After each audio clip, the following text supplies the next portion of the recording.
Day 2 of the Mediterranean Cup served up its fair share of excitement. We saw Equipo Rojo, Team Spain, go 3-0 up in the T20Is. We also saw a golden ball in the first ever day of ECS-W. So get ready, get set, let's go. This is day 3 of the ECN Mediterranean Cup T20I, and it starts right now.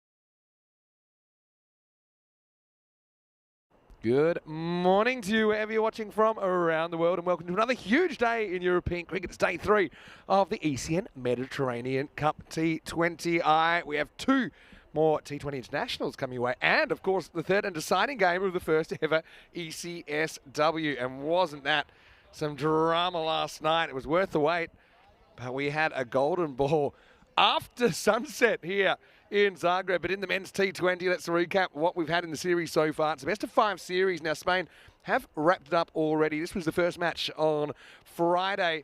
Croatia posting 125 batting first, and that wasn't their best performance so far. Probably no coincidence it was batting first. Sagar Mansour top scoring with 38, but Yasser Ali 6 for 28. Very dramatic scenes as he had his first ever 5-wicket haul, turned into a 6er, and he also top scored in match 1. Then we had yesterday's matches, and they had a little bit of the same flavour, didn't they? Croatia getting rock and rolled for 52 in just 16.4 overs. Sam Houghton, the only type of resistance really, 20 not out of 41 balls. Pulabanti with 10. Atif Mahmood with 3 early wickets, rattling the stumps 3 times. Burns with 2 for 8 and a good spell. Raja with 2 as he entered the team for the first time, and Spain knocking it off with a minimum of drama. And it was even less actually for Croatia in the second match of the day, which is the third of the series. They in fact lost 8 wickets for 9 at one stage to be all out for 47 within 12 overs. Rumistrovic back in form with 5 for 7, his first ever 5-wicket haul in a T20 international. And Spain knocked it off with about 12 overs remaining. Hamza Saleem Dar with a nice little 28 knot to basically solve the series 3-0. But this is the thing with T20 international cricket. Every game kind of carries equal weight. So now, these matches still carry ranking points that we'll see today. We'll have 2 more contests between these 2 teams. Can Croatia find that upset? Can they find that belief? It will be pretty tough, but I think they're up for the challenge. Toss news. Well, Croatia finally win a toss, and they have decided to bowl first. So this time we'll see Spain to open up with the bat, and I'm pretty sure we'll see it as listed. Shafat Ali Saeed and Mohammad Ihsan to open. Yasser Ali listed at 3, DDC at 4, Hamza at 5, Soler makes up the top 6, and the captain, Christian Munoz-Mills at 7. Then you've got the bowlers after that. For Croatia, we'll still know Hashmi in the lineup. That hurts their batting a lot. Danakula likely to open up with Arpit Shukla. Manzoor's had a pretty good weekend. He's at 3, Santhi Devi listed 4. Sam Houghton probably bats a bit higher than that, I think. Peter Bosnak back into the side. And Kresimir Kekes, the hat-trick taker of ECS 23, is here. Pulabanti also has had his moments, particularly with the bat. 5%, well, probably about fair.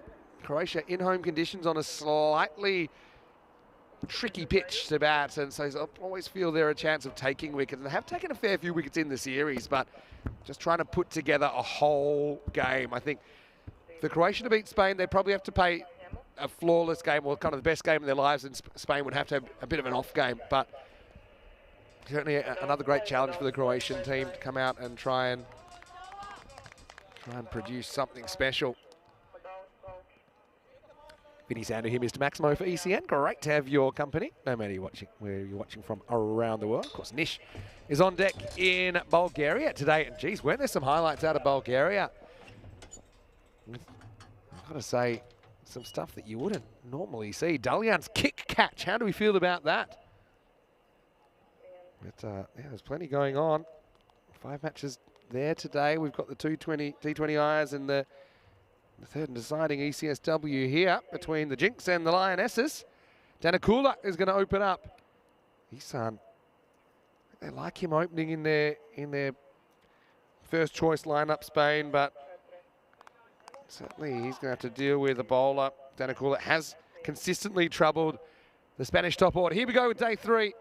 Starts with one that keeps a bit low, actually gets through Houghton who's doing the keeping in the absence of Rashid Hashmi for Croatia. And we start the day with a bye.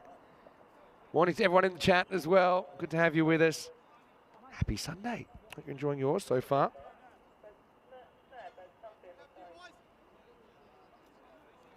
Certainly have enjoyed our weekend here. Got a bit of a mini series, isn't it? Just 3 days in location. Not often we only come for 3 days, but we're enjoying what Zagreb's got to offer. Shafat Ali Saeed, lefty, faced up for the first time. Well bowled by Danakula. One thing about Spain, they like to produce right-hand, left-hand partnerships. And it's no mistake that you get a righty and lefty to start. And quite often I think they'll have two different players padded up that can do a kind of equal job in the next position down.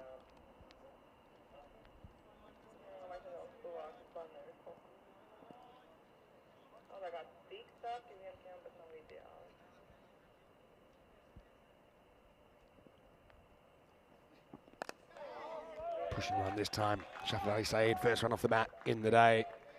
Hello to Terry Richmond watching from Australia. Good to see you. Crew watching from England. Nice to see you two together. And welcome to the broadcast. Conditions today in Zagreb. Pretty nice actually. Not too hot. It's 23 degrees currently. Expecting 28. Plenty of blue skies. A little bit of fluffy cloud around. But I do think it's perfect conditions for cricket out here. No rain overnight. So outfield I think will be a little bit quicker than we saw this time yesterday when we had overnight storms Friday night. Maybe a wide. Danakula gets some good away movement.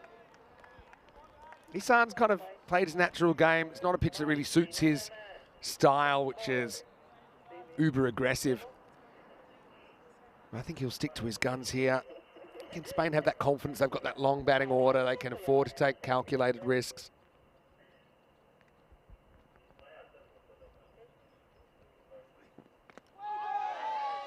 Fraction short, probably climbing over the top of the stumps. Same umpiring combination out there as it has been throughout the series. Mark Chappell and Dhananjay Singh in charge. Done a very good job so far as well, might add.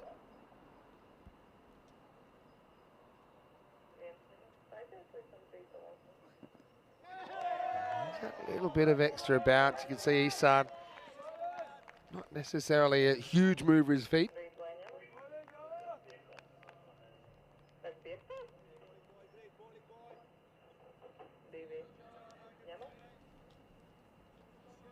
Isan. Michi to get away. Slip in place for Johar Danakula, Croatian skipper. Almost comes into play there, big swing and a miss. So pretty good first over for Croatia. Danakula only concedes 2, plus the bye, makes 3 in total, and it's 3 without loss after the first over of the day. So for Croatia, I suppose one of their biggest issues, and one of the biggest issues I think for teams that are slightly lower ranked in general, is the depth in the team. So I mean, Danakula, obviously, if you had 5 bowlers that could bowl like him, then you're probably able to restrict Spain a little bit easier. But for Spain, they kind of know that Danakula's one they can probably see off. Not that there's not talent in the rest of the Croatian lineup. Got Aman Chaube ready to bowl. He's had some good moments in the series. No real spin options either. I think affects Croatia's ability to compete at this level in these conditions as well. We have seen the pitch taking spin.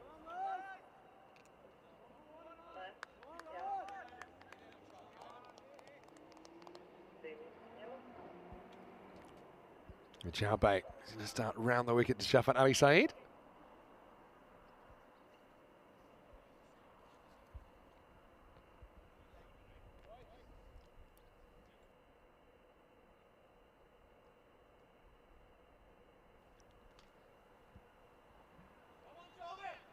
Ready, steady, and let's go. First one. Bites away, will be called a wide.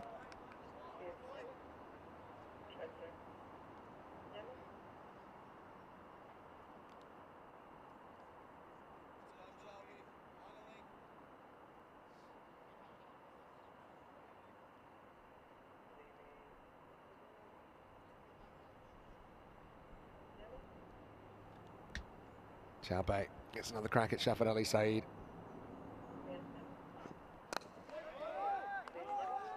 Push and run this time. They'll get through for a single.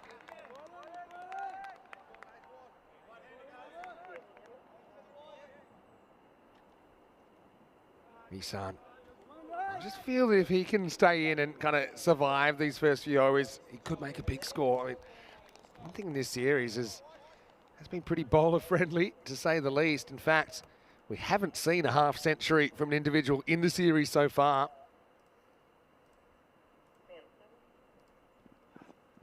Well, that's wild. That's going to be a big wide. Yeah, the highest score from an individual was Yasser Ali in the opening match, 41 off 35 balls. Middle of yesterday, the Spanish batters didn't really get the whole 20 overs to work with. They've got that this morning.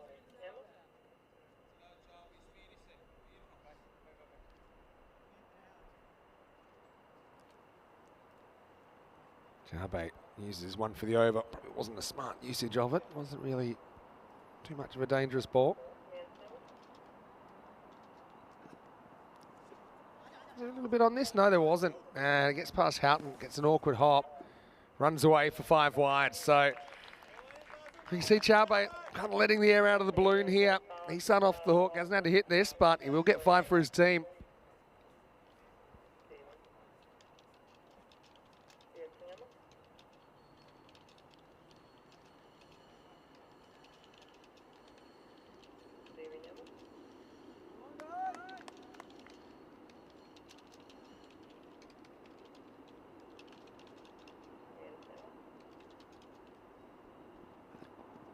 Another one's just lost his line here.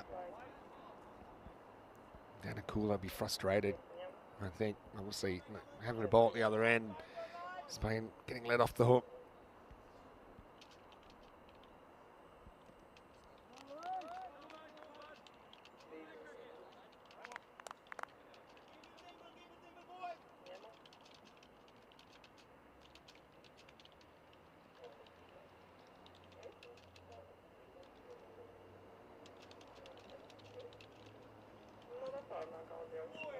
One does keep down on Isan.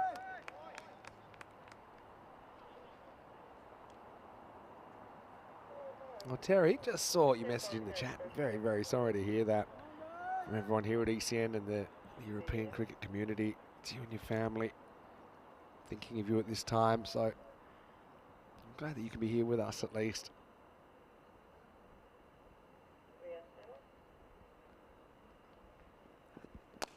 Pitched up and banged by Isan.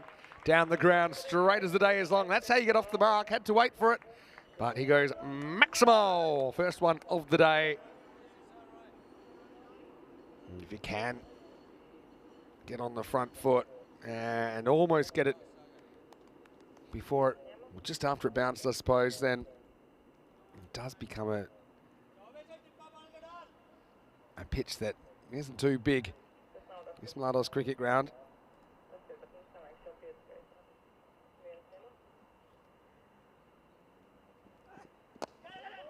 And push and run. An early decision to go, and they get there. One's the total.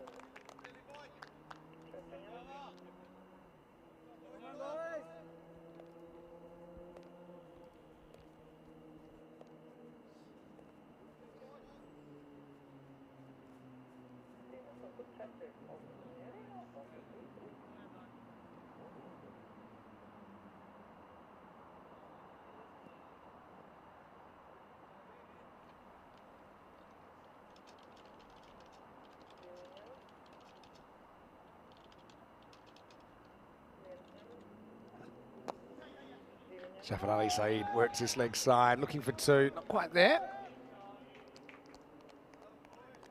Spain, it's interesting to see them, I suppose, a little bit more judicious in their decision making in this form of the game. I've seen them play a lot of T10, seen them play a bit of T20, but just showing the kind of skill and the cricket IQ of their batting lineup.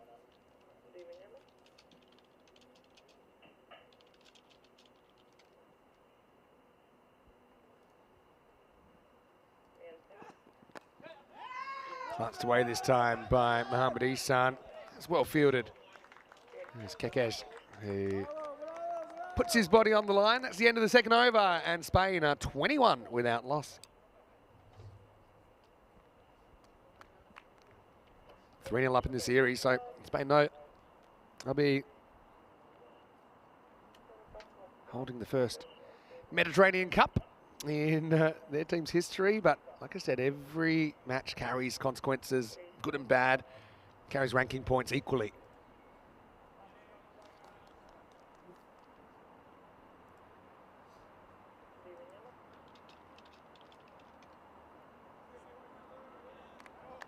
So Spain, they won't accept anything less than 5-0.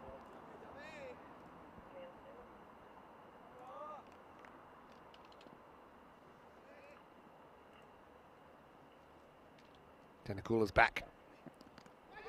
Edged and a tough one, but it goes down. It's a very ambitious run as well.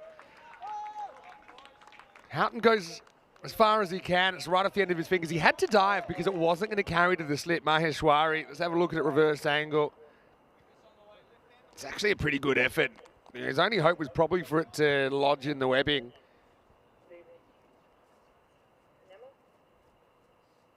It was a sound decision from Sam to go for the catch. But that'll be frustrating. Maybe a slightly loose shot from ECN there, hanging the bat out, especially with the slip in place. Lucky to get away with it. Tenakula, there's a tough one go down. There's another edge flying away. It's always a bit of Russian roulette where you have the slip. That one wasn't quite wide enough to turn that into a catch. But yeah, a couple of edges flying off Tenakula this over.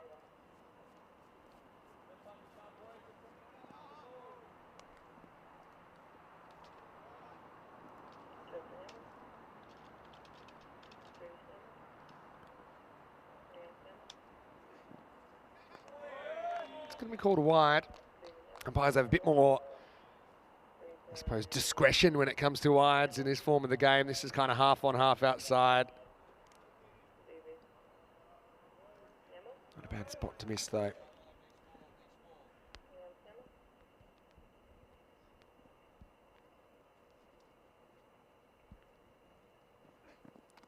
Edged and dropped. This time, Houghton had a little bit more time to take a couple of steps. He went the one glove in the end, but it pops out.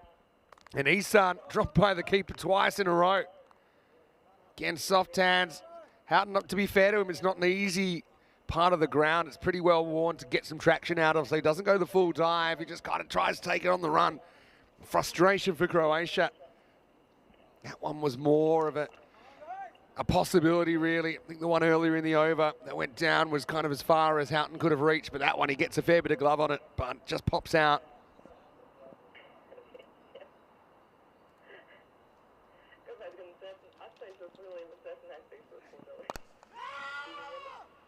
Push and run.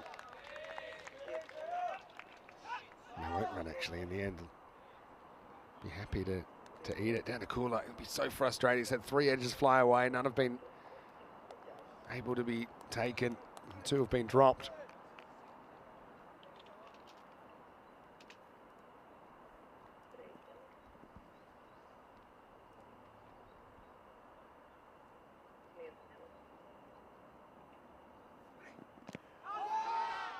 Pitching outside leg stump, and we'll get through for a leg bye. We'll say Spain, they're building towards the sub-regional qualifiers. The third of 3 groupings that we've seen this summer in Europe.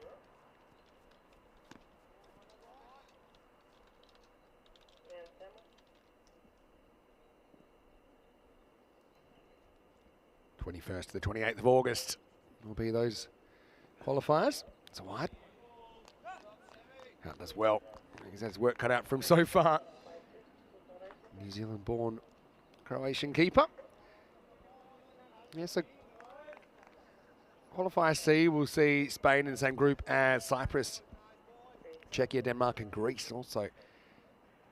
The other group in Guernsey has Bulgaria, Estonia, Finland, Guernsey the host and Malta. Clipped away this time by ECN. Kekes with the through ball, end of the third over, and Spain are 28 without loss.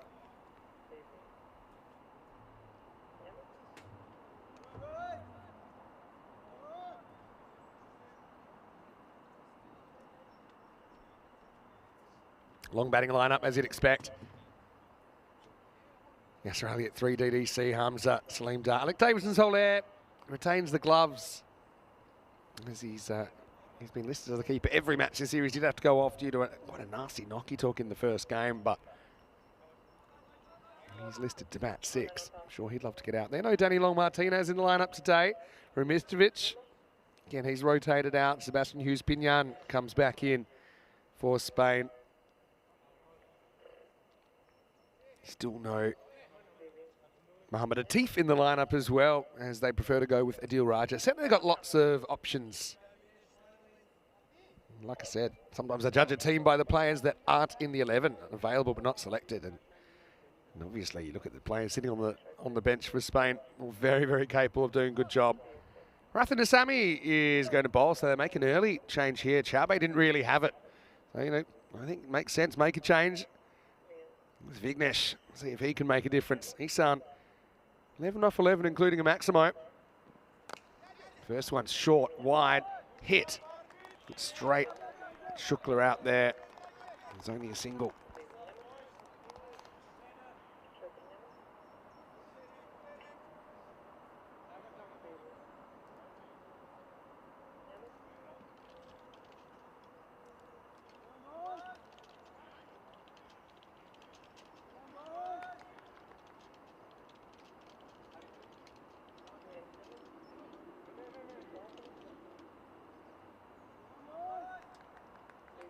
I think Asami now gets a chance at the left-hander.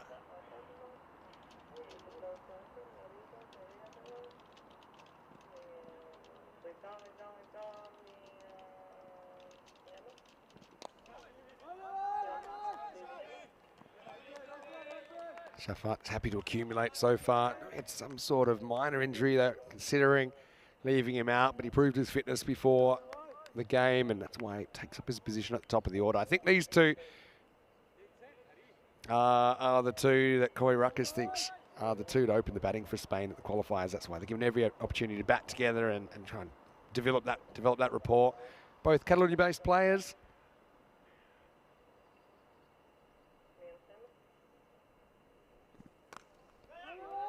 Means on this, well, it's going to be trouble. And it has been given. I think it's a very good decision. There was just a bit of a hesitation. I just talked about the fact that they're trying to develop a rapport, but they weren't on the same page there. And, well, the first wicket's going to fall. It's going to be a run out. See, Isan wanted to go, and to be honest, it wasn't a very good call. And then he hesitated. I've got to say, it's an excellent decision. That's not an easy one. Mark Chappell, credit to him. Gets out by maybe 6 inches. But Croatia will have their first wicket of the day in the form of the run out. Chaube gets the ball back to the keeper and Shafat has to go. To be honest, I don't think he did a lot wrong there. I think he ran on the call of Isan. Isan then realised that what probably was a bad call and he kind of hesitated. It's a good pick up and throw though, an early throw. And that hesitation basically cost him that extra distance.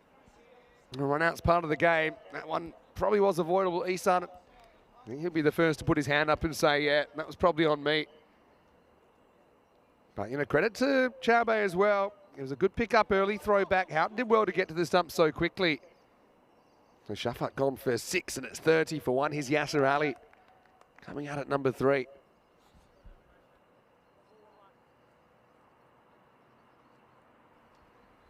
Lucky break for Croatia. I mean, essentially gifted that one now. A bit of a Tortuga. Bounces over the fielder. Excellent fielding out there by Shukla. I'll get back for 2, but yeah, Croatia, you know, it's just a tough spot for them as well. 3-0 down the series. You just want them to come out and put it all on the line. That's exactly what Shukla does.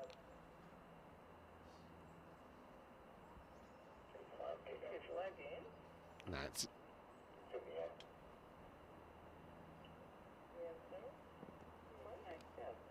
next one from Rathan Asami is a wide. Hey, I've got to say, shout out to Mark Chappell there once again for that decision. At speed, that's a tough call to make. And obviously in the T20 Internationals, the umpires don't have that facility to go to the video. So that's certainly a good example of having to use your judgment in a pressure situation, something that you only see once, happens very quickly. But you got it absolutely right.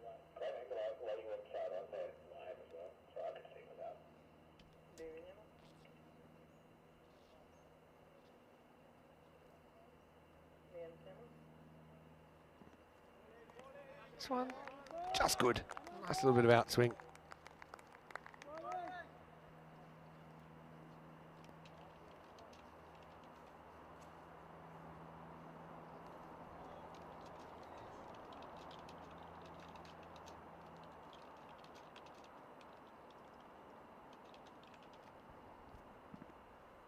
This one probably, yeah, he was debating that. I think got away with the first one there. This one I think may have got a tiny bit of the line, but also most of it was outside. And Dhanjay Singh's going, okay, no, I can't let that go a second time.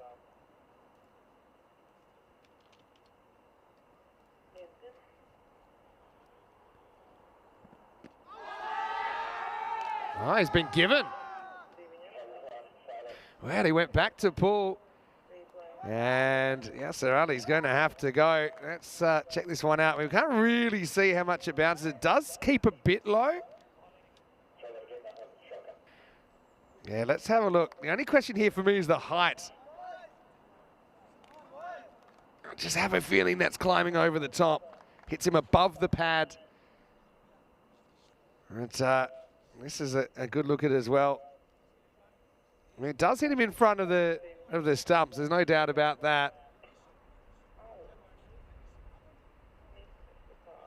And well, Yasser Ali, I think he can consider himself a touch unfortunate there to be a judged LBW, but that's the way the cookie crumbles. And Spain now 35 for 2.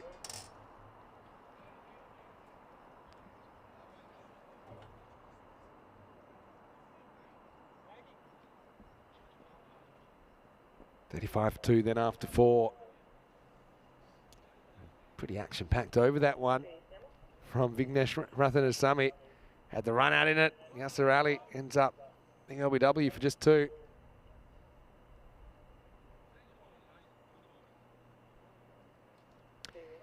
Here's Daniel Dorkayet. He could certainly use a few runs.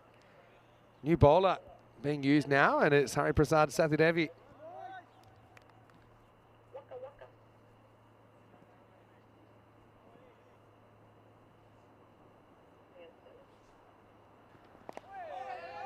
Push and run here. First ball from ECN will bring DDC on strike.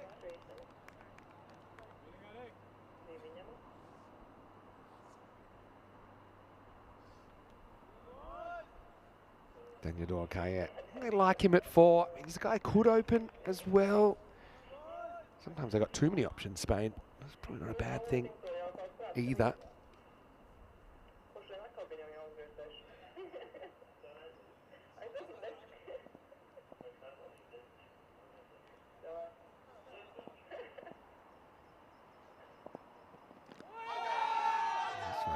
Looks pretty high as well.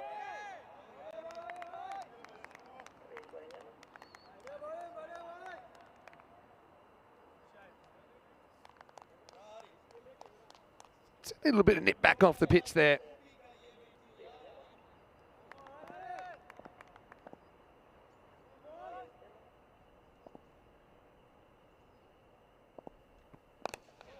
Solid looking drive here from DDC, gets off the mark. Fielder comes round and makes the cut off, but they will get 2 runs.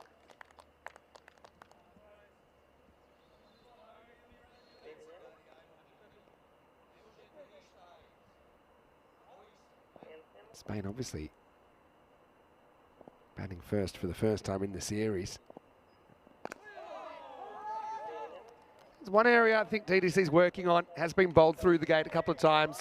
Saw him bowled kind of middle on leg earlier, just kind of tightening up his technique, getting that bat coming through straight.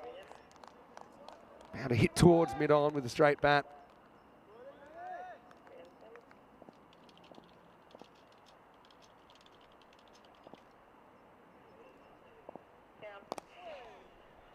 Nice shot. Dick covers back.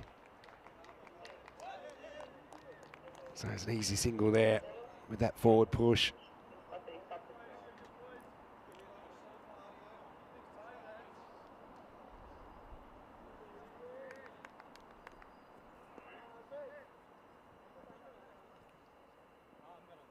Devi, pretty good over so far. Beats ECN outside the off stump. So end of the 5th over. Pretty good over by Huddy. And Spain, after being sent in by the Croatian skipper Joe Hunter-Nakula, 39 for 2 after 5. This is the program today with the final 2 matches of this Mediterranean Cup. And tonight, well, what drama we had in the ECS-W already. Match 3 will decide the series between Jink Zagreb of Croatia and the Lavender Lionesses of Serbia. That's a little bit later on, 3:15 GMT, which is 5:15 in Central Europe, and it's 8:45 in India. That is going to be a great game as well. One thing I really was pleased about is how evenly matched those 2 teams were. It's great to see a lot of the native talent out there, and being put to the test, that's for sure, in the T10 form of the game.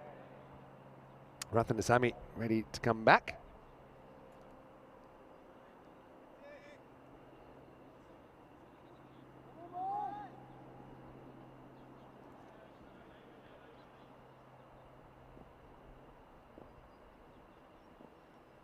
DDC faces up.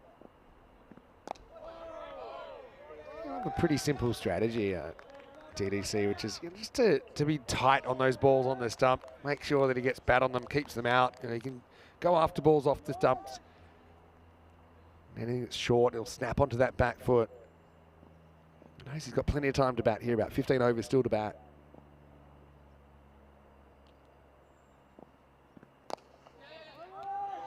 Good looking drive, pretty well fielded there by Devi. Took a bit of a Tortuga on him. Keeps it to a single.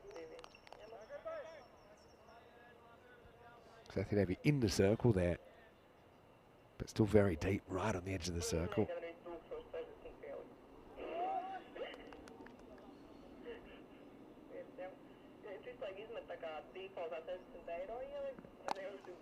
Not a good ball at all, and it's going to disappear for 4. It's a bit of a filthy full toss from Vignesh, and Ahmed Ihsan cashes it in, clips it away to the leg side boundary. 4 carreras.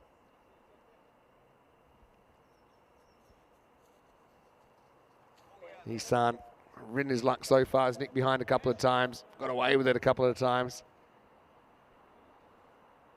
Be hoping to turn it into a big innings. Obviously, there was that miscommunication with Shafa that cost him his opening partner.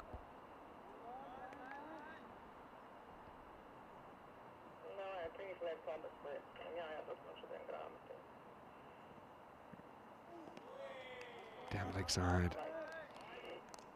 That one will have to be re-bowled.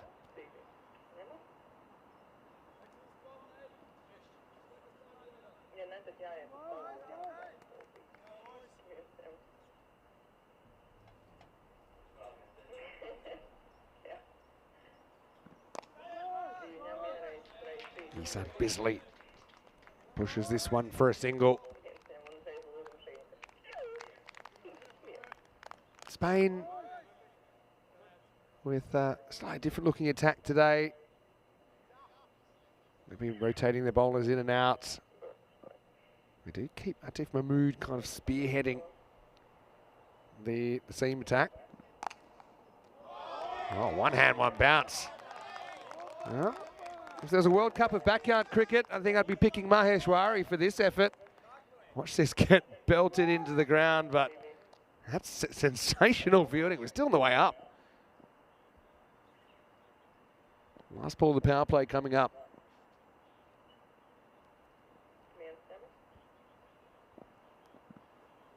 A wide, I think. Going over the head of DDC does well to pull out of the stroke. Yeah, well over the head of the Spanish bat.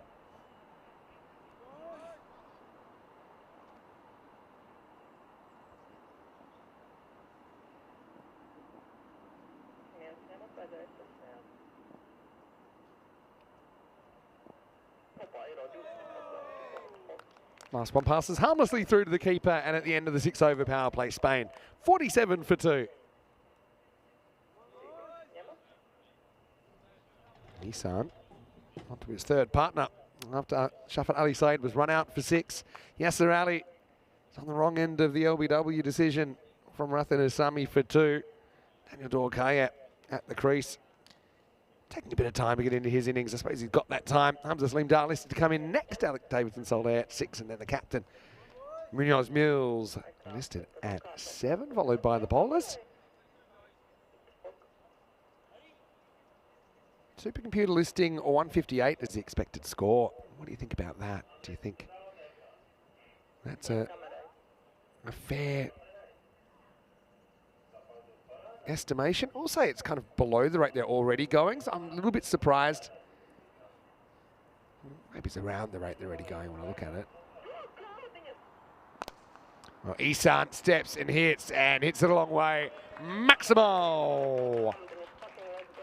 Mohamed Isan. He does have that power. We've just seen it in bursts so far. And that was an authoritative strike from the Spanish opener. He did have the fielder out at mid-wicket, but he did well to pick the gap there.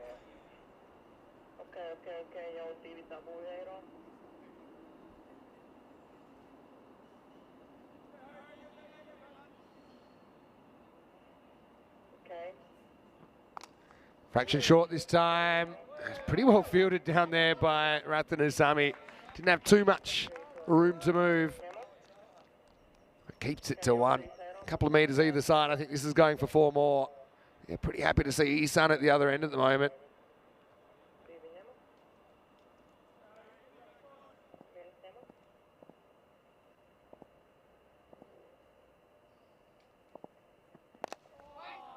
Pitched up. Dorkaya drives, can't beat Maheshwari. He's got his own personal nemesis going on. Aman's cost him a boundary last over. This would have at least been a couple, I think.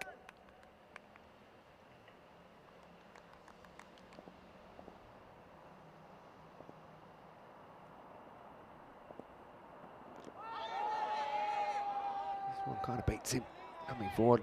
A little touch on it from DDC. Terry saying that one last over would have been out in beach cricket. Yeah, 1 hat, 1 bounce. It's actually quite an athletic stop from Big Arman. Probably see him with some left arm seam a little bit later, or yeah, maybe even his left arm orthodox. Well, this is a run, although Isan didn't really trust DDC's call. It wasn't to the gap. There's Kekes.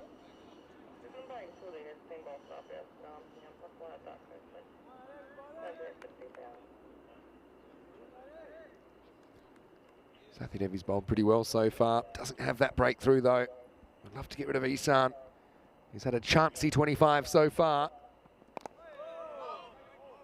Happy to keep this one out. In fact, misfielded by the bowler. That will give Isan the strike back. Moves to 26 and 7 overs into the day. Spain 56 for 2.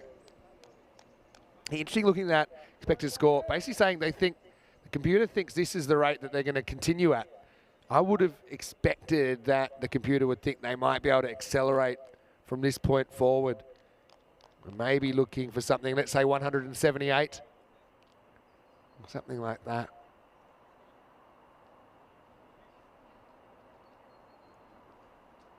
Sathi Devi 2 overs, none for 13. And now they will go to Maheshwari, so I think he is going to be used basically as a spinner. I will say he's a kind of a full-time left-arm seamer, part-time spinner, but we have seen him be quite effective. Just his left-handedness coming in useful to provide a spin option.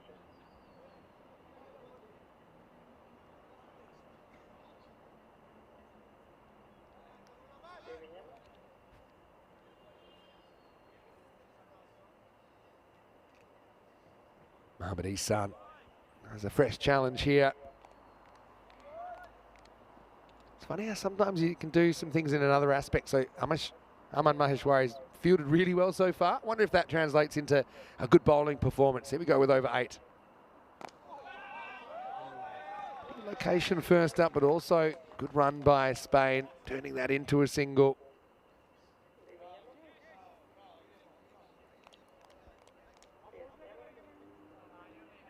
Croatia in the traditional blue and white with the red and white checks. Motif known all around the world. Well bowled again. The thing about Maheshwari, because he's only just turned to spin, is he probably feels a bit uncomfortable taking pace off the ball sometimes. He darts a lot of them in, which isn't necessarily a bad thing if you can get it right, but just maybe could have a bit more variation. ECN goes to mid-wicket. Another good stop made out there by Rathan Asami.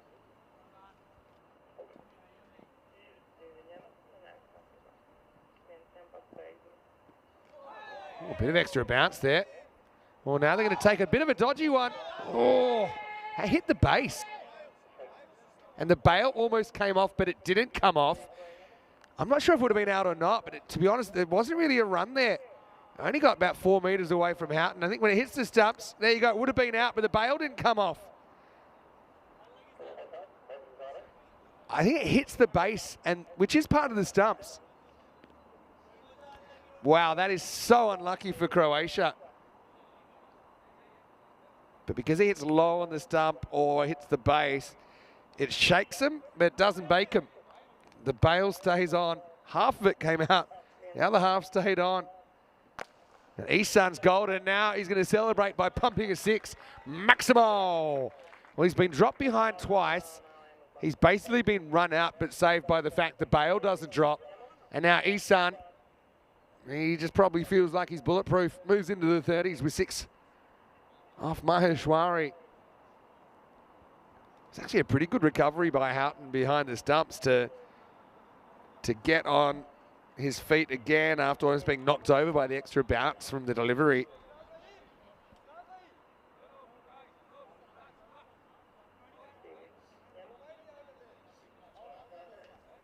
Well, there's a problem with that ball, i.e. it's not in the Mladost cricket ground anymore. It's across the road. We might be able to get that ball back and probably pay a bit more attention to having the same ball in a T20 versus the T10, where we seem to go through balls the way that a pop star would go through girlfriends. Anyway, Mohammad ECN. Geez, how lucky was that run out?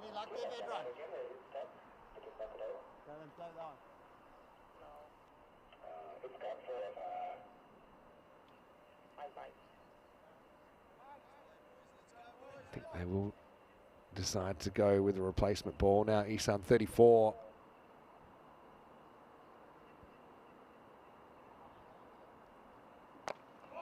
Pretty aggressive stroke. This one as well. Maybe a little bit loose, but that's the way he plays his cricket. He's under 35, and after 8 overs, Spain are 67 for 2.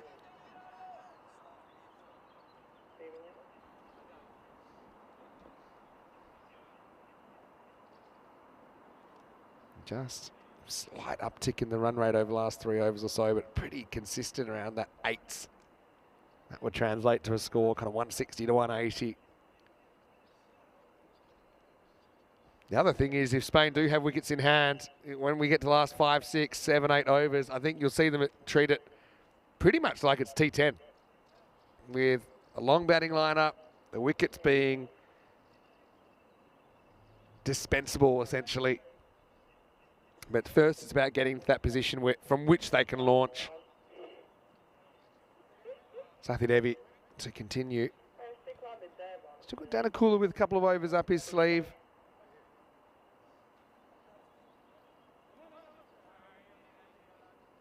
ECN 35. No, he might have thought he had a bit of bad luck earlier in the series. Got a couple of balls that were pretty difficult to deal with, but he's had repaid today. Pitched up and slammed. Oh, adios pelota. That one has gone a long way. Maximo as Ishi moves up into the 40s.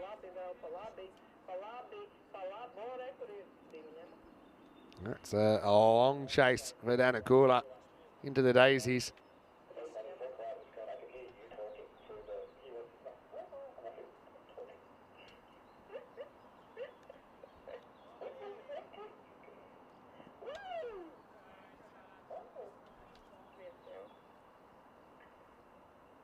Sathi Devi goes the journey. 5 outfielders in play. It's a fraction short. This is a long chase for the fielder. He's not going to get there. Another 4 for Spain. Things starting to heat up. That one ends up in the Spanish bench. Well, that's a concerning sign for Croatia as well, because you've got Hamza Salim Dar padded up, ready to come in next. If they do take a wicket, that's what they're going to be faced with, Croatia.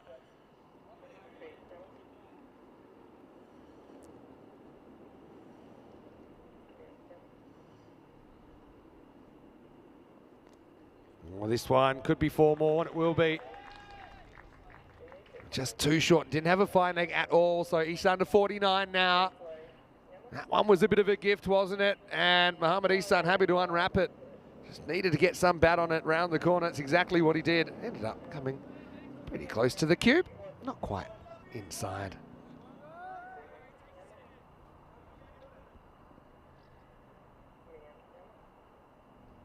Ihsan chasing a half century.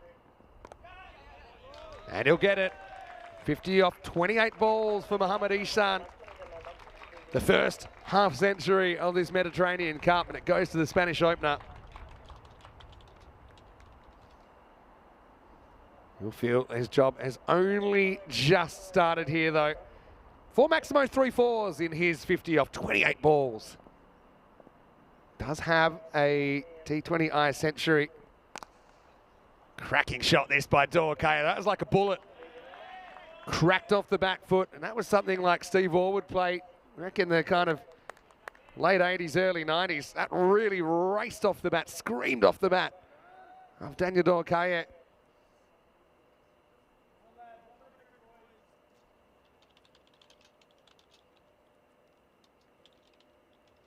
What a fantastic cricket shot that was. Keeps down a bit though. There's always that one that just might be around the corner. 9 overs in, 86 for 2. He scored 102 not out. Mohammad Ihsan for Spain versus Isle of Man. That was at Desert Springs in Spain, 24th of February, 2023.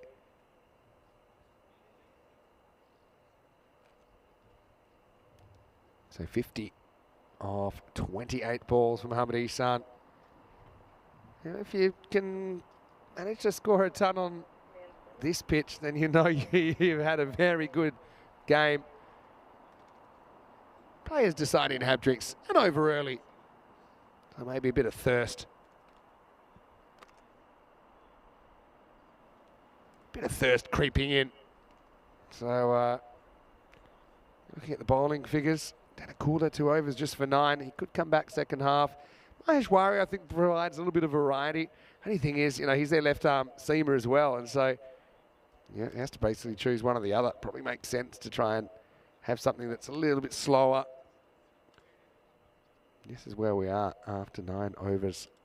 Mohammad Ihsan, 50 not out of 28. Remember, he did get dropped twice behind. He also had a moment where he was short of his ground when the ball hit the stumps.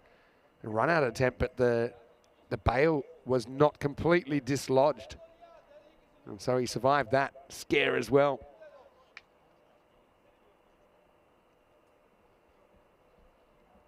Three 0 in the series. Spain, like I said earlier, anything less than 5-0, they'll feel is a failure from their point of view. Ranked 31 in the world, Spain taking on Croatia, who are ranked 75.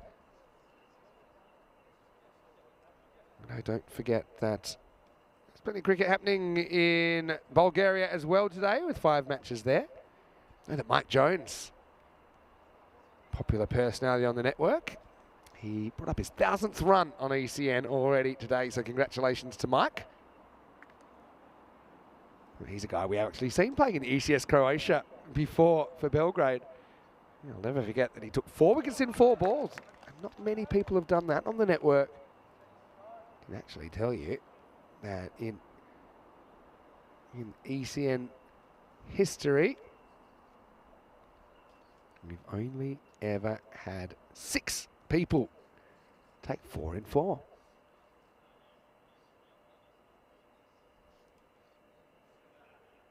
It's almost ready to get going again. 86 for 2 after 9.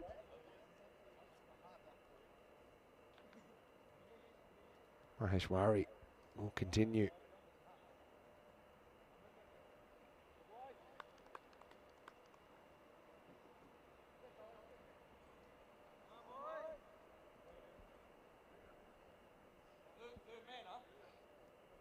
Croatia just need a bit of a run on here. Expected score's gone up to 182 now.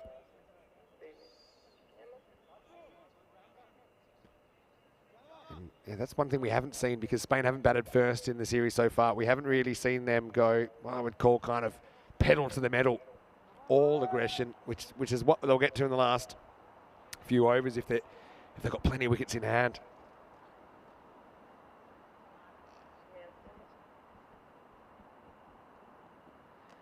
Well, really misses a bit of a long hop there to Zishan. Probably think about how far he was going to hit it, not just about if he was going to hit it. In the end, just misjudges the timing of the stroke. It's only a single.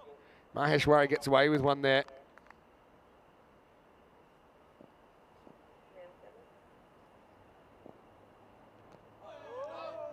Dorkaya.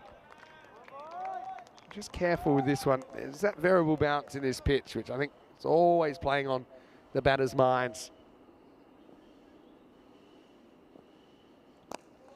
This one is full at drivable. Dorkaya. I think it's probably a good pairing, these two. Ihsan now is in. He'll be the one that's willing to take a few more risks. Dorkaya, again, he'll kind of play the ball on its merits. He's keen to bat for a while, I can tell, Daniel. Well, this one is landed off the pitch. Maheshwari tries to push through the kind of quicker ball here, but completely loses the radar. So don't often see this in T20Is. We've got a free hit coming up. And it will be hit. It is going, and it's going a mile. Maximo hits the groundsman's shed. And Ihsan, well, he didn't need the charity, did he? He moves up to 57. Again, this is so well balanced. Stays deep in his crease, gets a full toss and powers it out of the ground.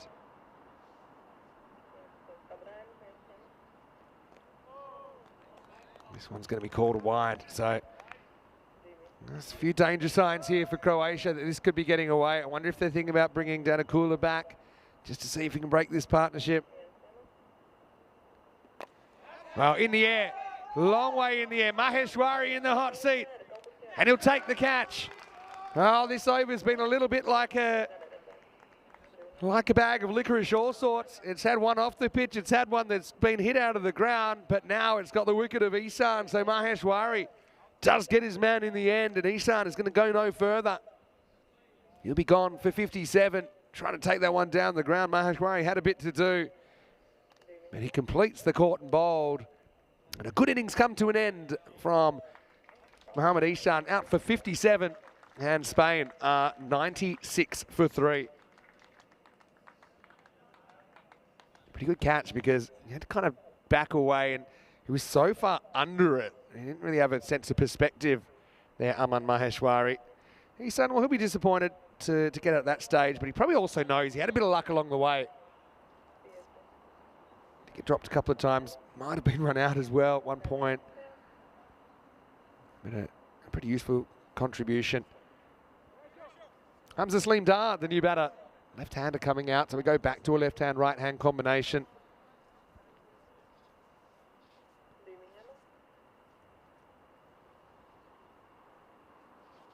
Maheshwari have to deal with the left-hander. First up, last ball, the 10th over. Hamza also has shown he's got gears. You know, he's a guy, he's a very attacking-minded player, but he can also play a slightly different role. Keeps his first one out into 10, and Spain 96 for 3. We saw that when Spain were chasing a tricky little target in the 120s in game one, and we saw Hamza Saleem Dar and Yasser Ali actually kind of bat quite carefully, just making sure they weren't going to get into any trouble as far as wickets lost. Let's have a look at the upcoming events, and you can see that we'll continue Bulgaria, week 2 starting tomorrow, and of course finishing with an ECI weekend. Then we have Rome as our next stop, which will have not just the European Cricket Series, but the first ever Meltle Shield. More T20I cricket coming your way. Women's cricket from Malta in the Valletta Cup. Also the Tri-Series in the Netherlands between the 23rd and the 28th of August. Austria and Croatia, the final 2 locations for our fortnightly adventures before we head to the Khartoum Oval for the 4th edition of the ECC. And for the first time, not just 1, but 2 trophies are up for grabs at this year's ECC in the Challenger Division and the Premier Division. Chaubey had a bit of a shocker first up. First one actually beats Dorkaya. Probably not a bad thing for Chaubey to kind of go away and take some time away from the bowling crease. DDC was just through that too early. But Chaubey's had some good moments in the series.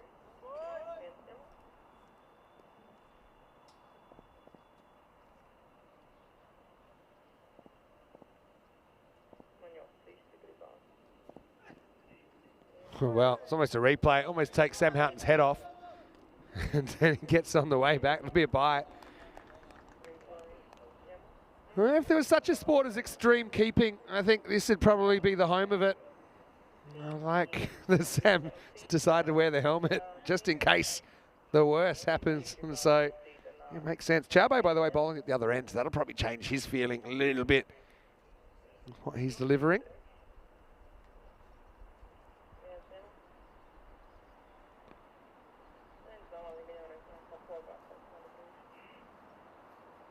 Thumbs up. He's going to carve this away. Just gets over the backward point. That's going to be 4 runs. Hamza was pretty sure that was going to be a similar length. We've seen a couple dug in so far. And Hamza, his eyes aren't just painted on. He's been watching from the other end. Was pretty sure he'd be able to spring onto the back foot and make something of that, and he did. Bosniak couldn't really do too much there. Needs a trampoline to try and turn that into a catch. Hamza Saleem Dar off the mark. One on a length and intelligently worked away.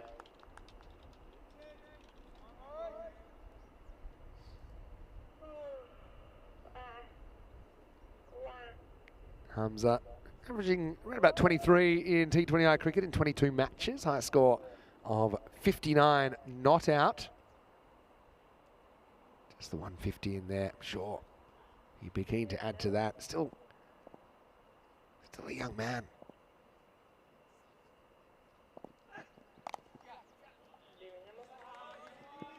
DDC goes back, punches, wants 2. He's going to get it. It's lightning fast, Dorkaya. Really good example of running the first one hard, getting a good turn in. I'll call it secondary backup. It takes 3-4 metres, then decides if he wants to go through with the run. He decided he could.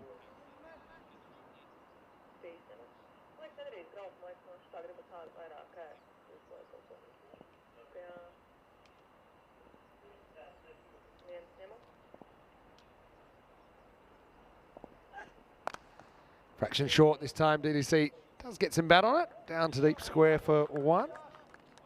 That will be the end of the over. He'll retain the strike. And after 11 overs, Spain 105 for 3. The 100 coming up during that 11th over.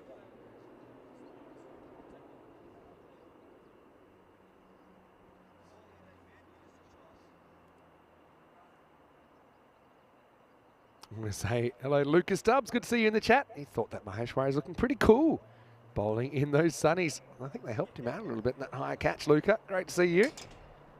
I'd love to have you back, maybe in the commentary box a little bit for the Croatian series. Now, I've got to say, unfortunately, I won't be able to come back for ECS because it's just before the Euros. But we will have Charlie and Nish, who are both in Bulgaria right now. They'll be taking the reins in that series. So Luca will have to organise something. This is whacked up over deep backward square. Maximo for DC, his first 6. And that one has been picked up beautifully.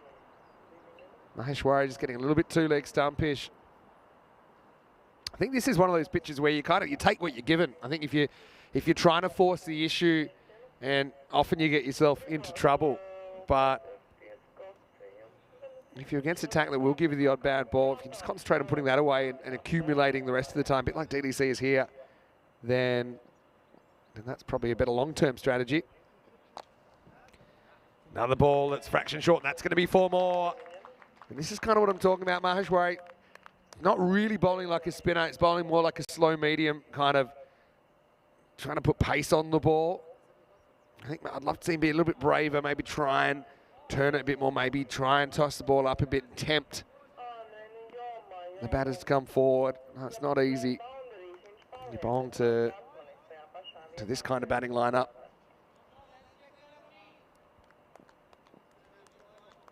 Six and 4 to start the 12th over. Oh, he's chopped on. DDC, he will be unimpressed with that. He was drawn forward in the end, just misjudged the line of the ball, little inside edge, rolls onto the stumps. It'll be 6-4 and out then in this 12th over. DDC bowled for 24 and they score 115 for 4. Let's have a look at it on the replay. Just away from the eye line there. Mahesh, he's enjoying himself. DDC, not so much. Built a good platform there, but the second time in the series he plays on. Run a ball 24 for the stylish Spanish right-hander, and it's 115 for 4. Alec Davidson-Soler comes out at number 6. Another opportunity with him for the bat.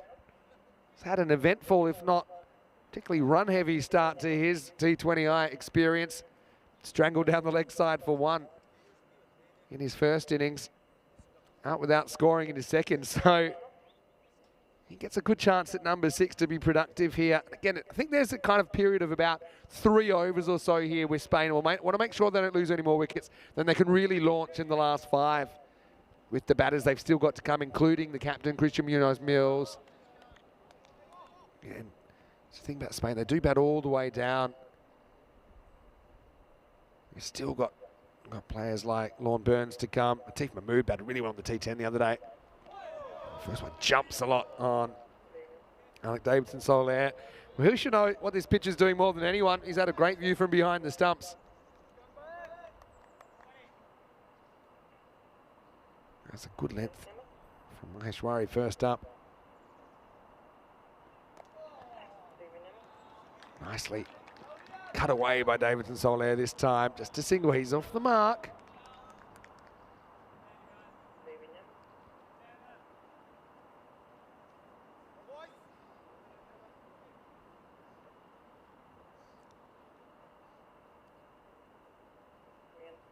Chance for a new partnership for Team Spain.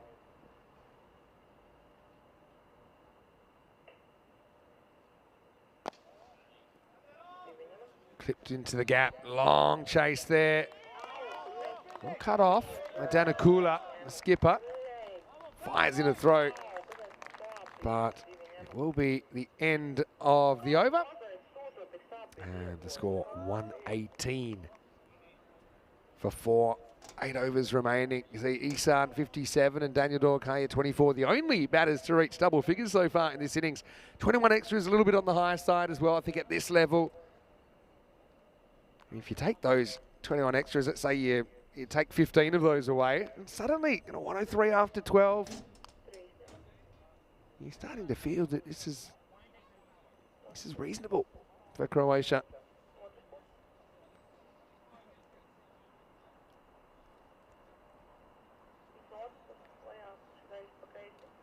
Shukla getting a bowl now.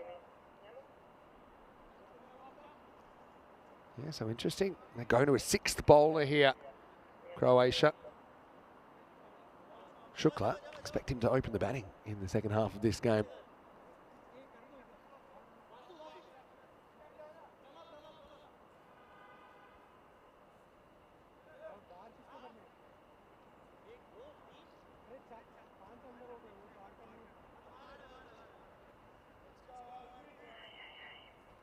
Over number 13. Coming your way at Davidson Soler. Facing up, Shukla. Davidson Soler is not the tallest, so and he's quite comfortable playing square of the wicket. Those balls that get up on him. Pretty smart early in your innings. The safest place you can be is probably the other end. You can tell that to Shafat Ali Saeed, but Alec does well to knock that away for a single. Hamza. He's brutal on anything that's short. Also can hit very strongly through the covers and even elevate really anywhere around the field.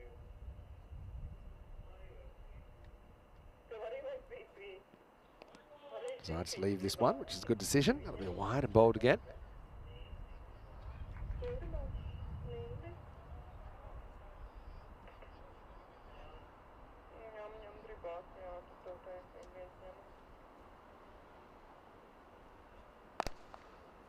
Low full toss this time, hit down the ground, hit powerfully, straight into the sight screen. And that shows you the power. I don't think it was completely timed by Hamza. But he's so strong. Plays that with a straight bat, gets the 4 runs.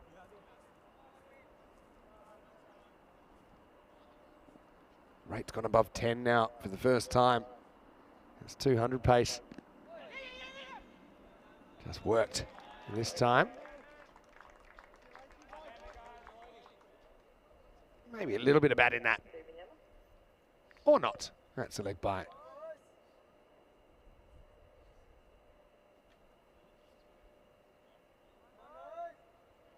Davidson Soler, the longer he bats, the more comfortable he'll feel. We want to make the most of this opportunity.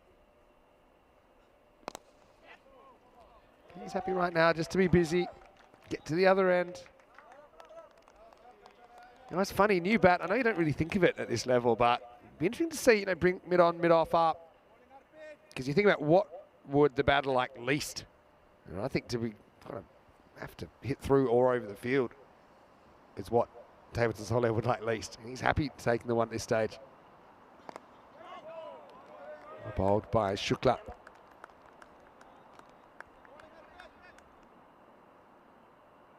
Spain.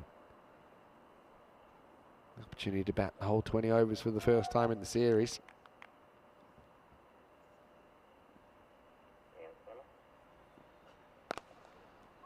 Another full toss. Hamza drives it out towards deep cover. Pretty well fielded out there to keep that to 1. That'll be the end of the over, so Hamza Saleem will retain the strike and the score. After 13 overs, 1, 2, 7 for 3. Not the worst over from Shukla, only conceding 8 runs.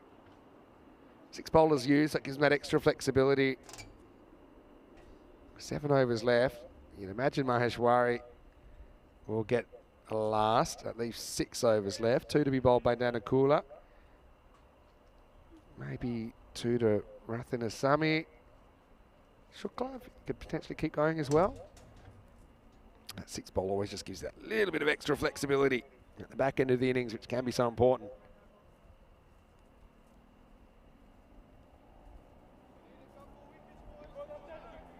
Seven overs remaining then. Maheshwari will bowl out, 2 for 33, his figures. He's been able to come through with a couple of breakthroughs. The 2 kind of set batters he was able to dismiss. Now he's bowling to Hamza Saleem Dar. Happy just to work the first one for a single.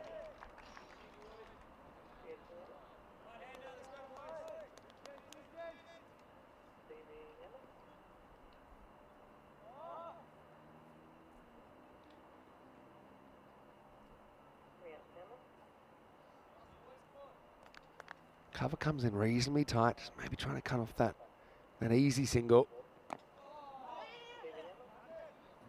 Cover has to move here, so they do get the single anyway. There's good understanding from these two. I don't think they would have batted together a lot. Alec calling and Hamza responding, getting through fairly easily in the end.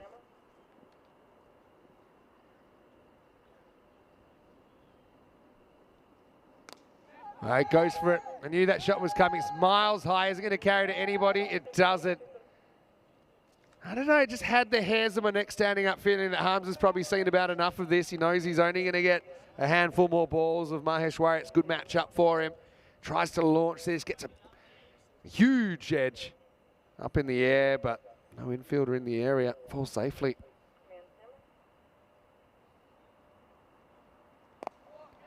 Davidson Soler hits this one over cover. That's running away. It'll be his first boundary. First boundary in T20I cricket for Alec Davidson Soler. And takes on that short cover. Says, if I hit it straight over him, there's probably a gap behind. There was. Shukla couldn't make the chase. I have a feeling the 15 over mark might be just a real turning point in attitude for Spain if they've still got 6 wickets in hand. Oh. That looked very wide, but Alec Davidson Soler doesn't get the call.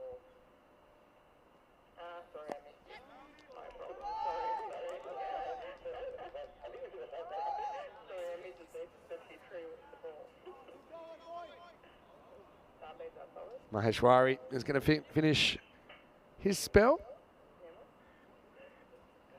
And the score after 14 overs is 135 for 4. 2 for 41 in the end for Aman Maheshwari. Shukla to get the next over.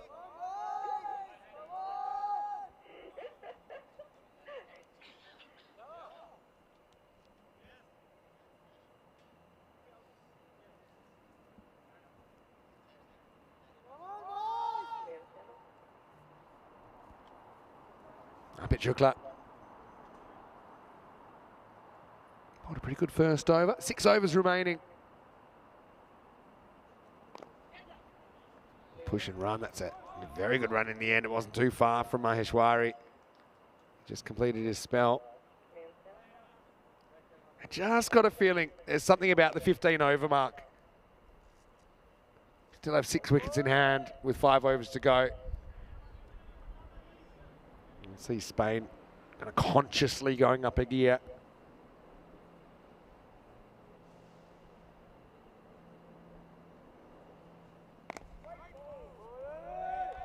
It's probably that kind of a ball that, okay, right now, happy to just pat it back, but maybe next over or in a couple of overs' time, he's trying to hit that out of the ground for 6, get under it. Hello to Kroom, yeah, just catching up on all the action from yesterday, and you're right, Kroom. The golden ball yesterday, the kick catch yesterday, it was all happening. Looked around the corner. Houghton couldn't pick it up one-handed and throw. Leg by. Signalled in the end. It is a bit crazy that we've had, well, how many games? In Czechia we had 59 games. If you add in the ECI, 68 in no golden balls. Same in Hungary. So far, we've probably had 30 odd in Bulgaria, no golden balls. We had 2 matches here and we got one. Crazy. Davidson Soler works a single this time.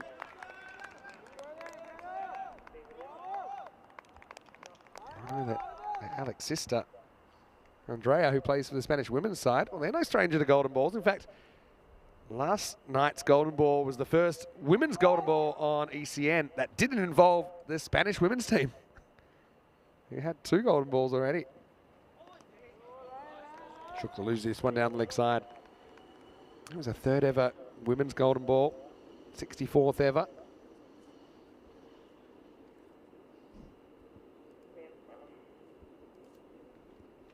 High drama, you can expect it every day on ECN.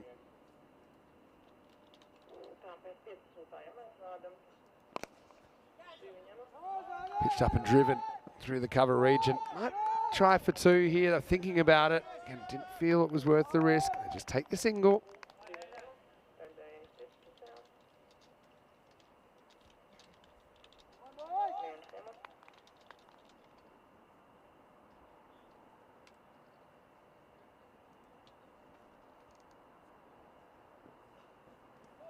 That one keeps down a bit. And a dot ball to finish the over. 15 overs in. The score is 140 for 4. Let's have a look at some of the action coming up on ECN. And yeah, the European Cricket Championship just over 7 weeks away.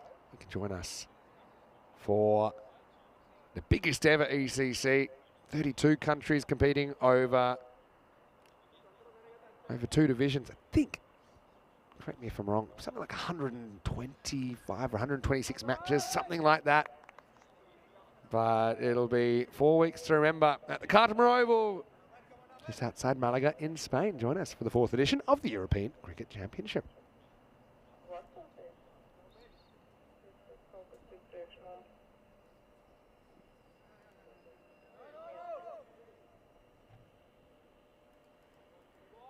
Five overs to go then. Is it go time? Is it time to hit the go button? Let's find out.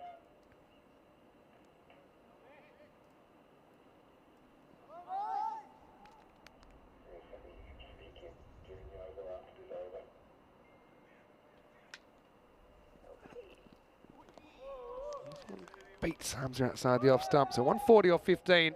I think you're looking at 2 a ball from here. 2 a ball from here gets you 200. Obviously, you just kind of take it ball by ball. Yeah, obviously you don't want to collapse or anything like that, but I think they have confidence in their batting lineup. You've got Christian Munoz-Mills to come in next. He does go up and over the top. Well, that could go all the way, and it has. It's the uppercut Maximo. Hamza Salim Dar plays his shot so well. Chaubey hasn't had the best time of it from this end especially, and Hamza just unleashes his fury on that one outside the off stump. Half a dozen to Team Spain.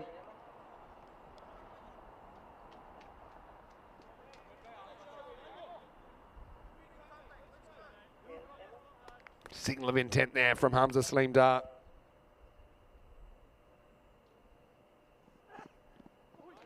Yeah, I think definitely things have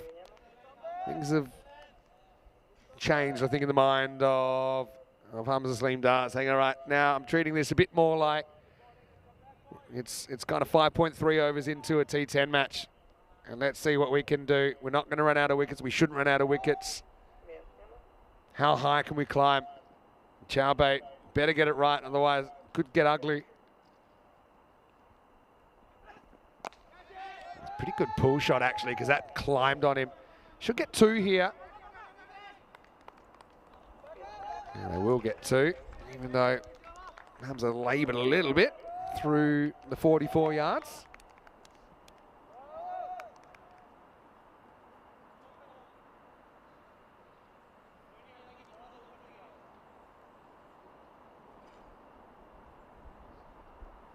Chaubey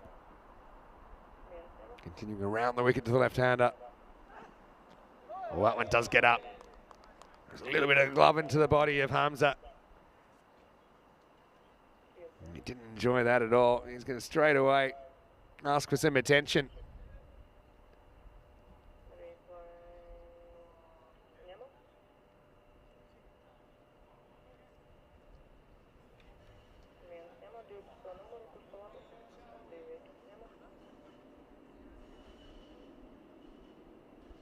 I hope he's all right there. That's a medium pacer that just nipped a little bit higher than he thought.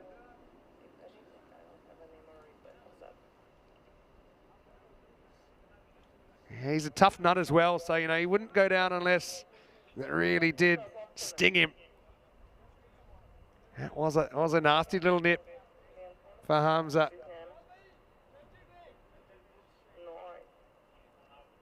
I hope he can continue here as well. Right. Never know with those ones into the chest.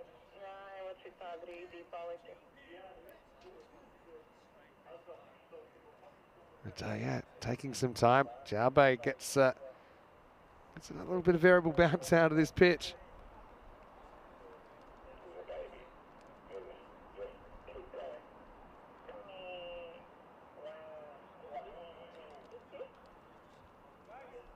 It gives everyone a chance to kind of take some time and kind of see how they're going to approach the last 4 overs or so. And look, let's start the counter. 50 days until the ECC. 7 weeks tomorrow, so 50 days. We'll be counting down every day to the Euros of Cricket starting on the 23rd of September. Of course, Croatia will be involved on opening day in Group 1 of the Challenger Division. Top 2 of Group 1, top 2 of Group 2 will battle it out in the playoffs.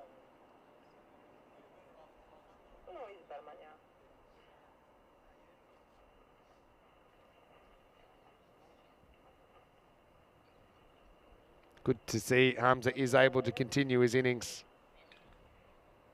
That's the thing. I mean, you want to be aggressive. You want to kind of take the attack up to the bowler, but it is a tricky pitch. You know, that's the thing. The bowler gets it right. It's definitely not easy.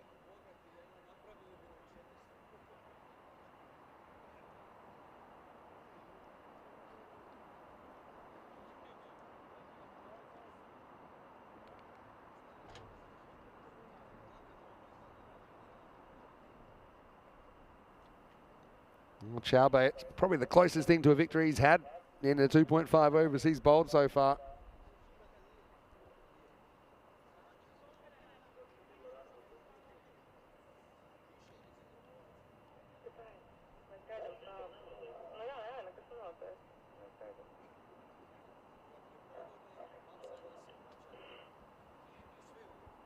So 1 ball to go on this 16th over, still 4 to come after this.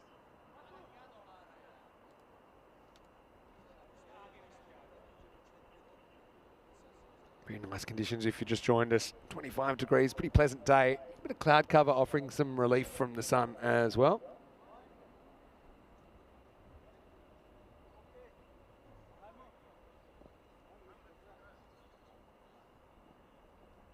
.25 balls left in this innings. Hamza pulls straight and pulls hard. Maximo bashes that one. Oh, well, you hit me, I hit back. Taking out some of that sting on the ball. Look at the power there from Hamza Saleem Dar. And that is the way he was tried to finish the over, and he gets away with it. It's 154 for 4 after 16. 150 coming up for Spain. And I think it's definitely go time now.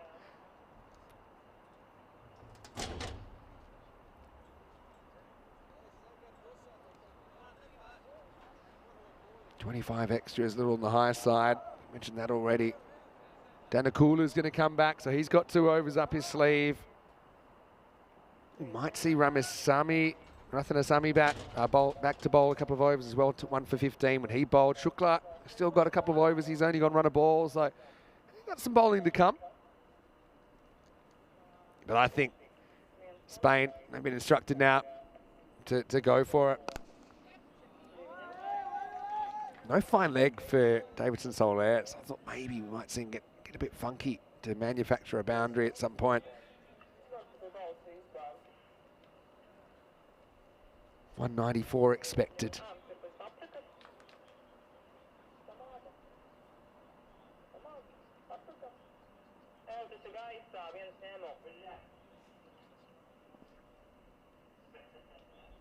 Hamza 29 and counting. Good battle this. Danakula consistently been the most effective of the Croatian bowlers in the series. Loses this down the leg side, but Hamza catches up with it. Would have been a wide instead. It'll be a single.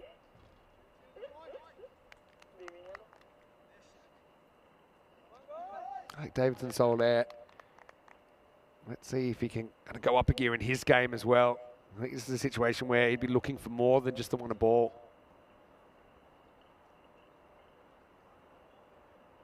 If you can't provide it, maybe in the next couple of overs, outside chance of a tactical switch, I think, from Corey Rutgers. Pretty good ball from Danakula.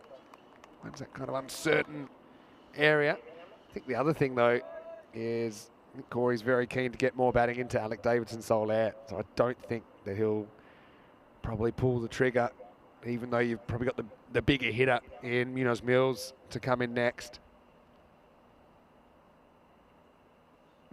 There's the ramp. Saw it coming. Probably won't go all the way. Probably 2 there, but he's going to have to challenge the arm. Kekes can't get it back in, so it's very good running from Davidson Soler to get back for 2.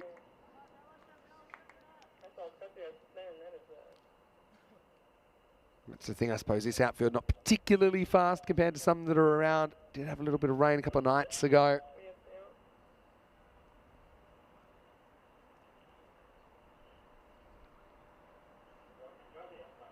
He tried again, same field. This time he prods, can't get anything on it, so.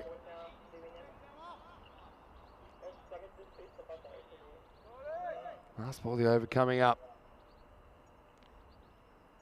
Wicket's not really a concern for Spain now. 19 balls left in the innings, 6 wickets in hand, plenty of batting to come. Cracks this one through cover, but finds the sweeper. And it'll take us to the end of the 17th over. Spain, 159 for 4.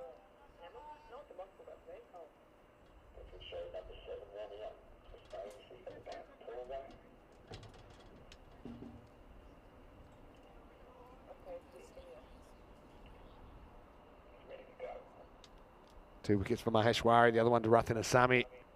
Some interesting decisions for Croatia to make as we head into this final 3 overs. That's the thing. I think that Corey would be pretty keen to see Christian Munoz-Mills there before the end of the 20 overs, just because we haven't really seen too much of him, have we? There he is, ready to go. Some resistance work just to make sure that he's primed and ready for action. Chabe is going to bowl out in over 18. 3 overs to go. Oh, he's going to lean on this. He's going to find the fielder. It went from like the genuine ramp to kind of like a half deflection, half cut.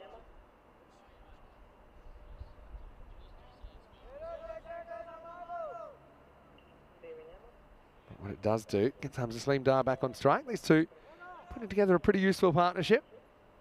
So far, it's worth 45. In 34.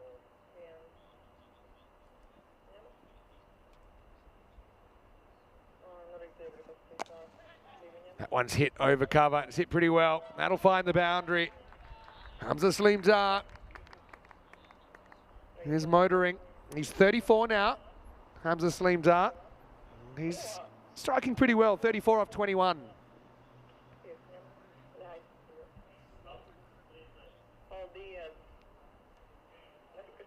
He's been very good at kind of powering those length balls.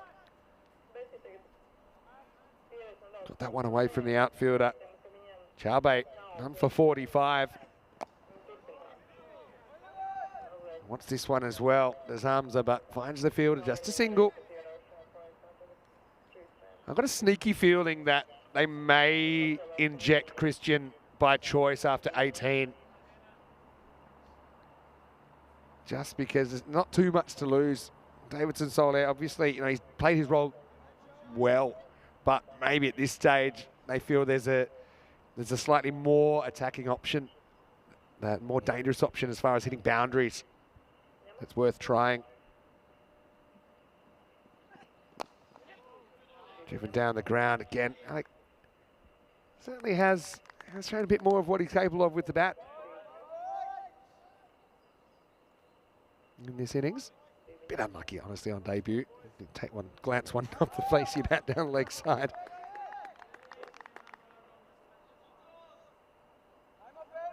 .166.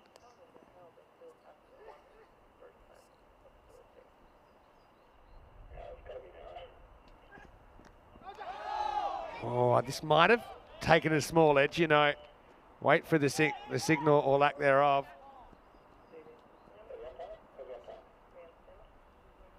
It was off the bat, so it's another catch that's going to go down behind the wicket. Just had a little noise there.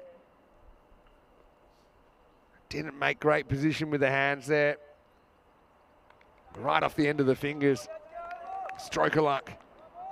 Hamza Saleem Dar dropped on 35. Chowbait trying to stay out of the 50s. Last ball for him. Or not. It'll be 49 now.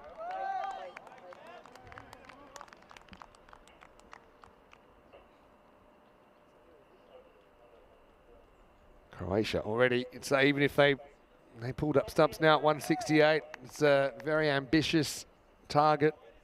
But you know, they've got some good players, especially at top of the order. They'll be hoping they can make a meaningful individual contribution. This one deflected away by Davidson Solaire. So he moves to 18 off 19. And after 18 overs, the score is 169 for 4.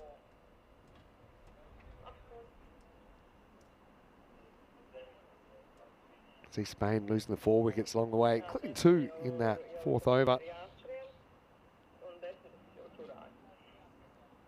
Danakula to bowl the 19th over. Now I think you pretty much can go at absolutely everything.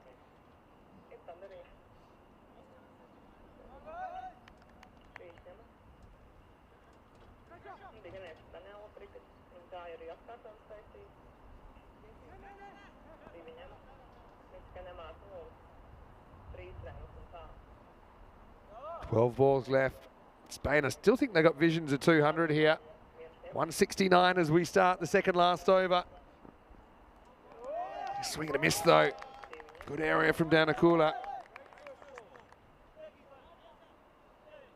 think with Davidson Solaire, I think they're happy the more time he gets in the middle at this stage.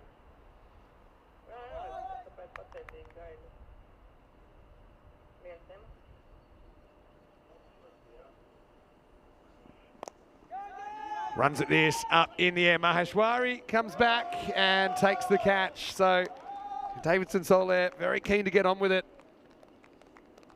And Maheshwari takes a well-judged catch. Danakula with the wicket breaks the partnership.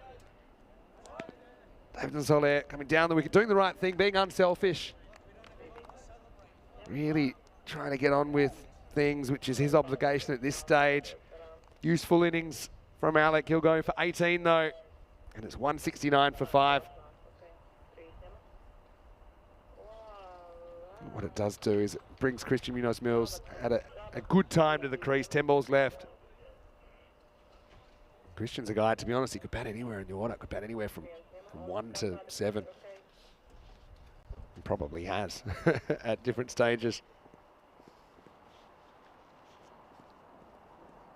He doesn't have too much time to get his eye in.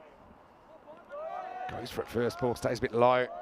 I know he's missed a couple in this, but he has also had some pretty good stops. Awkward stops to deal with. Does well to stop that one getting by him. Although to Jeff Maguire, watching from Northern Ireland, could have you with us. So he's planning an under-14 tour to Scotland. Okay, sounds pretty fun. Slower ball, and a cooler bowls it well. Might have just kind of gloved this up onto his shoulder, maybe his arm to shoulder, caught a leg by in the end. Danakula does have that variation. He bowls very well. It's the question, who will bowl the last over for Croatia? Rathanasamy, 1 for 15 is available. Shuklan, 1 for 12 off 2 is available.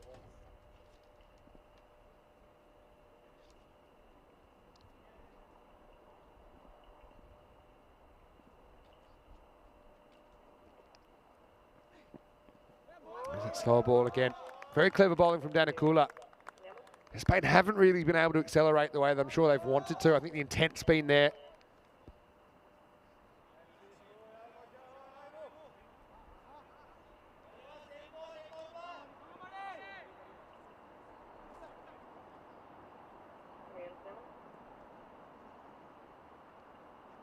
Last ball of the 19th. That's launched, and it ain't coming back anytime soon. Maximo! 176 now. 176 for 5, 1 over remaining. Danakula, despite going the journey, finishes with pretty good figures of 1 for 20 off his 4 overs. And once again, he stands out for his economy. You see the options available. Rathanasamy, 1 for 15, has an over remaining. Don't think they'll go back to Sethi Devi. Shukla also has bowled pretty well. 2 overs, none for 12.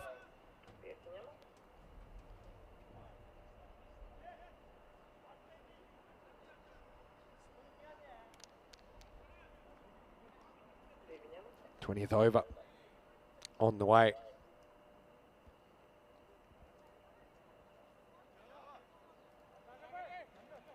It's actually be the first time we've seen 20 overs batted out since the very first game. Croatia made 125 for 9 on that occasion. Minos Mills, love a highlight or two. They do go back to Sethi Devi. I'm a little bit surprised with that. Christian cracks the first one and tests the field. He's up for the test. They only try 1 here. They could have gotten 2, but they feel there's value in having Hamza on strike. Basically trying to boss this last over.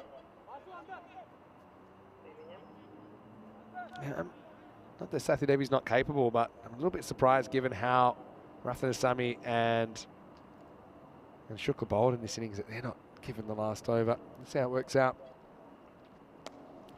Not working out too well right now because that is rock kicked away. It's Maximo, 183. Now,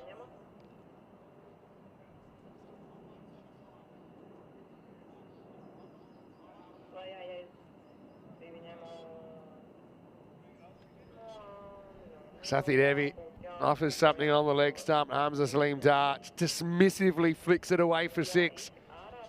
Or maybe this 200 is still on. 183 with 4 balls remaining.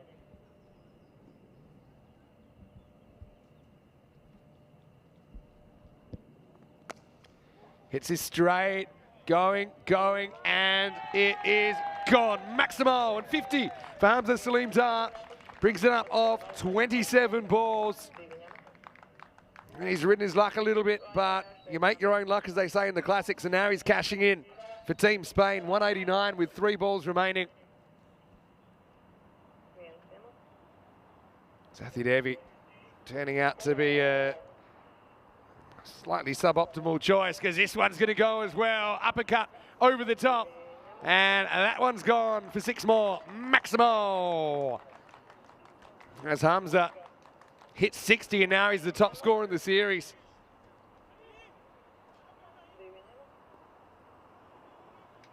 So it turned out to be a good decision to turn down the second run first ball of the over.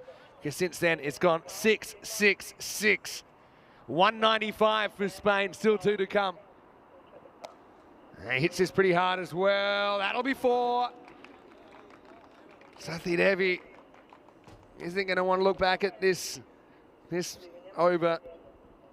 55 he's gone for in the match now. And Spain have moved up to 199, so we're talking a 200-plus chase.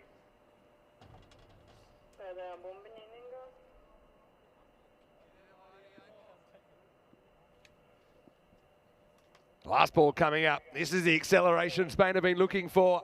Curtain call for Hamza. And he hits it hard and over the top. Maximo to finish. 200 carreras y más, as it'll be 205 for 5.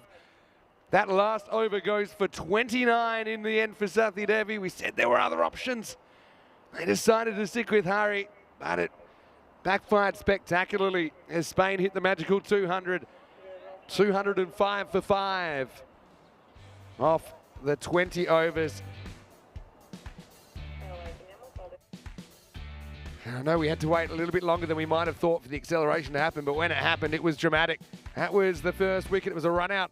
Shafat just in a bit of a confusion spiral with Ihsan. Then Yasir got one that looked pretty high. Umpire was happy with it. It didn't slow down Spain too much. Sethi Devi probably a fraction too short in his first spell. Had a few worked away. Ihsan Had his lucky moments. He was dropped a couple of times behind. Also, might have been run out, but he ended up surviving to score 50 and ended up out on 57, skying one. Maheshwari taking the catch off his own bowling. Chaubey had a bit of a rough time. Well, he was at the bowling crease as well. Daniel Dorkaya, he actually played an understated role in this, but just kind of made sure that they had those wickets in hand. Run a ball 24 before he chopped on to Maheshwari. Disappointing finish for Daniel, chopping on for the second time in the series. Alex Davidson-Soler got to spend a bit of time at the crease for the first time in the series. I think he provided a nice foil for Hamza Salim Dar, who then took the mantle over, didn't he? And was quite brutal towards the end of the innings. He actually finishes on 70. Lost Alex Davidson-Soler in the 19th over, holding out, trying to up the ante. Christian Munoz-Mills came out, but he did a lot of watching as Hamza went absolutely crazy in the last over, taking 29 off Hari Prasad Sathidevi and lifting Spain from 176 to 205 off the 20 overs.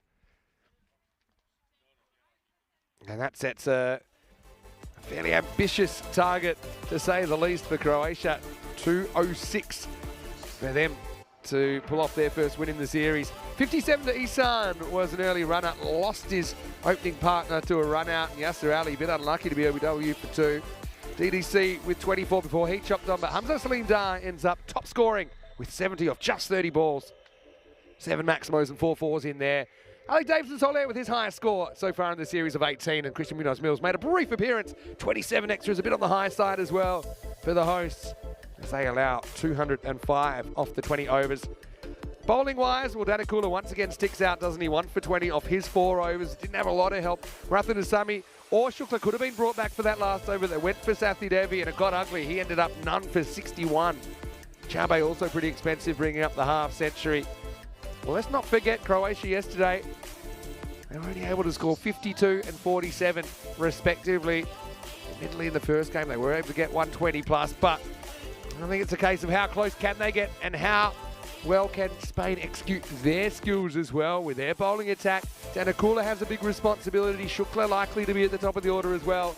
We'll find out exactly how things pan out when we return. Vinny Sound here, Mr. Maximo for ECN. We'll be back in around about 15 minutes' time with the chase. 206 for Croatia to win the 4th T20I here in the ECN Mediterranean Cup.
Hello and welcome back to Croatia time for the second innings of match 4 in this 5-match T20I series between Croatia and Spain. Vinny Sander here, Mr. Maximo, with you from the European Cricket Network. And the story so far has been a pretty good one for Spanish fans. 3-0 up in the series, hoping to make it 4.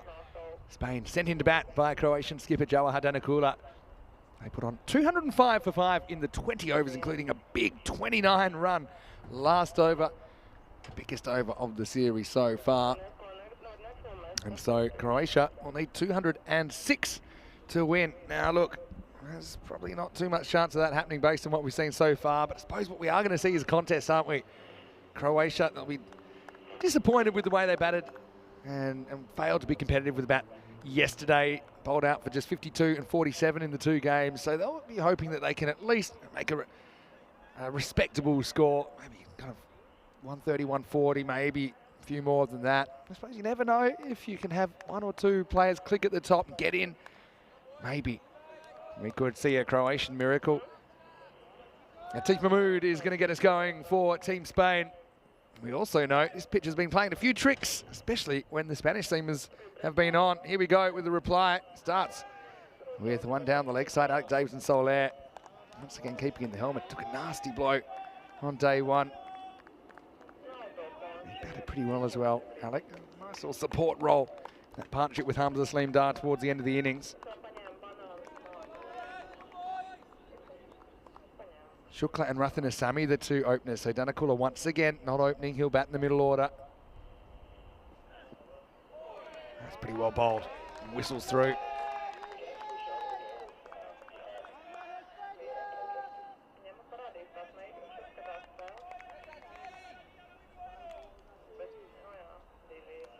Shukla facing up. And there's actually some of the Lavender Lionesses organisation.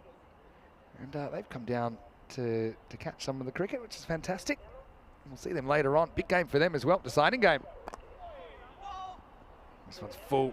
Maybe a hint of movement there for Atif Mahmood. He does swing the ball, not a lot, but kind of just enough, doesn't he, with that new ball.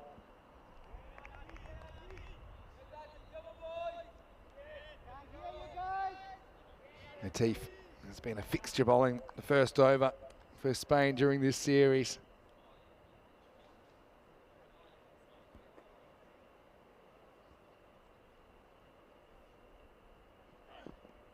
Oh geez, that's difficult to play. Kind of playing that it'll come back a bit, protecting his stumps, but that just went on with the arm. There's that natural variation from Atif Mahmood. Had a very good series.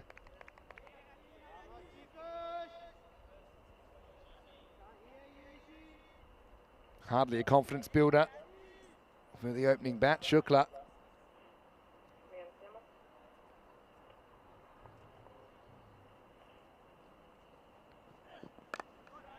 Let's get some bat on this, but no runners yet. Off the bat, we started with a wide, but since then we've had a bunch of dot balls. I think they'll go with Adil Raja at the other end. Probably see at least a couple out of those 2. Spin options today, plentiful.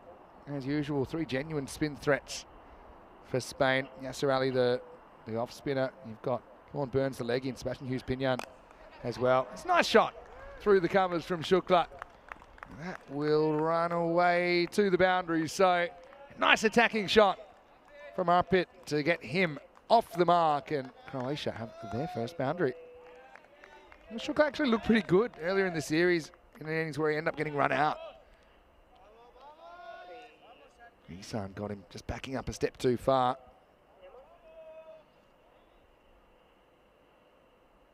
And Teef, I won't be too impressed by getting driven through the covers. Let's see what he comes back with. Last ball the first over. Pretty well negotiated in the end by Shukla. Croatia 5 without loss after 1.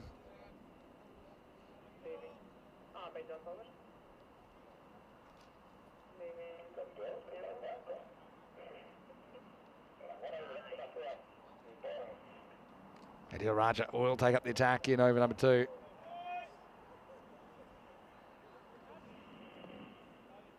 Beautiful day for cricket. A little bit more cloud cover now than when we first started. I suppose people think that'll make the ball swing more.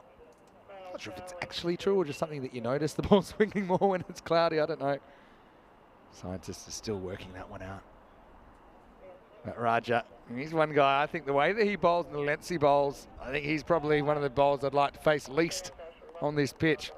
He does have a bit of variable bounce.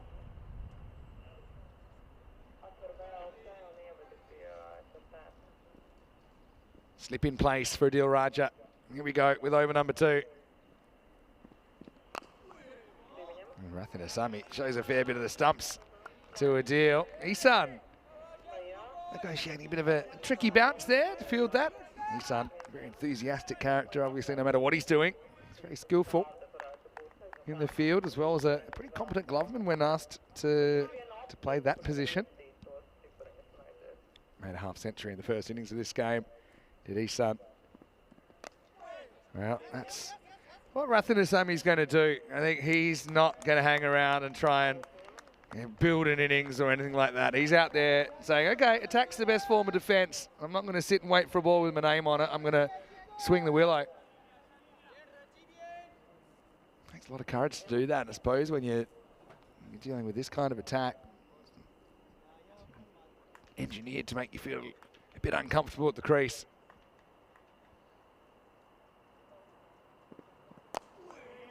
Goes the Yorker this time. Kept out by Shukla.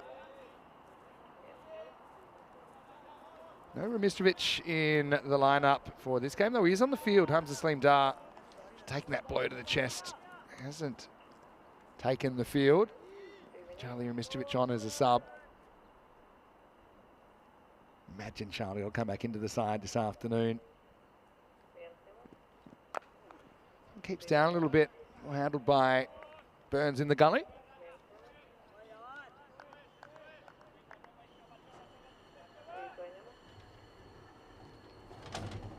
Interesting. Batter keen to get forward there against a deal where, to be honest, you might need every metre you can get to see what it's going to do. All kept out by Shukla. Like I said, I think Croatia, they're probably more thinking about putting on a respectable total rather than a winning total. Otherwise, you'd probably see a bit more attack from both batters. The run rate required started at just over 10 and over already. It's up to 11. Bouncer, but it's going to be called a wide. It's bouncing a bit too much there over the head of Shukla.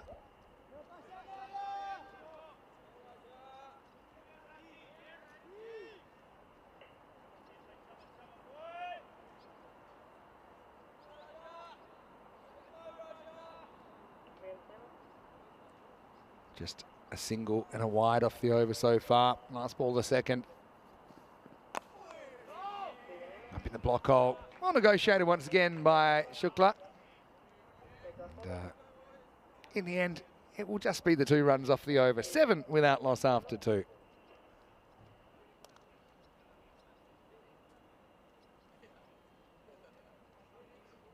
Three 0 up in the series, Spain, and it would look like it'll be 4-0. Still, there will be a game 5 between these 2 teams. And yeah, we saw the Lionesses a moment ago. They'll be taking on Jinx Zagreb in match 3, the deciding game of the ECS-W. That should be a cracking contest. 2 very evenly matched teams. We had a lot of great feedback on that last night. First time we've ever had a European Cricket Series W on ECN. Anyway, here's Atif Mahmood coming back over number 3. That one takes up over the top, and it's going to be 4 byes. Well, go Gadget Arms. This one just comes off a length and climbs on Alec Davidson's Solaire. May have got a tiny bit of a glove on it, but not much. 4 byes.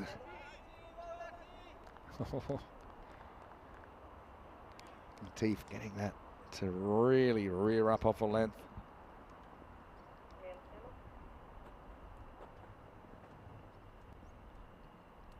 Pretty fine third and a pretty fine leg as well, but that one split in the middle. Takes it on down the ground, but they won't get a run here either. DDC, very quick to jump on it. Croatia, to their credit, I think they fielded pretty well in the first half of this game, but they just weren't able to create too many chances. I think what they did create, they took reasonably well, maybe with the exception of some of the catches going down behind the stumps. Spain, pretty tenacious fielding unit.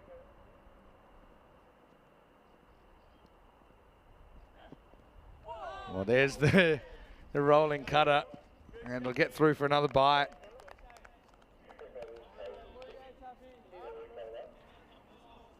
Rathanasamy probably wondering how his stumps remained intact here. Let's have a look at it. Oh, well.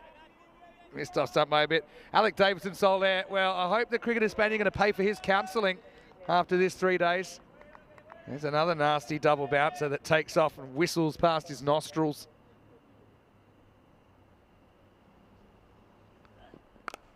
Well, that's another cutter up in the air. Challenging catch. And it will go down. That was a real steepler. And in the end, he'll get a couple of runs out of it. The cutter he took on, tried to take it down the ground. Remišević, I think it is out there, the subfielder. Couldn't quite find the angle to the ball.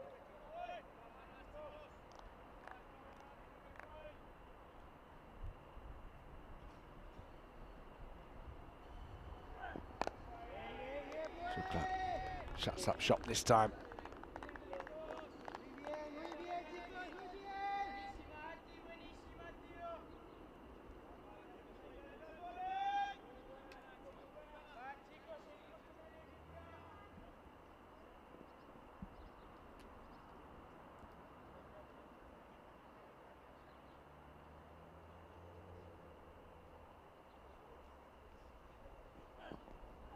There's that cutter again. Davidson Soler does well to make the stop this time. End of the over. And the score is 14 without loss.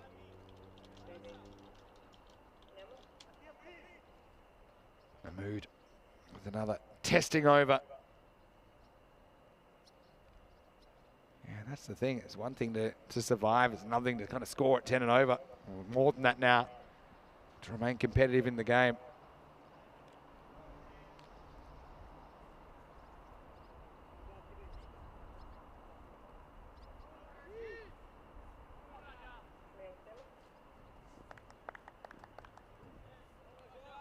Over number 4, a deal to continue.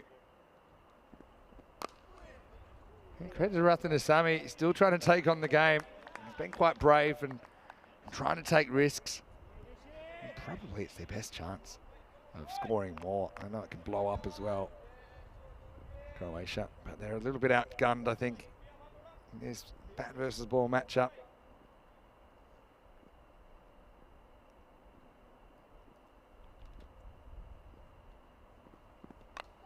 Edged and taken. Excellent catch at the floating slip by Christian Munoz-Mills. And it's Raja that breaks through. Rathanasamy, well, to his credit, tries to take the game on, flashes hard at this. Gets a thick edge, but it's a well-judged catch by the Spanish captain, El Capitan, to his right. Protects the ball, and the first wicket falls. Rathanasamy goes for just a single. And Croatia, 14 for 1.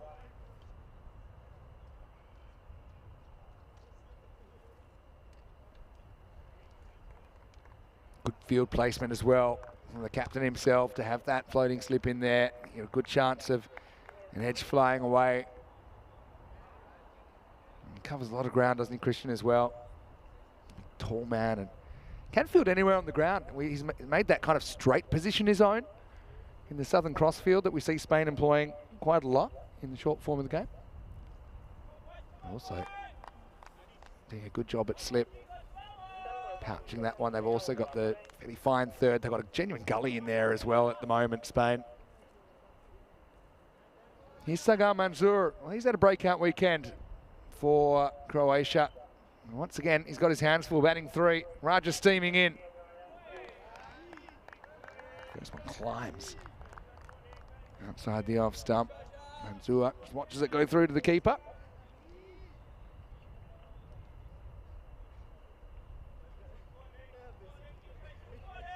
Manzur got done by a ball that kept quite low, got LBW earlier in the series.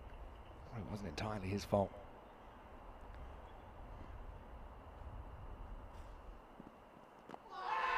That's pretty well bowled as well. In the pad. Raj is one of the great appealers in Europe. Let's have a look at this one. Oh. Does it hit him in line or does it hit him outside the line? Oh. That's probably umpire's call, to be honest. I think it's more out than not out. Maybe some of the ball hits him outside the line. Feels like most of the ball hit him in line. Nice. Probably one of those umpire's calls.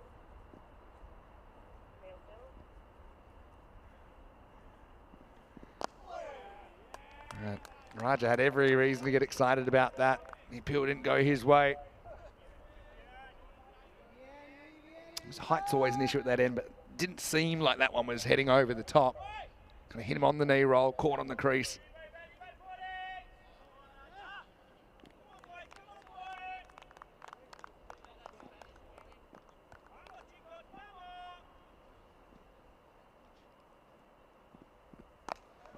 In the air, but away from the fielder. That'll be 4. Nice shot by Manzur.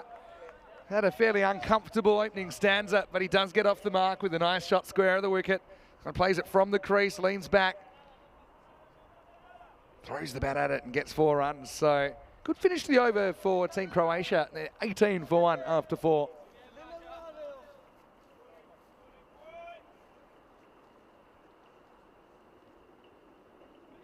You can see that red line is just above 10 and over. What a 20th over it was. Even that 20th over alone, look how much that rate jumps. That's because of 29 runs that came in at 28 off the bat of Hamza Salim Dar.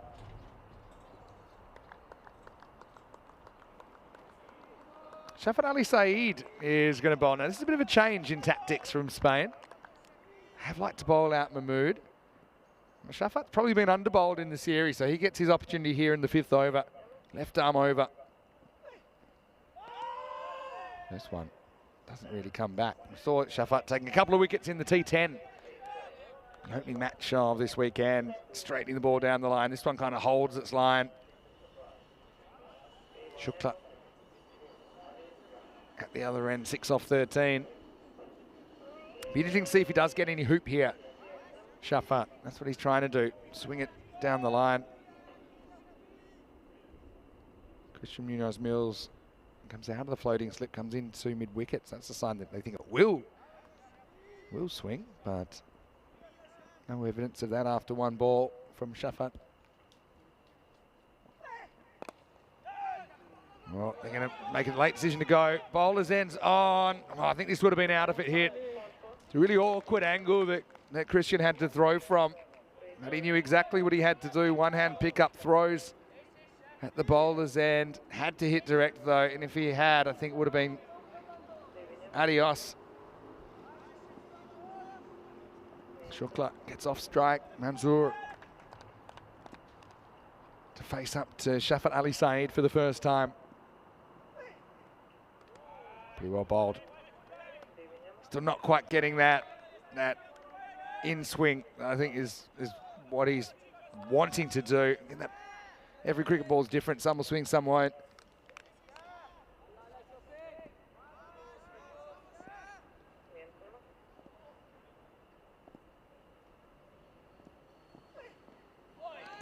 Another one that goes across, but still no sign of any swing.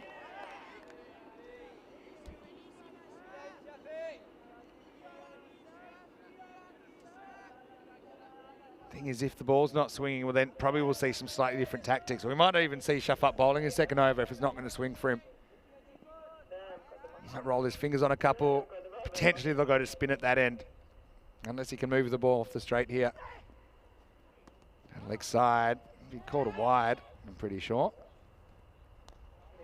And 1 extra that they run.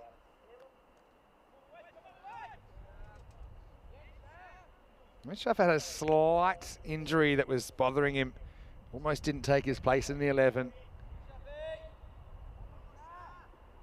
And this over's not really going to plan right now. Trying to get some shine on that one side of that ball. See if he can get it moving.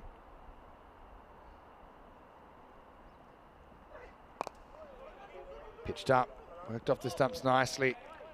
DDC quickly cuts off the angle, just a single.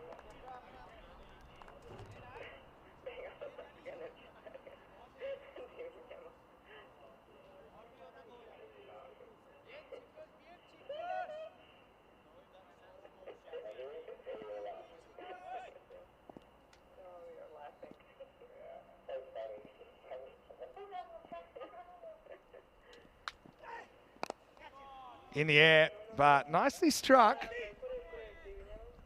Goes all the way back towards the boundary, but Atif is able to clean it up. 2 runs.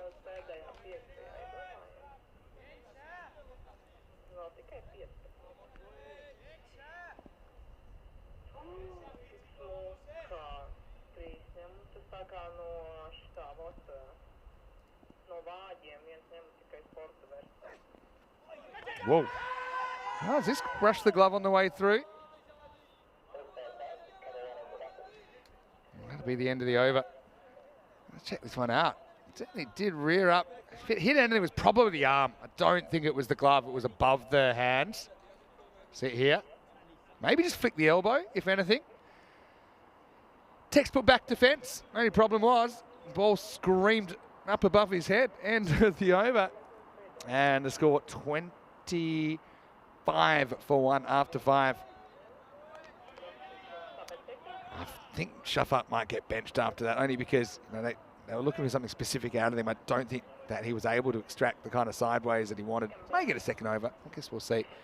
This is what's coming up on ECN, of course. The ECC has appeared at the bottom of that calendar. And we have plenty of events to go before then, including a couple of T20 International Series, Women's Valletta Cup in Malta, and also the Netherlands Tri-Series featuring the Netherlands as well as USA and Canada, with USA and Canada on ECN for the first time.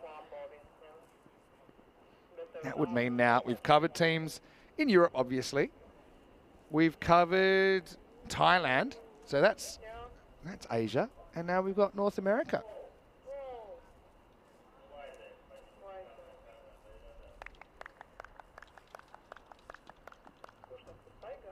Let's keep spreading it. Okay. Raja gets a 3rd over.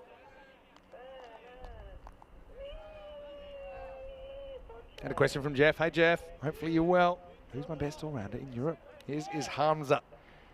Hamza Saleem Dar. I mean, it's a pretty good one, isn't it? Well done for stealing it. If you want to make me pick another name. Oh, he's bowled him. This is kept low, and you can see Shukla just tried to stay leg side of the ball, and it flicks the stumps on the way through, and it'll be a second wicket. It'll be 25 for 2. Let's check it out in the replay. Yeah, just flicks the leg stump on the way through. Went through about shin high. Again, I suppose if he's able to get behind the line of that, maybe forces an uncomfortable decision for the umpire if it hits him in the pad by staying leg side of the ball. He lets nature take its course. And Croatia lose a second wicket, 25 for 2.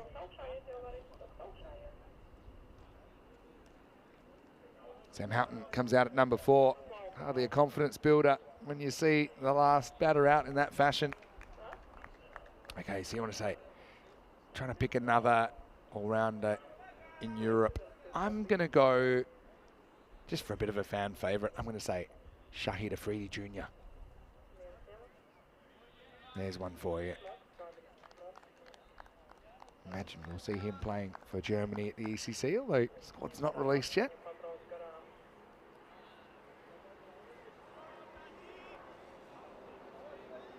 Sam Houghton loves the challenge, Sam. That's the thing.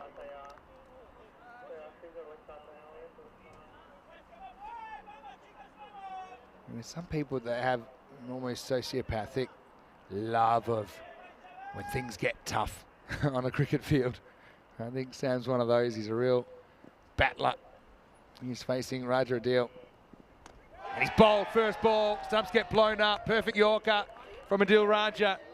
It's 2-2. Adil on a hat-trick. Geez, that's a real tough ball to get first up once again. Sam, this is his technique, likes to kind of keep the legs out the way of the ball, but it's just too fast. Actually hits the stumps on the full. Bang. And so Sam, we won't have too many fond memories of this game, I think. But, we'll see him back out there and hopefully can finish the series a bit stronger. Right now, he's got Golden Derek for company. Croatia 25 for 3. Raja Adil will have the opportunity to pick up a hat-trick. We haven't had one in the series so far. Of course, we have had hat-tricks. Lorne Burns, top of that list. First hat-trick in season 2024. We haven't had one actually for over a week, unbelievably. I mean, ECS Hungary, we had them in consecutive games. Ghulam Abbas and Sajjad Mahmood. Games 39 and 40. Hari Prasad Sathidevi to face the hat-trick ball. 2 slips in place in a gully. Fine third man, fine leg. Close in fielders. Hat-trick ball for Raja. And he won't do it. Just needed to at least challenge the timber, I think. Harry, pretty happy to see that one fly through to the keeper.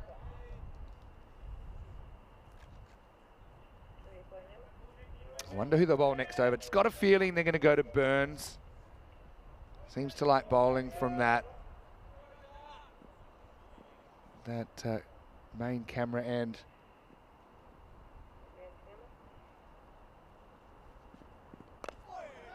Good shot from Sathi Devi. Wants the run, won't get it. What a good spell this has been from Adil Raja. Keeping his place in the side.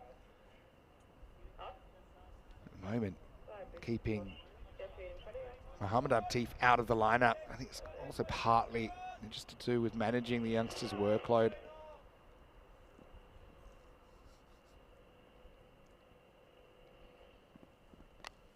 Edged. Oh, it gets through. Run away. Not quite to the boundary. And that will be the end of the over. Actually, I think they get 3 there. Let's have a look. Is this a genuine chance? Big edge, maybe doesn't quite carry. Yasser Ali in that kind of first slip position. And so that'll take us to the end of the power play. We get 2 in the end, and the score is 27 for 3 at the end of 6. Extra's the top scorer through the power play.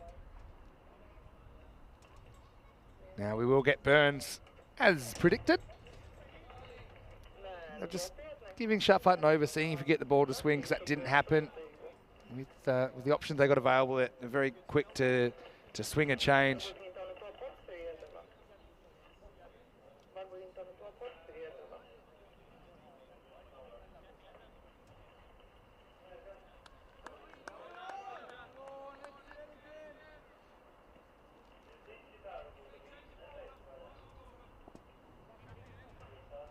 Let's see what Burns has got in store for us today.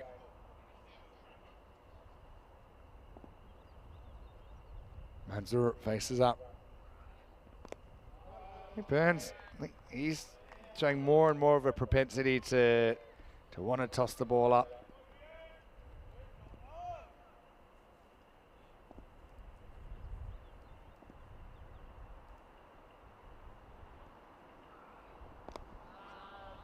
Played down, and well, a bit of hesitation here. Alec can't pick it up.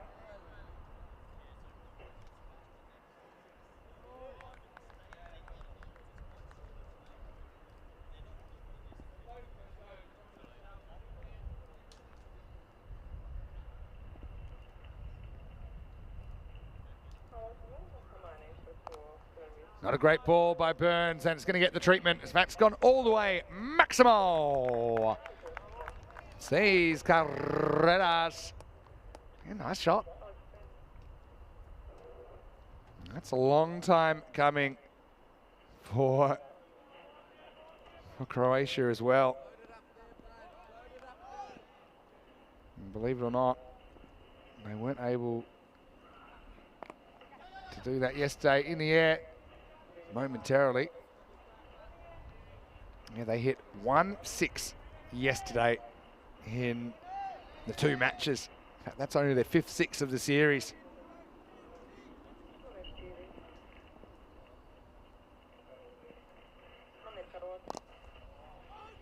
It's pretty more a poor ball as well from Lauren Burns that set it up.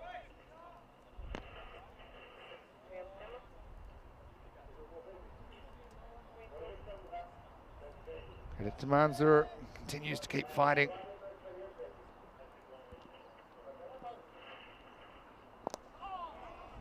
Zeroing in on the stumps again, Burns. Goes for 9 in his first over. Croatia 36 for 3 after 7.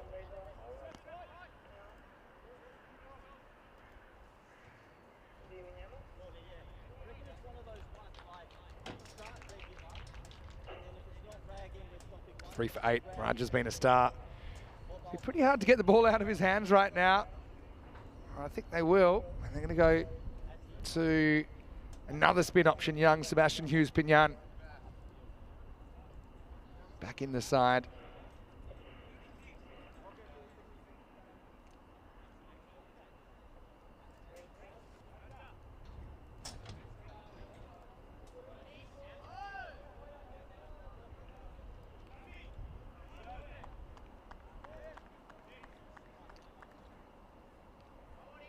Mansour at 14, flying the flag.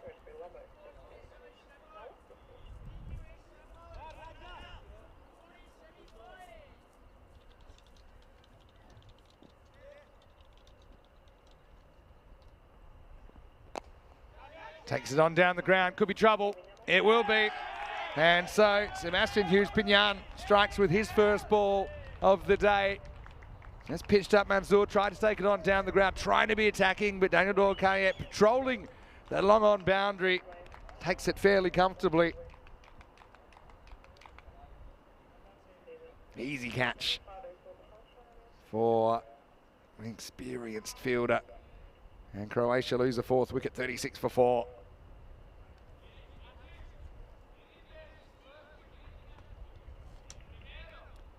Sebastian Hughes-Pignan, big moment for him. His first wicket in T20 internationals.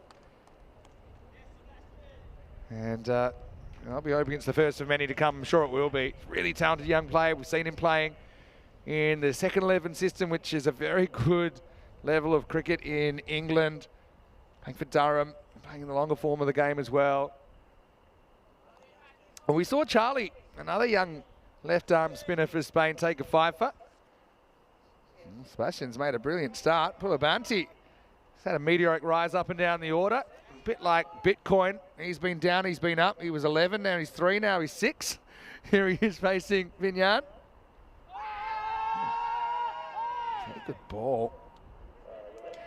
Had a feeling it might have been climbing over the top, maybe hit him outside the line. We'll have to see it from the umpire's view to get a better idea.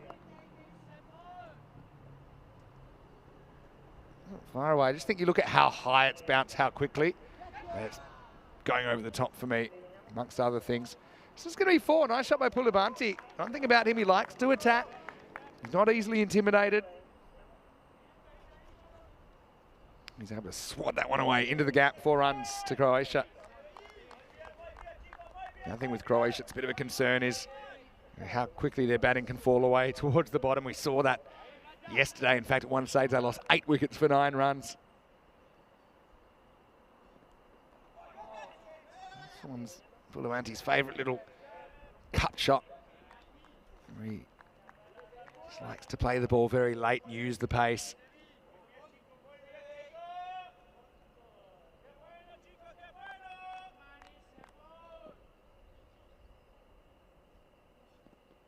Oh, he's bowled him, hasn't offered a shot, and it's come in with the arm, and Sebastian has 2.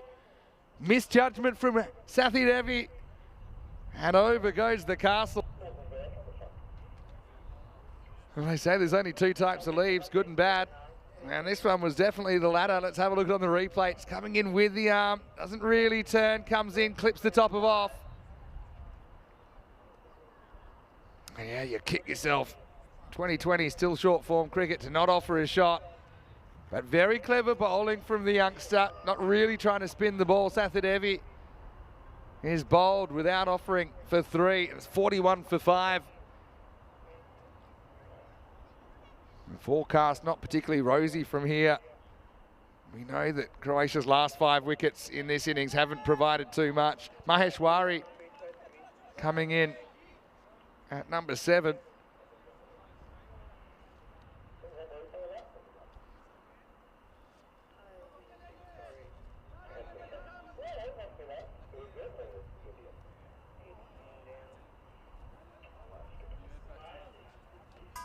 Sebastian Hughes-Pinyan, what an over. What a decision as well. I mean, I feel like you would have needed 2 or 3 security guards to try and take the ball out of Raja Adil's hands. But,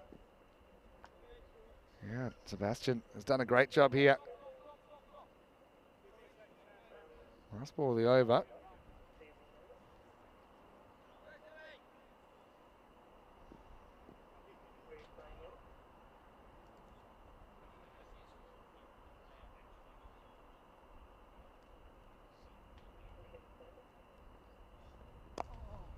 Maheshwari negotiates the last ball into the 8th over, and Croatia 41 for 5. Bit of news as well. Atif Mahmood has gone off the field, so hopefully that's not too serious. Mohamed Atif has come on as another substitute fielder, so we've got the 12th and the 13th on at the moment for Spain.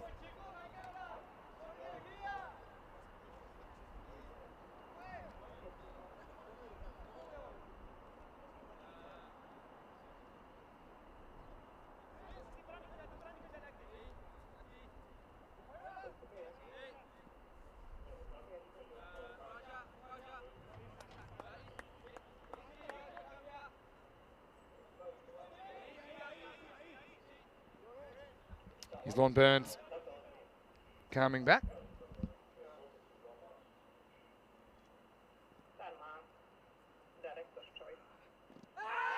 That's pretty close, it's gone.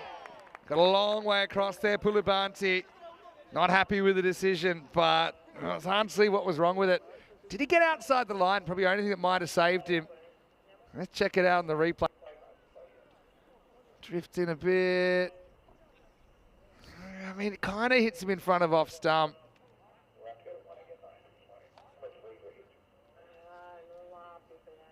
A risky shot to take on. Was it maybe turning past off stump? I mean, you can kind of see the off stump there. For me, probably a bit of a harsh one. Just with it, the slight movement that Burns was getting. I have a feeling it might have just snuck past off, but, you know, umpire has one look at it and it did look pretty adjacent. 41 for 6 now.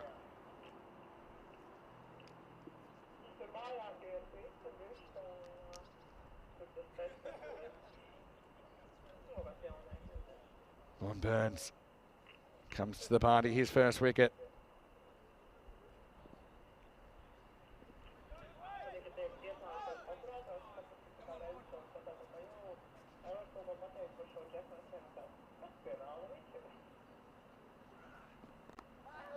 Chaubey, the new batter, a tough spot to come out, but I suppose it's a challenge. That's the way you got to look at it.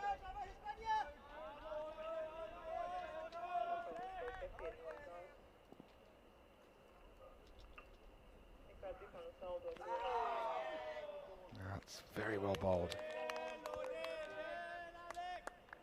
It's very difficult as a leg spinner to maintain your control while you're going through these variations where you're basically trying slightly different things as well. Sometimes a bit slower, sometimes a bit faster.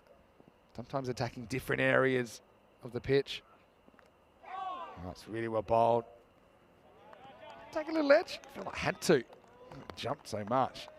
No, it didn't. No, yes, it did. Thought it was signaling behind, so it's signaling 2 to come. Even if you had a slip in, that was going to go well over the top.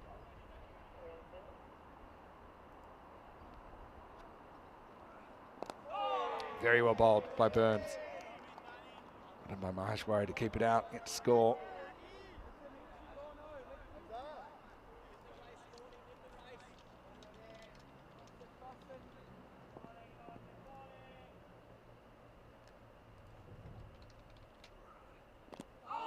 Oh, wow.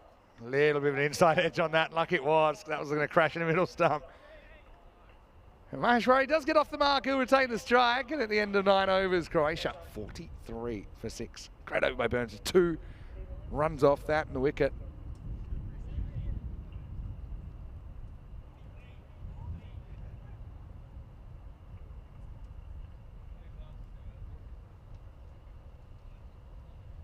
Danakula, interestingly, still to bat. And Danakula is one of the best bats in the team. He hasn't batted in the top 8.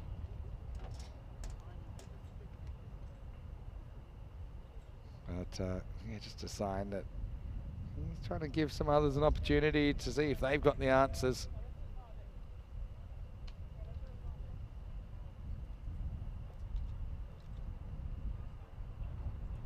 Players will stop for a quick drink. And Spain, they'll be very comfortable, obviously, where they're at. For Croatia, again, like it's an opportunity for whoever's out there to try and take the ball by the horns and maybe provide an individual innings of substance.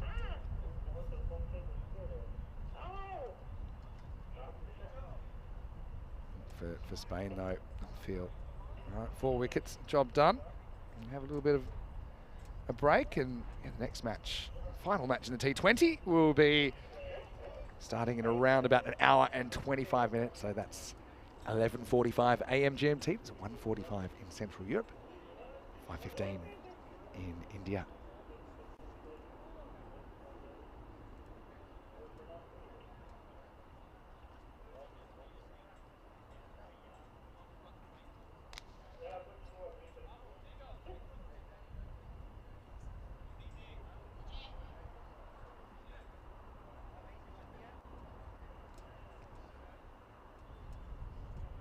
Eleven overs to go, though, potentially. Well, I think Spain will be feeling like could be time for an early lunch.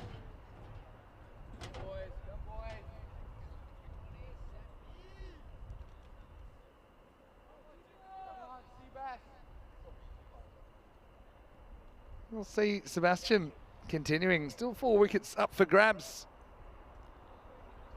I think that I'll be very happy with how Sebastian bowled in that first over. That little alarm ball coming in.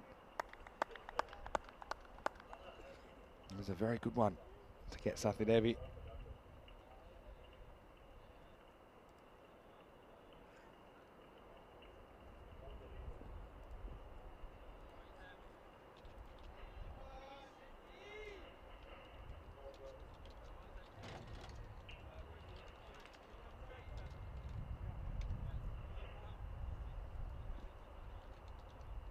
Okay, ready for a resumption now is over number 10.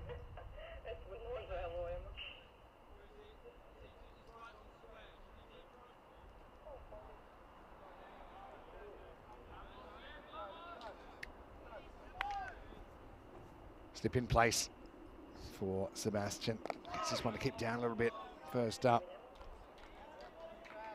Pretty well negotiated by Maheshwari. Picks up a single.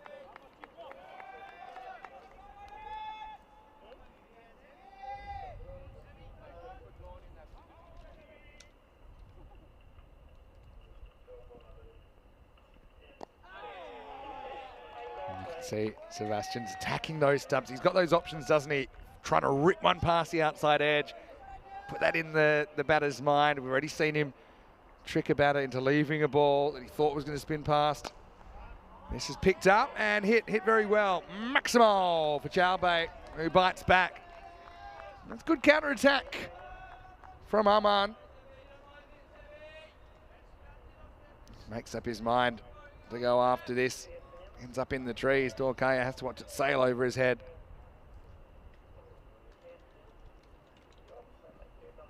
And now he's going to go. Very next ball. Crashes into the stumps. He'll be bowled. And Sebastian Hughes Pinyan has 3 wickets cleaning up here at the Bloodles cricket ground. It just kind of lured Xiaobei into over-attacking. Just flicked the top of the middle and off stumps. You saw that. Crashing into the bail. Sebastian hunting a bag. The 50 comes up for Croatia, but they've lost the 7th now. It's 50 for 7.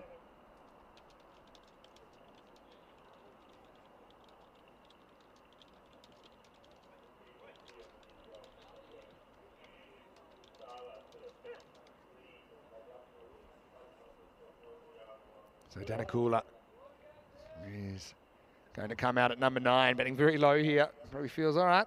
Let's try and find a spot in the order that I can make a meaningful contribution. Next, the issue here is Maheshwari's a recognised bat, but if they lose him, you've just got Peter Bosniak and Kresimir Kekes to come.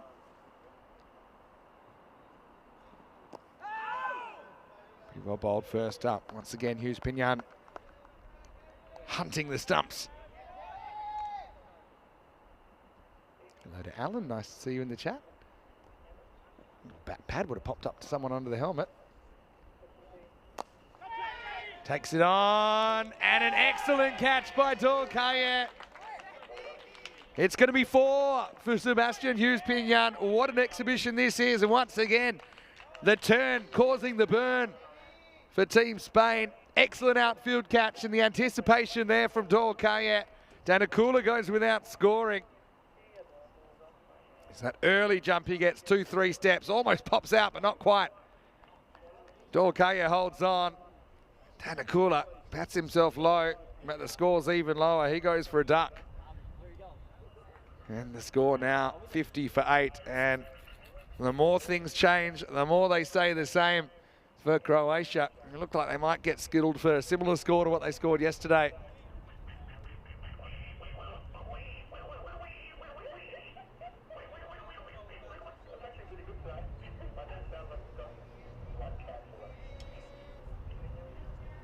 The challenges out there for Peter Bosniak.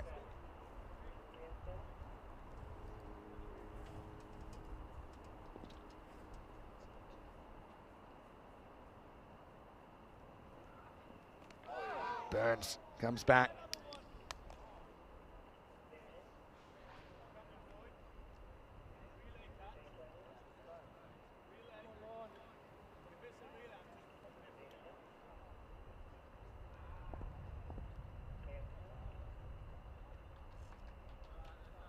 Maheshwari between a rock and a hard place here, really.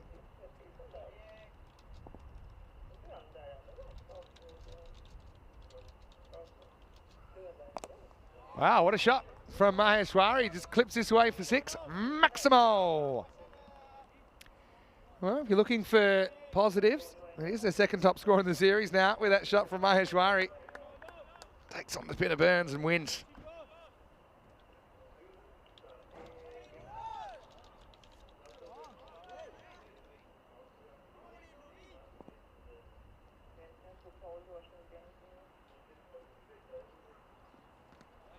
Excellent keeping from Davidson Soler down leg side. Stays very low there. Not the greatest ball from Burns. I think Burns, this is one time, I think he might go shopping a little bit. Try and toss it up. Does, in the air, and gone. So Burns with the second wicket. Isan scrambles that one down. And right now the biggest threat to the Hughes Pinyan fifer is his teammate Burns, because that's 9 down. Hanging, leading edge. Isan finds the drop of the ball very quickly. Things going from bad to worse for Croatia once again. Getting a bit of a schooling on home turf. 57 for 9. Maheshwari, he does have the highlight of the Maximo that he's able to hit off Lorne Burns.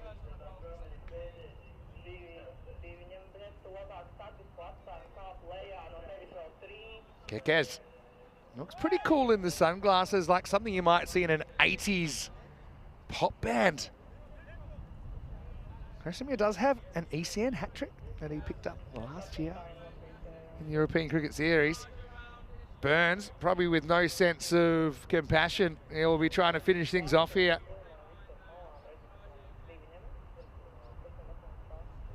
There's Corey Rutgers.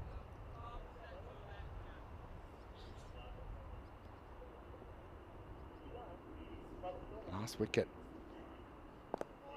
Kekes. I can't believe that, Burns. Kekes so determined to not get out. A ball that deserved to get thumped. Well, plays it with a nice straight bat.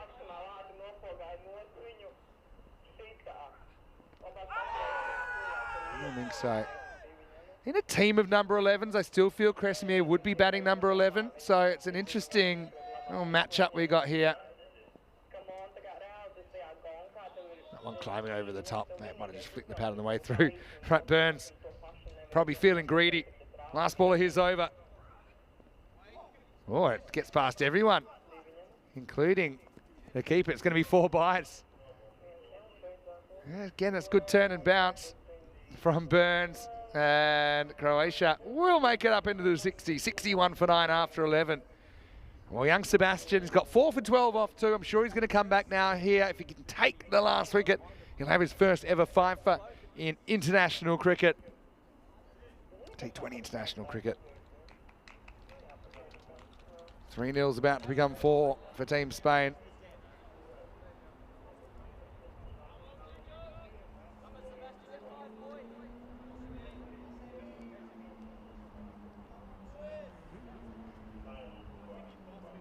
Peter Bosniak, got to say he's a fan favourite. Peter'll give as good as he gets.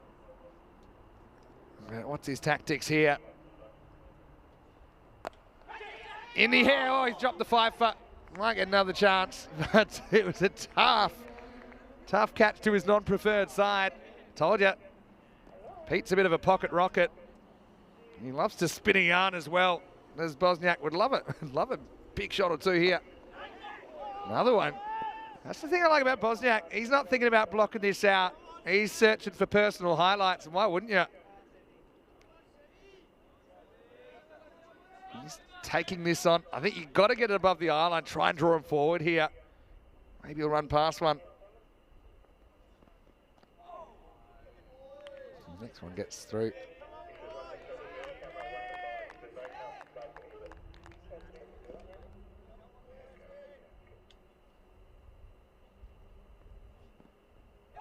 Oh, gets through everybody, including Alec Davison-Soler. They'll run away.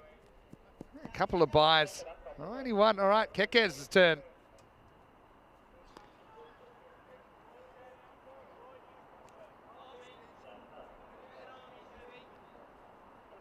Kresimir, he's going to get probably one of the biggest strides ever in to try and block this out. Oh, that could be gone. Oh. Does he get the bat down in time? I got a feeling, we don't have the third umpire, I got a feeling it's probably out. Let's see what the pictures say. Oh yeah, he was gone as well.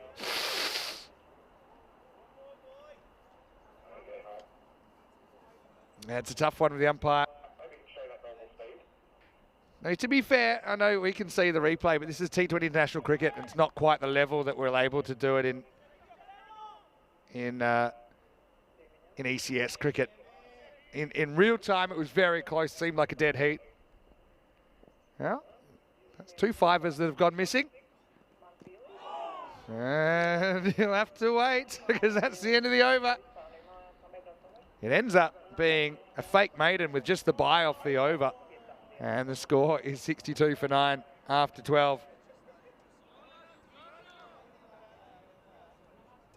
Yeah, well, it shows you, even though obviously the result's pretty one-sided, it's pretty interesting anyway.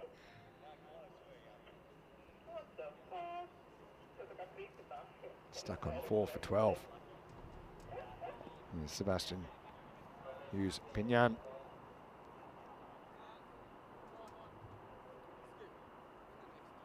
Bosniak versus Burns. I love European cricket and some of the one-on-ones it throws up. Slips in place now for Lorne.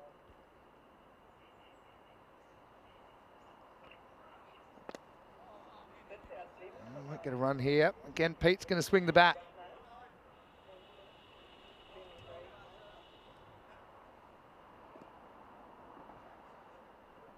Lorne, 2 for 18, pretty good figures. 1 a third. Swing and a miss from Peter Bosniak.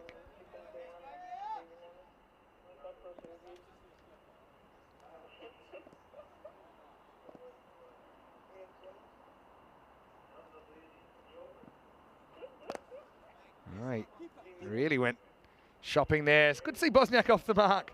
Now can Kekes get a run? I'm on Team Kekes here. Let's get him off the globe. Both these two out in the middle, pretty popular with the community. Yeah. Give him credit for that. So he played inside that a little bit. Sebastian Hughes-Pignan, I know he's a good team man, but he's got to be hoping that there's no wickets in this next 2 balls. And he's got a chance to get the 5th. Oh, Kekes takes it on in the air, and he'll get one. Maybe even 2 here. What a good shot that is by Kreshimir. Off a very good leg spin bowler.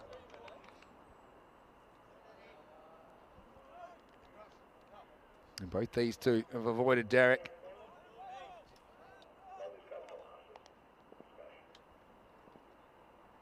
Last ball for Burns. That slides into the pads, and we'll get to see some more Sebastian. 13 overs in, Croatia 65 for 9.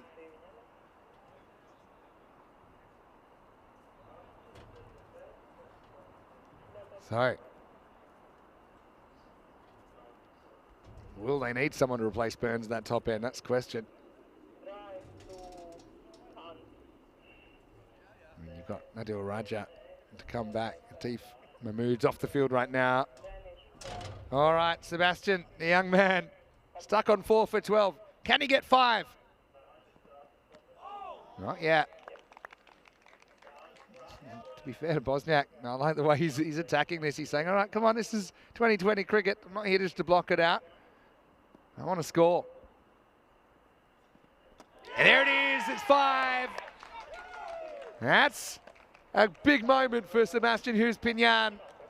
5 afueras, and he will take his first ever 5-wicket haul in a T20 International in just his 2nd match. Bosniak takes it on.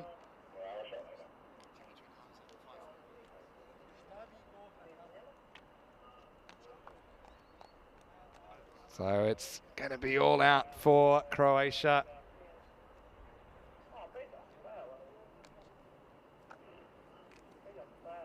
So Kekes and Bosniak, they do fight bravely, but the margin will be 140 runs here in match number 4. And so the final score, Spain 205, Croatia 65. We'll have a little bit of a break.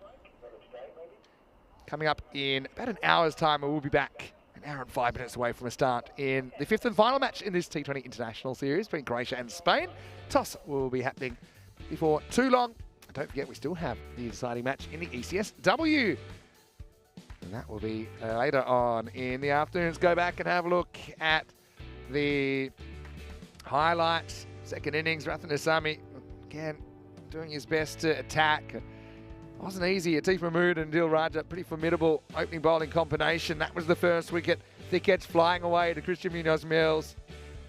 And then we had this one, which was very, very close. Mansour survived the appeal, was able to get that one away. But then we saw a couple of the stump rattlers, didn't we? Houghton got a really good Yorker first ball. Crashed into the bottom of off stump. Raja had 2 and 2. He was on a hat-trick at one point. Daniel Dorkaya caught really well once again, backing up their bowlers with some good fielding efforts. And it was time to enter Sebastian Hughes-Pignan, and that was probably the one he enjoyed the most, just fooling the batter who thought it would turn past the off stump, ended up crashing in. That was a sign of what was to come. Burns played his role as well. This one, again, perhaps a little bit of a talking point about whether it was going to hit stumps or not. In the end, it was close enough. And then the only question was, how many could the youngster get? As Danakula came out, batting pretty low, but he'd only survived 2 balls. Nice catch by Daniel Dorkaya. Maheshwari was able to slam one out of the ground, but he went soon after, caught by Muhammad Isan in the infield. This looked like it could have been the 5th wicket. Again, it was a really tight call. Umpire wasn't satisfied it was out. This one, though, there was no doubt, as Bosniak just swung over the top of that Yorker from Pinyan. And that was that. It was 5 wickets for Sebastian Hughes Pinyan. And a big win for Team Spain. 14 for Mansour, once again the top scorer for Croatia. And extra's really the true top scorer. 10 byes and 6 wides in there as Croatia all out for 65 in Game 4. Bowling-wise, once again, pretty good team effort from Spain. Atif Mahmood didn't get the breakthrough, but only went for 7. 3 wickets for Adil Raj. I thought bowled really well. 3 for 8, his figures. 2 for 21 for Burns. The sole over for Shafat Ali Saeed, but the big story there, Sebastian Hughes Pinyan, with not just his first wicket in T20 international cricket, but his first 5-for, finishing with brilliant figures of 5 for 12 of his spell. 5 wickets in the 20 balls that he bowls in this T20I. So we'll take a break. We're back in exactly an hour's time with the final T20I, Spain versus Croatia. Can Spain make it a perfect 5 from 5? Or can Croatia fight back and produce a huge upset in this series? Vinny Sander here, Mr. Maximo for ECN. We'll stop for a spot of lunch and we'll be back the other side of this break with more T20I action here in Croatia. You're watching the ECN Mediterranean Cup.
Hello and welcome back to Zagreb in Croatia. It's the Mediterranean Cup T20I and we're into the fifth and final match now between Croatia and Spain.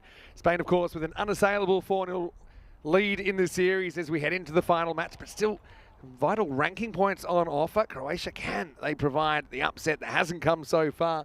Spain will be hoping to make it 5-0. To have some toss news for you, Croatia winning the toss for the second time today. Once again, they've elected to bowl first. Well, last time they were fairly competitive against Spain in the first half of the game. That's before a breakout last over, 29 coming off it. Spain climbing above 200, ended up winning that game by 140 runs. A couple of team movements there for Spain. You see Danny Long Martinez comes in for Shafat. He'll be at the top of the order. Also, they do make a change. Sebastian Hughes-Pinyan, despite the 5-wicket haul, he comes out of the side. Charlie Mistrovic, he has a 5-wicket haul in the series already. He comes in. As far as Croatia goes, looks like the same 11 that we saw playing this morning. 5%, well, that hasn't moved at all, really, from where it started match number 4. So we know Spain are big overdogs. Croatia will be hoping to make a bit of history and getting back to 4-1. Vinny Sandu here, Mr. Maximo for ECN. I've got a special guest commentator, though he's no stranger to the ECN commentary box because he has done a fair bit for us here in Croatia. It's none other than our local expert, Luca Stubbs. Luca, welcome. Thank you so much, Vinny. Lovely to be here once again at the Mladost Cricket Ground. And, well, Luca, last time I was here with you was back in October, right? It was during the European Cricket Series last year. Sometimes we see you on the field, but we know you follow cricket very closely here. And what have you thought of the Croatian team's performance so far? Look, okay, as you said, Spain obviously the huge overdogs. Nice little term you coined there. I think it was expected that Spain would be maybe a league and a half above Croatia. They held themselves, I think Croatia held themselves quite well. A few players, especially, say, Aman Chaubi, Aman Maheshwari, Sagar Mansour. Those are guys who've gotten some pretty good individual performances. Rashid Hasmi as well behind the stumps in the first game. Obviously not here. But I think, yeah, some very good individual performances. And the team performance, I guess, kind of expected. But especially that first game, Croatia actually did really well as a team. And maybe they can get something out of this. Yeah, I mean, it's going to be tough, but you just got to try and win the little battles, I suppose. And I kind of agree with what you're saying. Some players have kind of been able to match it for periods at least. Here's Danakula to get us going in game 5. Lovely ball. Off cutter, wasn't it? Yeah, I think it's maybe nibbled in a little bit off the pitch. I mean, Danakula has obviously been a pretty important player. We've seen him floating up and down the order, batted as low as 9, I think, in the last game. But as far as the bowling's gone, I think he's been head and shoulders above the others. But, yeah, it's also, I think, admirable that Croatia have chosen an opponent that is quite a formidable opponent here to try and, I suppose, see where they need to get to. But Croatia, I know it's a very different looking team than we saw in the sub-regional qualifiers, but a couple of good wins there over Serbia and probably most notably over Belgium. Oh, that Belgium thing was an absolute stunner. I didn't get to watch it, unfortunately. And then I was following the score online on the ICC website, and it was just absolutely amazing. Danakula gets pulled away pretty well. In fact, hit the rope. That'll be 6. Maximo. And the scoring is underway. Ihsan coming off for 50 in the last game. This is a very well executed pull shot in front of square. Yeah, he saw it early. I think it was just a fraction too short, and Ihsan, you can't bowl to play like that there. Obviously, a lot's been said about the fact this team looks very different to the team of the qualifiers. I suppose that's just out of practicality, isn't it? Because a lot of those players aren't based in Croatia that do qualify, so obviously they can't play every series. There's Danakula on the front foot this time. Ihsan with a thick inside edge than anything. Runs away, probably 2. But I mean, it is a challenge to deal with, isn't it? Player availability in European cricket. Yeah, of course. I mean, a lot of the players who played in that World Cup qualifier series, say Borjokovic, the Turkic brothers, Luke Pothoff, a lot of those guys are based in Australia. Obviously, Zach Vukacic is based in the UK. So obviously, flying them in for every tournament isn't exactly possible. Back in cuts this time. Ihsan, they take on the run. And they'll get it. Danny Long Martinez will come in for his second hit in T20 international cricket. I'm sure he'll be hoping to make the most of this opportunity at the top of the order. So it's a beautiful time of the year as well in Zagreb. We were here a little bit later in the year last year, but Oh, you must be enjoying the summer. I am. I mean, this is actually quite nice because we've had a bit of a heat wave throughout July. So having a nice 25, 26, 27 degree day is exactly what you want. Yeah, well, I've certainly been enjoying it. First day was probably a little bit on the uncomfortable side. I think yesterday had been quite nice. Long Martinez to face up. That's the first one pass through. Sam Houghton once again behind the stumps for Croatia in the absence of Hashmi. End of the first over. Spain 9 without loss. Yeah, decent start for Spain. Obviously that 6 from ECN was getting them going. Solid over from Danicula as well. And then Long Martinez, what is it? His second ball in ECI cricket. Yeah, ECI T10 cricket and T20 international cricket. Obviously, a mixture of that we're seeing this weekend. But how about yourself? Have you been able to play too much lately? I know you're a big Zagreb Sokol man. Yeah, I am. I played a bit in the league. I played down in Split, and we had some touring teams from the UK. We played University College London. That was an absolute stunner. Really? We had a T20 that came down to the final ball. 400 runs, over 400 runs scored in the day. Really? Yeah, they nearly chased down 2-9. They needed about 9 off the final over, including a 4 off the final 2 balls. But they couldn't do it. Nope. So you ruined their trip. Yeah, well, I think they had a good trip. They went down to Split as well. Here's Chave bowling over number 2. First one floats for a wide outside the off stump. Yeah, I've got to say, I've been seeing a few pictures. Obviously, I follow a lot of social media accounts of those involved in cricket here in Croatia. Love looking at that Hotel Resnik ground in Split. I obviously haven't been there myself before for the European Cricket Series in 2021. Yeah, good to see a lot of people putting in the work to get the season going here. Yeah, things are going quite well in Split at the moment. Oh, lovely shot. Yeah, that's up and over the top from Ihsan. He's going to get 4 runs here. He started in a bit of a mood.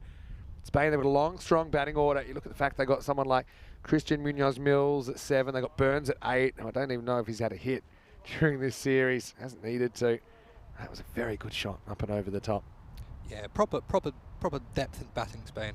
I think that's what separates Spain and Croatia at the moment, is just having that depth, batting down to 9, 10, maybe even 11. Yeah, that's the thing. You look at Atif Mahmood, actually he's batting 9, but actually top scored in the T10 match on Friday. One jumps a bit. I think Ihsan tries to bail out of the shot once he sees it. It has taken off. Are you a bit surprised by how much variability there's been in this pitch during the series? Well, no. We played here before. We had the tournament here before. I think we should be used to it. What do we call it? Quirky, I think. Quirkies. Yeah. Nice I mean, the thing is, it. you've got anything that can land on a length. It can either skid on, or it can bounce up. This one almost shoots through a bit on Ihsan. Yeah, but I suppose the other thing is you got Spain bringing bowlers that are probably a little bit above the kind of pace of the bowlers that you see at the domestic level here. The only one really comparable might be Danicula, pace-wise. And so I suppose that kind of shows up the eccentricities of the pitch a little bit more. Yeah, I agree with you, buddy. Chave. Well, this is edged away and it's going to beat the fielder as well. It'll be 4 runs. So a bit of a lucky moment from Ihsan, who's nicked behind a couple of times today, but he hasn't been caught out yet. That'll be 4 to finish. Well, it's been a decent kind of mini spell here from Chave. We'll get another crack. Yeah, Chave's a very good opening bowler. He's one of the 2 openers at Sokol. Yeah, but I mean, as you said, that pitch not only does it cause problems for batsmen, it causes problems for the keeper as well. Who'd want to keep here? Yeah, that's it. Not quite relish the challenge. I think you need to be quite brave. Well, that one takes off. Oh, whistles past the nose of Mohamed Ihsan. You know, speaking to someone about batting here, obviously those balls that bounce up on you. You could theoretically play them, but why would you want to play a shot for a bouncer off a ball that's on a length? Yeah, well, it's a tough one because I think sometimes it's just what the pitch might do versus what it actually does do. So I think it just creates hesitation with the bats and creates uncertainty, which kind of creeps in like an unhelpful thought. This one kind of keeps a bit low. So Chave, in the end, 9 will come off his over. Same as the first. It's 18 without loss after 2. Yeah, all the balls faced by Mohamed Atif, just the one by Ihsan. Sorry, by Long Martinez. Yeah, Long Martinez is certainly a good prospect. Qualifies on citizenship.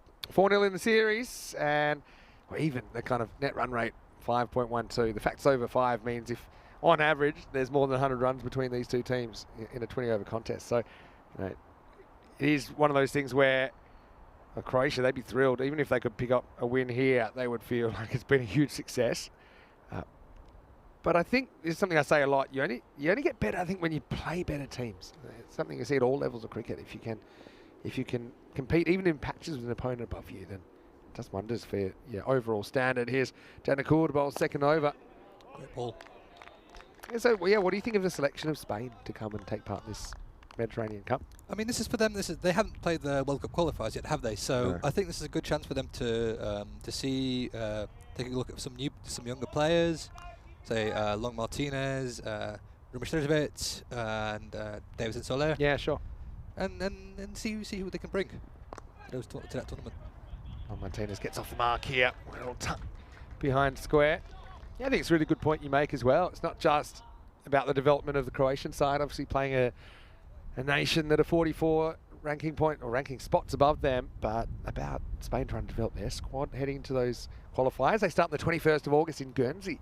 Oh, they're playing in Guernsey. Will they be playing on a grass wicket there? Yeah, not quite sure what the final decision is, but certainly going to have some formidable opponents there. It's well bowled by Danakur, who's fought well throughout the series.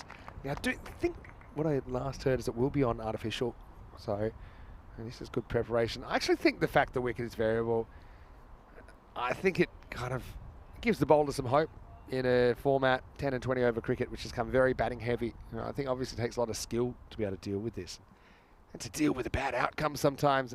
You might get a ball that's more or less unplayable, just to be able to deal with that and stay in the moment. Right now, it's going to be a good moment for Ihsan, who launches this one over mid-wicket. And Maximal says carreras. It's a really good shot off the bowling of Danakur. Yeah, just a bit too in the slot, and again, you can't bowl to players like this. You can't bowl like that to players like this. And what I will say is that the rain on Friday night, we had a couple of storms roll in. I think it flattened the wicket out a touch. I think what I hear is that sometimes it gets very dry and hot, that the underneath kind of cracks up a little bit underneath pitch, and so settle down a bit. Misfield here, and that probably costs them a run. Ihsan keen to hustle back for 2. That's well done. Very, very good running from Ihsan and Martinez. David Skinner in the chat. Hello, David. Hopefully you're well. Obviously here with Luca. Yeah, hey Dave. Hopefully the hangover from the wedding isn't too bad. Yeah, I know. He told me he was going off to a wedding. A little bit jealous, actually. Helix asking, can this pitch be rolled out to maybe settle it down a smidge? Interesting question. I know they do use the roller in Khartoum. It's not a bad finish for Danakur. None for 18 off his 2. In fact, we've had 9 off each of the first 3 overs. 9-9-9 emergency line. Look at this one. Just maybe leave Ihsan a touch. 27 without loss after 3. Yeah, there's been a couple of balls that Danakur bowled that were just outside the edge of the bat. It's quite dangerous. I mean, always a chance for an edge for Mohamed Ihsan. Yeah, I suppose Ihsan has ridden his luck to an extent today. Dropped a couple of times behind the stumps earlier. Also was short of his crease when the ball hit the stumps on a attempted run, but didn't knock the bail off completely. Half stayed on, so he got to stay. Ended up with 57. Yeah, we're going to start calling him the cat. He's got 9 lives. Yeah, well, he's kind of cheeky like a cat as well. Mohamed Ihsan. He's obviously a fan favourite. Leading run scorer in ECN T10 cricket for his time with Pakistan, Badalona and Spain, of course, as Chabo continues. First one straight through to the keeper. Yeah, I suppose Helix talking about rolling the pitch, but then, I mean, you need to have the hardware to be able to roll the pitch. So rollers aren't cheap. They're heavy, they're difficult to transport. I do have a roller story. We had a big plan of, we repaired our roller, which was out of action for about a year and a half, and we had some problems with it, and we have more problems with it, but we'll talk about that in a minute. I'm very curious to hear what you're going to say next. Well, we got it fixed. It's just a case of a flat battery. We did some repairs on it. And how big's this roller? Are we talking kind of heavy roller? It's about 3 ton. That's a pretty big roller. Pretty Okay. big, yeah. Tell me more. Well, this is entirely my fault. I got it stuck in the mud, and then a week later we dig it out, and we were so happy, and then we overused it. Okay. And we now have an issue with the clutch that we're trying to get fixed as well. So when you say you overused it, I mean, did you use it for rolling? What are you rolling? The whole field? The whole field to get a bit flatter. Okay. Yeah. This is back in April and May when it was when we had quite a bit of rain. So it's obviously the ideal time to roll when the ground's a bit softer. Yeah. It made a difference. I mean, our ground is looking a lot better than it was, say, a year and a half ago.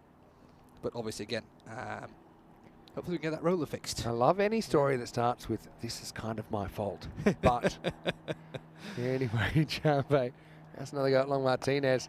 Chases this one, hits it square of the wicket, but finds the fielder just a single. Yeah, seen some lovely shots on the offside from Long Martinez. Obviously, he's only 2 off 7. But a good supporting role to Mohamed Ihsan here. Yeah, Neil Feely wants to bat really deep into the innings this time. He missed out when we saw him last. He played game 2 of the series. That was the first T20, yeah? Sorry, game 3 of the series was. Okay. He did hit a boundary, so it was the second game yesterday. Cracked off the back foot by Ihsan, but just a single. He made 4 off 6. Did hit a boundary, Danny Long Martinez, but yeah, he'll be very keen to make the most of this opportunity. He's 22 years old. He's UK based. He's got good height. And we've seen him playing in some ECI cricket as well, T10 cricket, top score of 30 against Czechia. That was in Barcelona earlier in the season. So nice chance to have another look at him. Nice ball, the 4th. Cracked again to that sweeper. So Chambe able to restrict pretty well on that over, just 3 off it, and Spain 30 without loss after 4. Yeah, good. First over that hasn't gone for 9, and very good over from Ahmad Chaubi.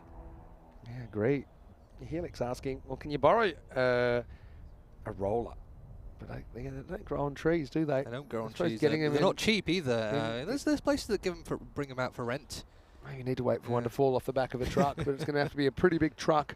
26 to Ihsan in the first 4 overs, 3 to Danny Long Martinez as the opening pair have done the job so far for Spain. If you do have any questions for Lucas Stubbs, you can throw them in the chat. ECN European Cricket Network. David Skinner in the chat saying, Luca, he's not feeling massively active today. Enough said, David. Nothing. A few coffees and some orange juice and some hearty English breakfast. It's kind of wedding season, isn't it? Around this time? It is. Kind of just before summer and just after the kind of peak of summer. Yeah. Sathi Devi gets a ball, loses the first one. Didn't have the greatest time earlier, Harry. Ended up going for 29 the last over, conceded 61 of his 4 overs. So I'll be keen to make amends here in the last game of the series. Yeah, he didn't take any wickets, did he, in that game, did he? He did not. No. And to be honest, he was given that last over, but I think they had a couple of players that were available that probably were a bit grieved not to get the last over.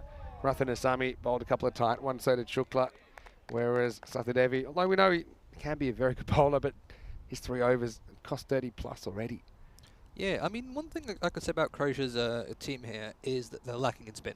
You've only really got Aman Maheshwari, who's only a part-time spinner, and we've seen what Spain have done with Burns and Rosicevic and Sebastian Hughes-Pinyan.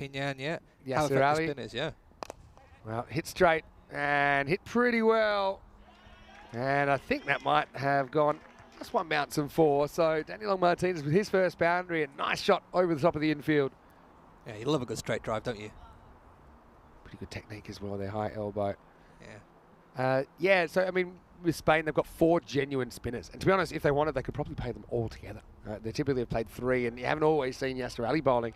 But 3 of the 4 have a 5-wicket haul in the series. Anyone that doesn't is Burns, and he's taken a bunch of wickets. He's been very consistent. Played every game so far in the T20. So obviously that variety is something that you mentioned. It's something that Croatia are lacking in this series with just Maheshwari, the part-timer. I've actually been pretty impressed with how well Aman's bowled as that option in that role, which isn't particularly natural for him, but Yeah, it's hard, especially when you have a batting lineup that is so dangerous and can get on top of you. The fact that there's a bit of a sameness to Croatia's attack is tough. Ihsan takes this on in the air and gone. Yeah, Maheshwari, well, we're just talking about him bowling, but right now he'll do the work in the field. Ihsan falls for a bright 26, but he has to go. Sathi Devi with the wicket, and Spain 36 for 1. Lovely stuff. Quite important wicket for Croatia. And obviously, it's nice to get a wicket, especially after someone like Ihsan has got a good start. Yeah, nice. Always nice to take a wicket, but nice to take a wicket just before a guy gets going. Yeah, that's right. And Ihsan will be disappointed to go for only 26, but I suppose it gets him off to a decent start anyway. Yasser Ali comes out at number 3. Dave Skinner saying apparently is there with a pitch called the Papa Stubbs Trench. That where is where the roller got stuck in the mud. That is true, yeah. There's a picture of me just after we got the roller out where I was going to get buried. All right. I'll show it to you probably at the drinks break. Definitely enjoy watching that picture. Here's Yasir though, vice captain of the side, Sathi Devi. I suppose just asking the right questions there of Ihsan. He tried to drive on the up. Thick outside edge, loop to Aman Maheshwari. Yeah, safe hands, Aman. He's taken about, 3 or 4 catches, including a couple of his bowling as well. He's caught really well, yeah. I think so. He's got a big pair of hands. One of the negatives, I suppose, of Maheshwari being the spin option, and I think he is a good spin option, is that it takes out your left arm seam option. Now everyone else is right arm seam. Pretty good one first up. Yasir flirts at it. The bowler took a bit of convincing, to be honest. Eventually asked the question, turned down. Yeah, Ihsan didn't look that convinced. Sorry, Ali. Ooh. Might have taken a bit off his thigh. That might have been where the noise was. Yeah. Ooh. Pretty interesting shout, actually, but just didn't feel like it was an edge to me. Might have flicked the arm. If we keep rolling it through, might have just flicked the elbow. But still, pretty good ball from Sathi Devi. And another very good ball. So, a bit of a scratchy start for Yasir. End of the 5th over, and the score is 36 for 1. Let's have a look at some of the upcoming events. And, of course, Croatia is on there. We'll have the ECS, and a bit like last year, we'll have both women's and men's ECIs to finish off on the 21st and 22nd of September. I know we'd love to have you back, either in the commentary box, maybe on the field for that European Cricket Series. Well, I'll definitely be here. I think it's looking like I might be on the field, but obviously, anytime I'm not on the field, I can always come in here. Well, not with you, but with Charlie and who's the... Charlie and Nish will be doing that one. And also, 50 days to go, and Croatia will actually be in action on day 1 of the ECC, the European Cricket Championship, the Euros of Cricket at the Kartama Oval. And pretty exciting with the 2-division structure as well this year. And Croatia genuinely will feel they're a chance to be competitive, make finals, and potentially even win the trophy or promotion. Yeah, I mean... Who knows? Lovely bowling again from Shabby. So, what I was saying is that, obviously with that Challenger division, that second tier, it gives teams a chance to play teams at their level. And of all those teams I've seen there, maybe Isle of Man are probably a bit above the other teams, but anyone on their day can beat anyone. Yeah, Isle of Man were the closest. Because it was just basically done on a straight split of performance from last year. And Isle of Man, if there was an extra spot in the Premier Division, they would have had it. So, I mean, they might feel that they should be favourites. Suppose time will tell. I know a few people have questions about that Challenger Division. And basically, you need to understand there's 11 teams in it. So there's a group of 6 and a group of 5. So the group of 6 actually plays an extra day because you've got an extra game each because you play everyone else in your division. So, or everyone else in your group. So Croatia will play group matches on Monday, Tuesday, Wednesday. They'll have finals on Thursday if they're in the top 4 in their group. And the top 2 performers in the group, so basically the 2 finalists of the group, they'll get to continue in the competition. Cracked off the back foot once again. Field has been busy out there. Sagar Mansour. So yeah, Group 1 will have 2 qualifiers for the playoffs. Group 2 will do the same thing, except they'll only have 3 days of cricket. They'll have 2 days of group matches and then finals third. And week 2 starts with the Challenger Division playoffs. So the top 4 teams out of the 11 will do battle over 3 days, culminating in the final of the first ever ECC Challenger Division. Both finalists will be promoted, but only one will get to raise the trophy. Cracked away. More work out there. Been waiting for a blooper. Finally, it's come. That's Pulibanti out there. It was a bit too hot to handle. And Yassarali gets 4. Yeah, I was just praising Vasu Pulibanti for that stop in the game before, where he came out. I saw it looked great on camera because it was him and Rathinasamy, and it looked like Rathinasamy's given up on it. There's no chance, and then Vasu comes out of nowhere and stops it on the boundary, just on the other side. Yeah, unlucky there with the bounce. I've liked the kind of the application in the field of Croatia, even though I know it's been a tough time for them, chasing a bit of leather. This is a nice looking straight drive, and that's going to be 4. Classical cricket stroke from Yasser Ali. 2 boundaries in the over. Yeah, I think Croatia were doing really well up until these last 2 balls. The 4th, 5th, and first half of the 6th were really good. They restricted the runs and took a wicket, but now Yasser Ali's got them going with these 2 boundaries. Wasn't it a good ball, obviously, but he still got to put it away, and he put it away with a minimum of risk as well. Yeah, it was a failed slow ball. It just ended up being a full toss. Last ball, the 6th over. Another cracking straight drive. This time Yasser wants the single. He'll get it. And at the end of the 6 over power play, Spain are 46 for 1. Yeah, so like I said, the top 2 of the Challenger Division will play in the final, which will be on the 2nd Wednesday. So it's basically first 10 days are all Challenger Division. And then we'll get into the Premier Division. But yeah, both finalists will be promoted for 2025. Obviously, you get to the final, you'd be very happy that you know you're going up, but still a final's a final, and it's going to be a full-on ECC final with the national anthems, with the trophy, with the presentation, with an MVP for the Challenger Division as well. And a chance for you to wear an outrageous shirt. I can definitely guarantee that I will have my gold sparkly shoes, which I now have to save for the Cardamom Oval because they can't quite stand the whole year. So they'll be ready to go. I mean, I think get on the line to whoever gets your shoes. Have a rotation of 3 or 4 pairs. Oh, I do. But the gold ones are their specialist finals day shoes. Okay. But here's the scary thing, right? Do you know how many finals days we've got in this ECC? I'll have to count them. Okay, we've got... Well, first, we've got a wicket because it's a little bit short. And it's a really nice catch. It's Croatia Kesej who is going to take the catch. Yasser Ali turns on it. And Kresimir says, thanks you very much. Spain with the 2nd wicket down. It's 46 for 2. Yeah, I thought that was going to go for 4. I mean, it was because where we're sitting, obviously, there's not a pillar, but a blow-up thing. I didn't see Keke standing there. I thought it was going to go for 4. Yeah, that's that was a great catch. That's the lines of sight in the cube. This will be a good view of it.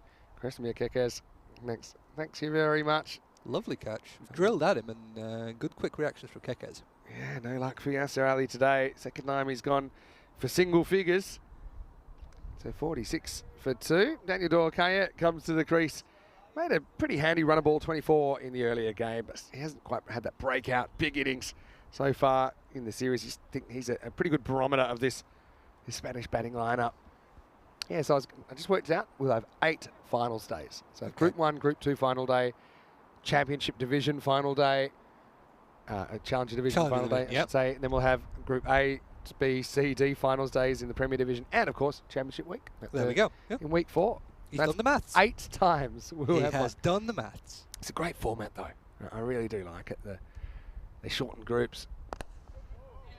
Let's hit pretty confidently from DDC first up. Yeah, that's one thing that I think really has been a bit of a game changer. Even the ECL going from 5-day groups to just 3-day groups. So the fact, and of course we saw it with well, Assassins went this year, but SoCal have gone before, that everything's compressed and everything's kind of heightened. The 2 games a day, I mean, it gives you good momentum.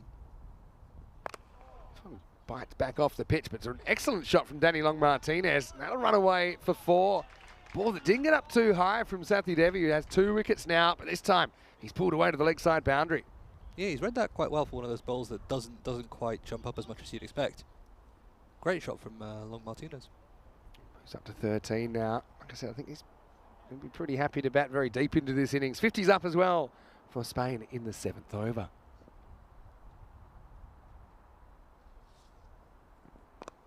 That's the ball short of a length this time. Danny happy to knock it into the leg side for a single. I should also mention that if people do want to come and watch the ECC, maybe they want to follow a particular country, or maybe they just want to come at a particular time, you can go to our website. You can check out, there's a discount code for Sunset Beach Club. If you want to stay there, there's also a discount code for Carcast, who are our official iCar sponsor. DDC knocks this to Kekes. He won't be able to prevent the single. That'll be another run to Spain. But you've got to say, we're already looking forward to it. And it is a shame, actually, just with the timing, that I won't be able to get back to Croatia for the ECS, but I certainly will be watching pretty closely. I think maybe a new team or two as well will be taking part this year. Yeah, I mean, we have nothing official yet. Just heard some whispers. Just some whispers. I think it's, well, from what I know, it's going to be the biggest one so far. Yeah, I think that's what I've heard as well. I hear that Belgrade will be back. Ljubljana, obviously, always been very competitive in that European Cricket Series. Good to see the Warriors debuting last year. Hopefully Seoul for Split are back as well, even though it's a bit of a challenge with the travel up from the south. Even hope we might have a Turkish club in the ECS this year. Will we will also be seeing Croatian News Club Rijeka? Yes, I heard some very good things about them. Yeah, we played them quite a bit over the last couple of weeks as well. Last ball, the 7th over. Martinez leans on it. Might get more than he bargained for here. Oh. I think that's full. Well, pretty tough to see, actually. Was he over the rope or not? He feels it was a clean stop. Maybe we can have a look at this on the replay. It's a long way from the camera as well. So, I mean, that seems fine. Question is he still in contact with it? I think he had his hand over the rope. Ooh. Yeah, it's not. Tell. I think it's probably okay. And, yeah, I mean, you can't really see the rope. So I think the benefit of the doubt normally goes to the fielder anyway. So turned out to be a decent stop. 2 runs off that, and after 7, Spain are 56 for 2. Yeah, we don't have a third umpire here, do we? So we do have to kind of rely on fielders being honest. It's one of the things I think I probably should have a look at as far as the T20I playing regulations, because I believe there should be some scope to be able to review certain things like boundary stops and line decisions. I realise we don't have the full DRS package, we don't have ball tracking, but the fact that the players, and for example, both umpires and both captains would be thrilled to be able to use the technology that we're using for the broadcast for line decision, but they're not able to according to the current conditions. It doesn't really make sense. Have 2 drinks breaks here because of the middle of the day that we're playing, so 56 for 2 after 7.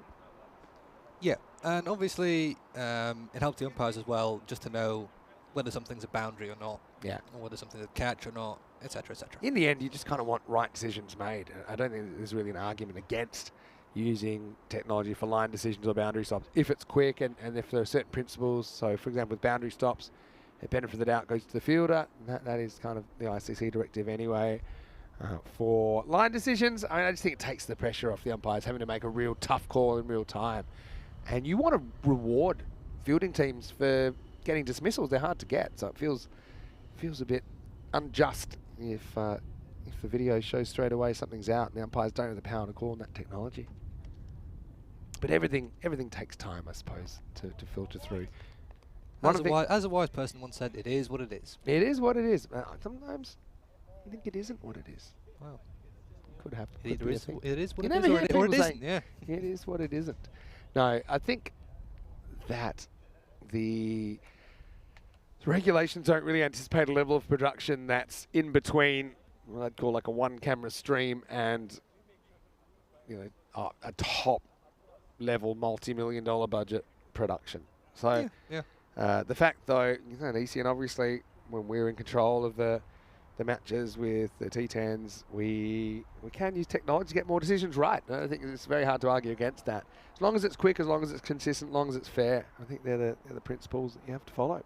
Yeah, I think when I first heard about European cricket, somebody on Reddit described it as village cricket with test match production. Yeah, that's kind of one of the. Although I think that's kind of selling the cricket short. Some of the cricket quality is actually really, really good. It's the whole spectrum of it. I mean, if you actually look at, this was actually mentioned, in the Western Shield, which was British and Irish Knights versus Team Europe. You look at some of the players from there and what they've gone on to recently. Harrison Ward with a contract for the 100. You've got Michael English, who's just made an international century for Scotland on debut. Yeah, you had Michael Leask from Scotland, who was a World Cup player who played in the last ECC. Yeah, we actually did an 11. Yeah, World Cup 11 of ECN players, and actually had people missing out. Anyway, Kekes gets a bowl.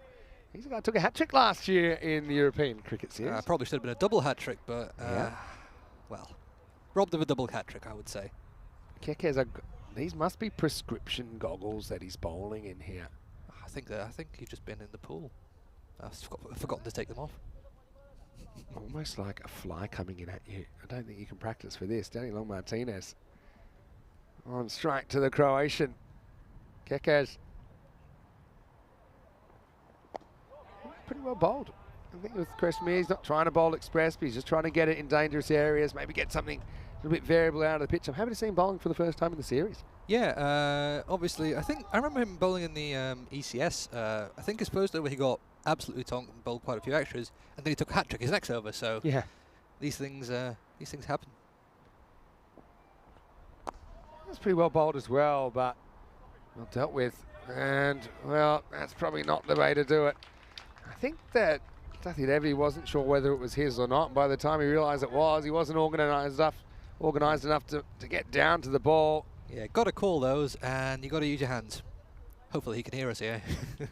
Well, he won't have to do it now because he's been relieved of his duties, been put on hiatus. Yeah, we've got Sagar Manzoor here protecting us from those offside drives. DDC gets 4 runs. Kekes, first time bowling in T20Is.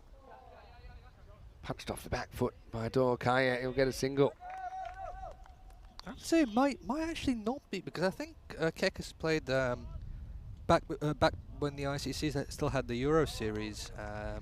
I think he might have played in some of those, and he might have bowled. I have to check with him. Yeah, well, don't forget in 2019 everything became official, right? So if he might have played before that, then he's played internationally. But 2019 was a big year because that's when all ICC countries became recognised international cricket countries. Right. Fall under all the criteria. But I think it's actually been a pretty good over. It was the boundary that probably shouldn't have been. Yeah, and I mean, as I said before, the fact that Croatia don't have a spinner, apart from Maheshwari, getting someone who's a slow medium is actually probably quite a good option as a change bowler. Yeah. DDC push this away for a single. He'll retain the strike. Pretty good over from Kresimir Kekes. And only 9 coming off it. It's 65 for 2 after 8. Yeah, Spain going about just over 8 and over. It's not too bad from Croatia. They've taken a couple of wickets. I mean, as we've seen so far, Croatia tend to do well in the first half of the innings, and then Spain just kind of take the brakes off and go for a pretty big score. I think with Spain, because they do play so much T10 cricket, and they play at the domestic level as well a lot, and even 15 over cricket they play a lot of in the Barcelona region. The thing is, if they have wickets in hand with 5 or 6 overs to go, it's almost they can flick a switch. Yep. And almost make it seem like a different format. But the first thing is, I think they'll bat pretty sensibly to at least lay the foundations for that launch. 65 for 2, going just over 8 and over at the moment, and we're going to get Arpit Shukla bowling for the first time. Bowled pretty well earlier on, just run a ball through 2 overs bowled. Thought he might get the last over, but he didn't. Got a bit ugly for Croatia in the 20th. He's over number 9. Lovely shot. Punched away, and that's very good batting from Daniel Dolkaya. Will be cut off though. Thing with that, they should get 3 here. They're going to go for it, and they're going to get there. That's excellent running as well. You don't see too many 3s on this ground.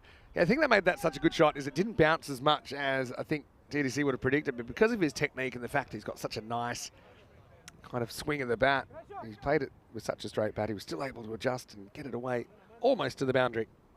Yeah, good feeling again from Vasu Piliban. He's like a little Duracell bunny out there in the field. Yeah, every country's got a Duracell bunny. Flicked away by Daniel Martinez, finds the fielder. Yeah, Pero Bosniak took that one somewhere between the gut and the chest. It's got a bit of padding there. He'll be fine. Bosniak's certainly a fan favourite. I love the way he was taking it on with the bat earlier in the game as well, earlier in the day. Late cut, very delicate. That'll run away for 4. That's wonderful batsmanship from Danny Long Martinez, who moves into the 20s. Yeah, good stuff from Martinez. I think he wants to stay in the entire innings, keep going at just over a run of ball, and be happy to rotate the strike. He's doing really well today. Because he is so tall, he can chop down on that from a pretty good height. I mean, difficult to unsettle him with bounce. Is he, what, 7 foot tall? Not quite, but not Looks far like off. it. Closer to 7 foot than I am. Chops down on this one. Very quick response from DDC to get through for a single. Excellent understanding between these two. Oh yeah, I think that's what sets Spain apart from not just Croatia but other cricketing nations in Europe.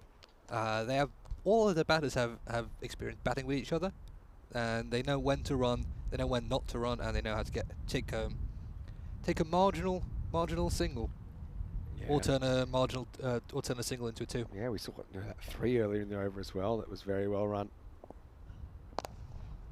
Looking pretty well organised at the moment is Daniel Dorokaya.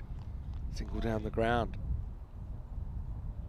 Yeah, Spain cracked the top 30 for the first time earlier in the year. I mean, they beat Jersey 2-0 in a series. They did. Quite a high-scoring series. Jersey, they've actually played some ODI cricket in the last period as well.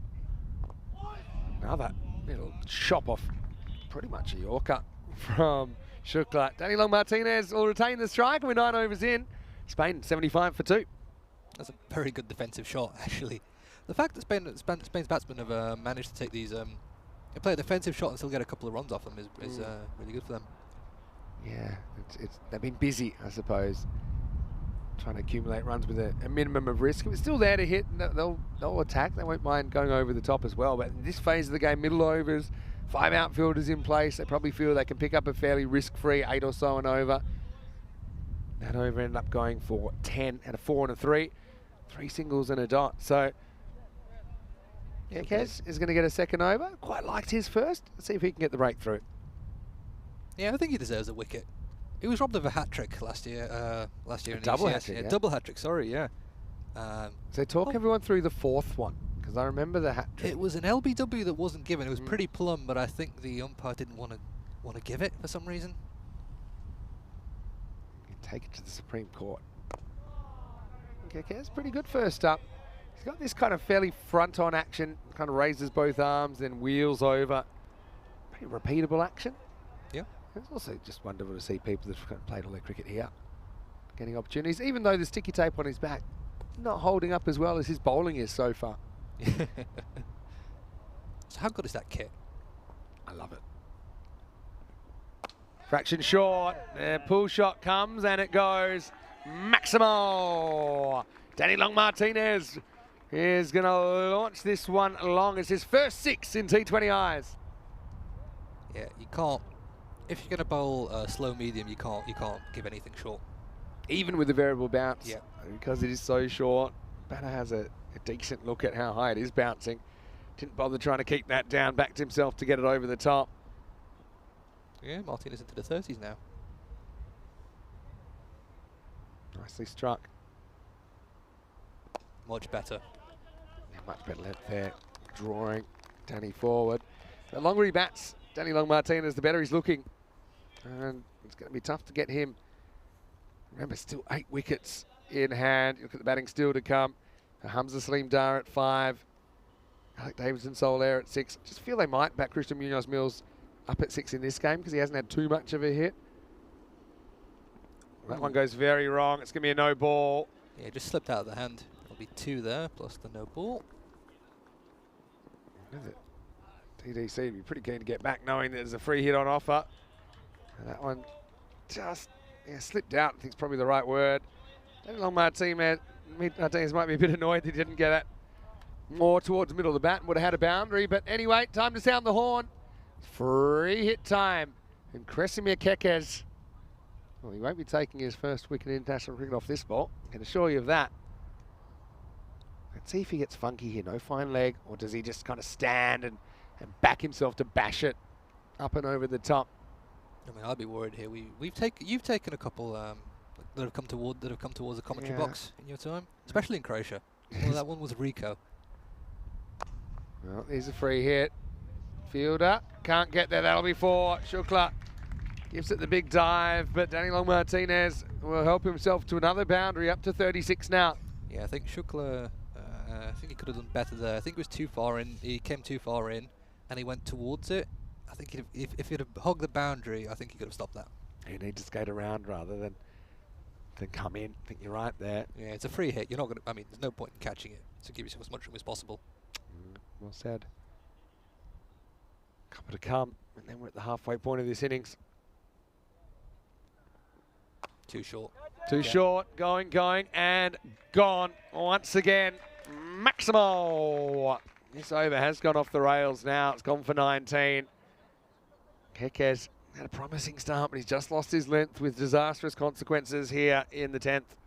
Yeah, Long Martinez, they're literally swinging for the fences. Yeah, you're right about that. Yeah, the 94, and with a 48-run partnership of just 23 deliveries. Most of those from Long Martinez after quite a slow start. Yeah, like I said, the longer he bats, the better he's getting. Hits a good long ball, no pun intended. And now, pretty thirsty for the strike, and he'll keep it as the partnership grows to 49. 29 have come off Kekes' 2 overs. And halfway through the first innings of Game 5, Spain 95 for 2. So we're not going to drink break now. It's what is it? 7 and 13? I think, yeah, 7 and 13 or 7 and 14. Okay. Well, a little bit like a social competition. The drinks break seem to be coming quicker and quicker as the weekend goes on. Yeah. Hopefully we won't get to arguing over whose round it is. I've got to say that it's a wonderful culture here in here we go. Croatia, especially during summer. Okay, so that's what I'm talking about. No, we were talking about it earlier. So you can actually look at the dates. So Group 1 is Monday, Tuesday, Wednesday, Thursday. And then Group 2 is Friday, Saturday, Sunday. And then the top 2 from each of those groups, they'll play in the playoffs, which is 30th of September, which is Monday, Tuesday, Wednesday of the second week. Yeah, how good do you have it if you're in Group 1, you qualify for the playoffs? 'Cause you get a couple of days in Qatar, you get get to see Malaga, get to go for a swim. That's a great incentive. It's a great time of year to be swimming there as well. So 2 lucky teams from Group 1 are going to get that, while Group 2 slog it out. Lovely ball from Shukla there. Came in, good Yorker, bit slower. That's before we get to the Premier Division as well. But yeah, you're exactly right. Good observation, Luca. You need to try and get a gig as manager. That's where you need to be trying to take you need to start moving in the right circles. Flicked away. Yeah, that's going to be 4. Danny Long Martinez, 47 now. Shukla started well on the over. This one is a little bit of a Gundy ball at this level. Full toss on the shins, clipped away for a boundary. Yeah, hits the Croatian Cricket Federation badge. Yeah, too much on the leg side and too full. I'm going to make a few enemies here because I know managers sometimes have a tough job, but in my day, you just need good handwriting, fill out the team sheet, he's kicked back. Well, sometimes, I mean, on cricket tours, sometimes it can be like herding cats, though. It feels like a lot of hassle. I think you've got it quite cushy with in the commentary box here. Certainly one of the better gigs. Sorry, 100 up, by the way. 100 is up for Spain in the 11th. Do we have a noise for that? Like just a smattering of applause. Okay. I think Spain want another 100 on top of this. DDC. It's a good ball from Shukla. See, that's the ball. It's not really easy to come forward and drive it. You don't really know what it's going to do. He's such a bowler. He's such a player for the cameras. I mean, his mannerisms when he bowls something like that. Just look at him. He loves it. He loves being on camera. Yeah, well, he'd love it even more if he was having a little nick on that. Yeah, there've been a few of those that have just teased at the edge of the bat. So it's a bit fuller, punched away into the offside for a single. Long Martinez has moved to 43 now and is eyeing off his first ever T20 international half century. We hadn't actually had a 50 in the series until this morning when we saw Mohammad Ihsan score 1, and we also saw Hamza Salim Dar end up on 70, not out in that innings. Very, very impressive. Yeah, we've seen a few. Obviously we've seen those 250s. We've seen a couple of 5ers. We've seen a couple of 3-ers. Yeah. Some very good individual performances. And again, quite good over from Shukla. Yeah, agree. That over go for too many at all. So 11 overs in now. Spain, like I said, with 8 wickets in hand. I think, is that 14 or 15 over mark? I think that they kind of get the instructions right. Let's kind of turn on the afterburners. Let's really attack and try and up the ante. It's a beautiful day here at the Mlados Cricket Ground. Currently 28 degrees, which was the expected maximum. It's about 2:30 in the afternoon. Yeah. Not quite siesta time for the Spanish team at the moment, is it? No, well, they can have their siesta after their job's done, I'm sure. Yeah, they'll be looking to go undefeated. And as we see, Aman Maheshwari is going to come on to bowl. Yeah, we're going to see him bowling his left arm orthodox, which is what he's been bowling in the series. Yeah, I mean, obviously a lot of pressure on Croatia having to play against an opponent that's ranked so much higher. But also, you've got to think there's got to be some pressure on Spain. They know that one bad game and they could undo a lot of their good work in the rankings.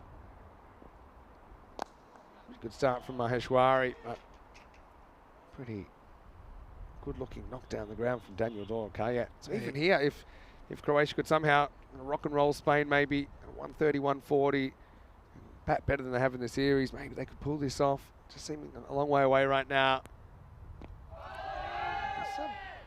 You're not going to get an LBW as coming around the wicket, unfortunately. If you do, you need to turn the ball, and he hasn't really looked to spin it a lot. He's quite wide of the crease, as you can see. And the natural angle of that's going to take it down the leg side. Yep. But I mean, that angle is quite effective as a bowler, though. That's the one thing about Aman that I've noticed, and it's pretty common amongst people that have gone from bowling kind of seam up to spin, is that they're a bit scared to bowl it slowly. So it's not that he's doing a bad job. It's just that I think the batter's pretty sure of the pace that's coming. It's more like a medium pace bowler than an actual spinner. That one he tosses up a little bit. But I'd just like to see maybe varying his pace a bit more. And if you look at how, for example, someone like Lorne Burns is bowling in this series, you know, he is trying to use flights to fool batters. That's just something I think is tough because you're used to trying to basically blast people out. And the idea of bowling it slower doesn't really compute sometimes. Just gets through the fielder at cover. It's going to be 50 for Danny Long Martinez. His first ever in T20 international cricket. Raises the bat and deserved, well deserved. He's batted really well. He's hit 2 6s, 5 4s, brings up the 50 off 37 balls.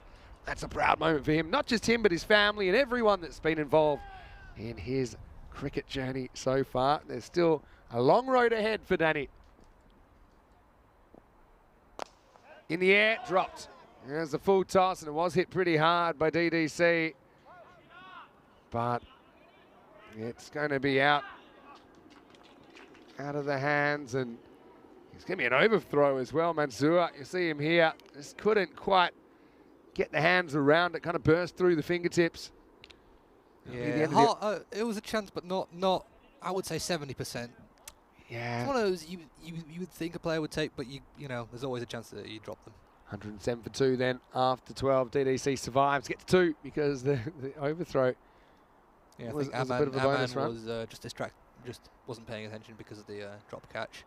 Had his hands on his head and wasn't quite in it. It just shows you having that variation. Even one bowl that's a bit different. Aman Maheshwari is making a bit of a difference. Created that chance. Fortunately for Croatia, they couldn't make the most of it. And that's probably, again, sometimes I look at moments, I think, geez, if that was in the other innings, it's hard to see Spain dropping a catch like that. That's true, and I think that's what set Spain apart from Croatia in this series. Arbit Shukla bowling is third. Yeah, he's had a good spell so far. Yeah. Might as well keep it going. Still got Danakula up your sleeve to come back. He's only bowled 2 overs. 6 bowlers used so far, so again, they've got options here. I think Danakula's thinking is that he'll bowl himself for the 18th and the 20th. Might come back early if there's things are spiralling out of control. As Martinez gets a single to start the 13th over. Yeah, this has been very, very good cricket from these 2 Spanish batsmen. They've been in for a while. Dorokaya obviously hasn't got himself going quite as well, but Martinez has played a fantastic knock so far. DDC's just kind of taking what he's given, not trying to force the issue too much. Bangs this into the ankle of the bowler. Wild throw comes in to Houghton. That'll be another single. Spain, I think, for me, 14 or 15 overs down, it'll be almost like a horn goes off and says, right, let's go all out attack. Yeah. This is just a kind of holding phase of the game where they're setting up the final fling. Yeah, the rule of thumb is what, double what they've got on the 12th. So that would set them up for about 115, 120. Yeah, you can see here the coach there, Corey saying, should have been looking for 2. It was to a long boundary down there. It was fumbled anyway. Should have been easy 2, but T20 cricket sometimes a bit like a beep test. You just feel like you're running and you're running and you're running all the time. This one is going to go down to long off. Time they think of 2, they look for 2. It's not quite there. Good return. Yeah, that's Danikula in the deep, I think. He's got a big responsibility. Or is that Rathanasamy? I think that's Rathanasamy. Very good throw there. Good return. Yep. Long Martinez, 52 and counting. And Nelson's on the board. Well, he's a UK base. I wonder if that'll spook him at all.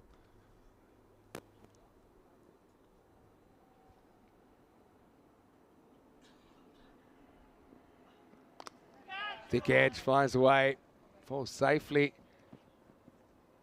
Test the fielder on the boundary. They will get 2 more. Yeah, that bit of the boundary's a bit, little bit uneven, so there's always a chance of little trip or the ball taking an unexpected turn just before the boundary. Good stuff there again from Vasupilabenti. Last chance for Shukla in this over. Watching to see if he gets brought back for a 4th. Probably will. He's moving his 3rd man, Kekes, there to where that ball went. See if it pays off. Well, it's going to pay off nicely. That little chop block once again. It's a lovely shot, isn't it? Danny Long Martinez. They're not easy to play. It's one thing to chop down it, but another thing to kind of work it behind square like he does. That'll be the end of the over. So we are now 13 overs in Spain, 114 for 2. Yeah, if you're Croatia, you've got to do something to break this partnership, because if these guys stay in till, let's say, 16, 17, they're just going to take the brakes off and they're just going to scoot off to a really high score. I think there's 2 more overs of what I'd call cruise control. Yeah. And these 2 are just going to keep kind of picking it up, trying to milk maybe that 8 and over or so, but then we're going to see some fireworks. Yeah, you got to. Well, Bashwara's still got 3 overs. Shukla's got 1 more. I think if you get in another, I don't know, someone like Danikula, maybe. Well, in the air, that's 6. Going, gone. Maximo! Danny Long Martinez moves into the 60s, a fraction short from Aman Maheshwari, and sent over the leg side rope. Yeah, lovely, lovely shot.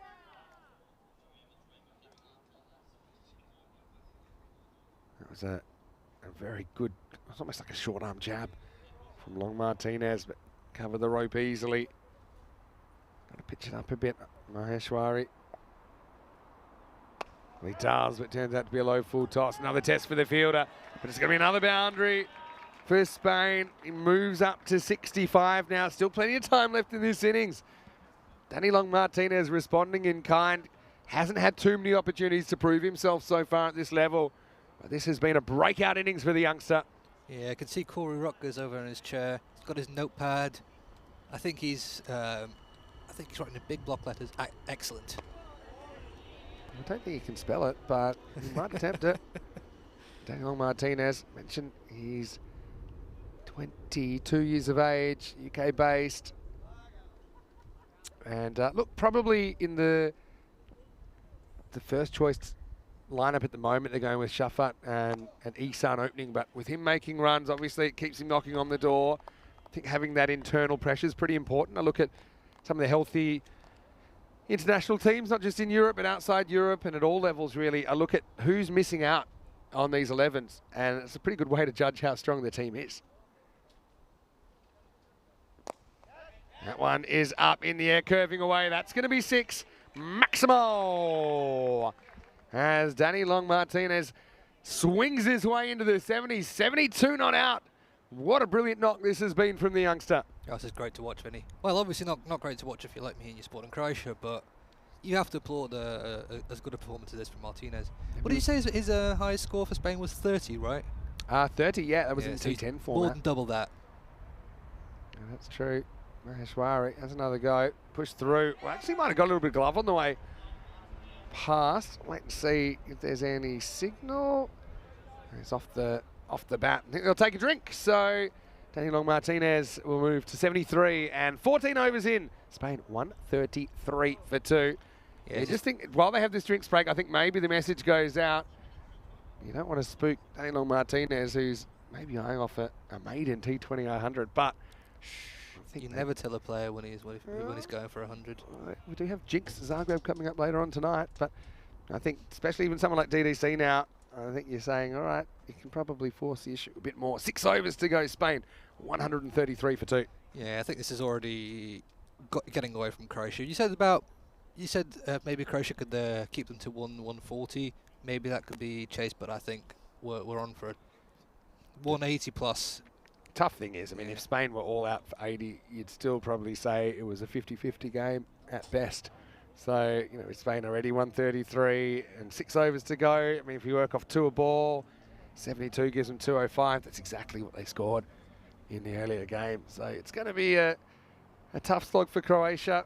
I'll just be hoping they can create and take a few more opportunities and perhaps spoil the party of Danny Long Martinez, who is 73 not out, his highest score in his brief T20I career. Yeah, you can kind of see in the body language of Croatia players. There's not much. They don't look like they seem to think that they can win this. And it's hard. It's obviously hard to rally after you've lost. Four T20 games and a T10 game in a row. Yeah. Yeah, well, 5 now, isn't it? Yeah, so yeah. This is the 6th game of the weekend. I suppose you've got to find your motivation somewhere, and sometimes it's as simple as just trying to win a small battle. So, you know, to be able to take a catch, to be able to create an opportunity. Okay, when you're batting, if you can't realistically win the game for your team, just to compete and to say, yeah, kind of, I stood toe-to-toe with so-and-so, and I was able to win the battle. So yep. I just think concentrating on those little things now is probably what it's all about for Croatia. And there have been. There was that that second half of the power play, apart from maybe the last couple of balls, where Croatia were able to restrict them to, I think the 4th one went for 3, the 5th one went for about 5, and a couple of wickets fell. And yeah, Spain just managed to rally with this with this partnership. There's been a few good moments in the field for Croatia. And some all right bowling, and then maybe we can get some guys, one of the players, maybe can, like Sagar Manzoor did, get a good individual score in the 30s, 40s, maybe in the 50. And if you're not going to win, you might as well go out with a bang, haven't you? Yeah, I mean, you're pulling on the famous red and white checks. You know, it means a lot. I know that every single player out there is thrilled to be able to represent the country in international cricket. So there's no such thing as a dead rubber. The thing is, even though the series was decided by last night, still every game carries equal weight as far as the consequences in the rankings, and both these two teams would have visions of climbing further up than they are right now. It looks like Shukla is going to come back to bowl out in over 15. That means, okay, after this there's 5 overs to go. You've probably got Danakula for 2 overs. Yeah, you got 2 more of Maheshwari, even though he got tonked in that, he got hit quite a bit in that last over, but you still want to bowl out Maheshwari. Sathi Devi might have nightmares about bowling so late in the innings, but he's bowled pretty well so far in this game, 2 for 16. Also, you've got, I think, Chaubei's bowled okay as well. He's still got an over up his sleeve. Here we go, though. 6 overs to go. Danny Long Martinez, 73. And he's going to climb a bit higher here. He's going to climb 4 higher. Walking stick 77 for Danny as he works his through point off the back foot and a 4-run boundary to start the over. Yeah, those shots on the offside are just absolutely lovely to watch. He's played quite a few of those. It's a technically very good shot, I think, because proper cricket shot. Yeah, I mean, he gets his back foot back and across, gets his head closer to the ball, just makes the misjudgment slightly less likely. High score in the series now for an individual. Daniel Martinez, he flirts with this next one, misses out.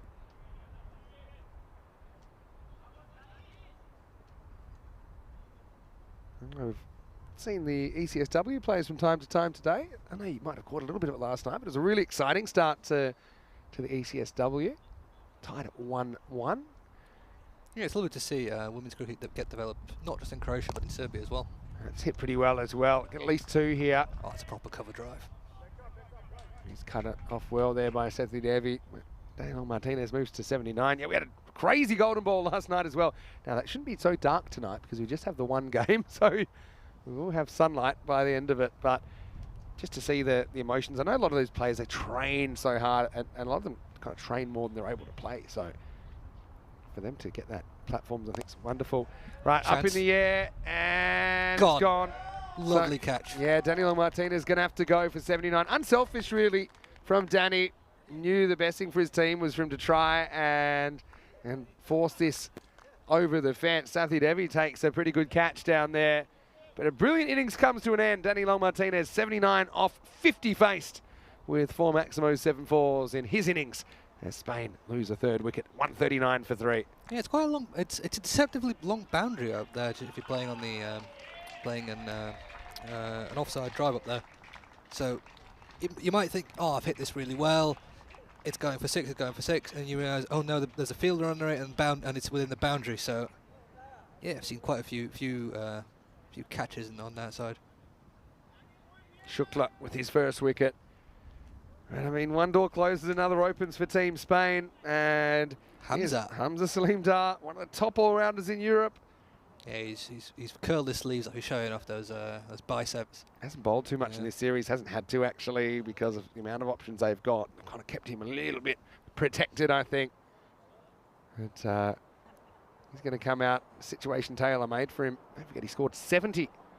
Not out this morning. Last time we saw him with the bat in hand, he took 28 off the last 5 balls of the innings. Right now he's facing Shukla. He gets his first wicket. Still has 2 balls left to bowl. And the first one is leaned on. It's a cracking shot out of the ground. Maximo on a perfect start for Hamza Salim Dar. Lovely shot. I mean, because obviously we've been watching loads of T10 in the ECS and the ECC matches. You generally see 6s go on the leg side. This is a proper cricketing shot. It's lovely to see a 6 on the offside. It shows you how dangerous he is. Yep. He's not what I'd call too leg side conscious. Yep. He'll play the line of the ball. So you see that's outside off. He's confident. You saw him earlier in his 70 not out in match 4, being very confident, kind of going up and over point, backward point, very strong bottom hand. It's a very confident shot to come out first ball and do that. Last ball for Shukla. Slightly slow one down the leg side. It'll have to be re-bowled. And now, what are they on for? 209 is what the supercomputer is predicting. Yeah, we had a survey just before the match. What Spain were going to get? You said 185, 183, I think. Kind of went up to 198. Okay. But I think I might be a bit low the way things are going. Full toss. Yeah, that's going to get the treatment as well. 1 bounce 4. Still be another boundary to finish, so Shukla finishes 1 for 40. And the 150 comes up for Team Spain. 5 overs remaining. It's 150 for 3. Yeah, I think I said 222, 223-ish. I think I might be a bit righter than you are. Anyway, after this. Now you're bragging, but okay. It's Croatia versus Spain that you're watching right now, match 5 of this Mediterranean Cup. But coming up, we have a little bit of a break, not too long of a break actually, but we'll be starting match 3. It's the deciding match of the ECS-W, Croatia, Jinx Zagreb versus the Lavender Lionesses. Yeah, Lavender Lionesses just shown up here. Lovely to see them. Coach Nikola Stanojevic as well, who I actually got to play with in the ECS 2021. We played the split together, yeah. I remember. It was a good time. The good old days, Hotel Resnick. The footpath on the ground. That was amazing. Still there. It's we still still there. thought that, there we go. There's some of the Lionesses. It is very lionessy sitting under the tree on a hot summer's day. But I'm thinking a 2, not quite there this time. I think this will be given as a bye. Yeah, those were the days. Bogdan Dugic, I think, involved in the management of the Lionesses. Yep. Be lovely to see him as well. Haven't seen these guys for quite a while. One thing is, yes, it's friendly competition, etc., but still pretty clear to me there's a pretty fierce rivalry, the Croatia-Serbia rivalry. Doesn't matter, ECS-W, whatever, or what level the players are at, both still in the development phase. But there's going to be two teams desperate to win. They both know they're one win away from the first ever ECS-W championship. Whacks down the ground. Watch it. Well fielded. That's Sathi Devi there. Watched that really well. Again, that's one of the bit more uneven part of the ground around the boundary, just by the tree. Again, the ball can just kind of take on a life of its own. You can do anything. You're right. He handled that really well. Gave himself the maximum time to see it. DDC, how attacking will he be? Quite attacking, I think. He takes his time. Well, you better watch out. You better not cry, because that one is going to fly. Ends up in the practice nets. Maximo! Little bit of the power from DDC. Don't be fooled by the noodle arms. He can hit it a long way. That was a monster 6. Yeah, some of the spectators signaling 6. I don't think the umpire needed that information. I think that was a 6 as soon as it left the bat. Full toss. Yeah. This is kind of baseball time. Time to round the bases. Back to live action here. Action short, misses out. I think DDC probably knew this was going to be a bit shorter and he set himself for it, but it bounced more than he thought. A bit like he doesn't pop that one up in the end. Yeah, we've actually seen the bounce even up a little bit in the last couple of overs. Or the second half of this innings even. This one keeps a little bit low on DDC, so pretty good couple of comeback balls from Maheshwari results-wise. Yeah, I mean, obviously he's been hit for 32 in his 2.5 overs, but he's not bowled badly, and he's unlucky to not have a wicket. Another full toss though, that's bad news.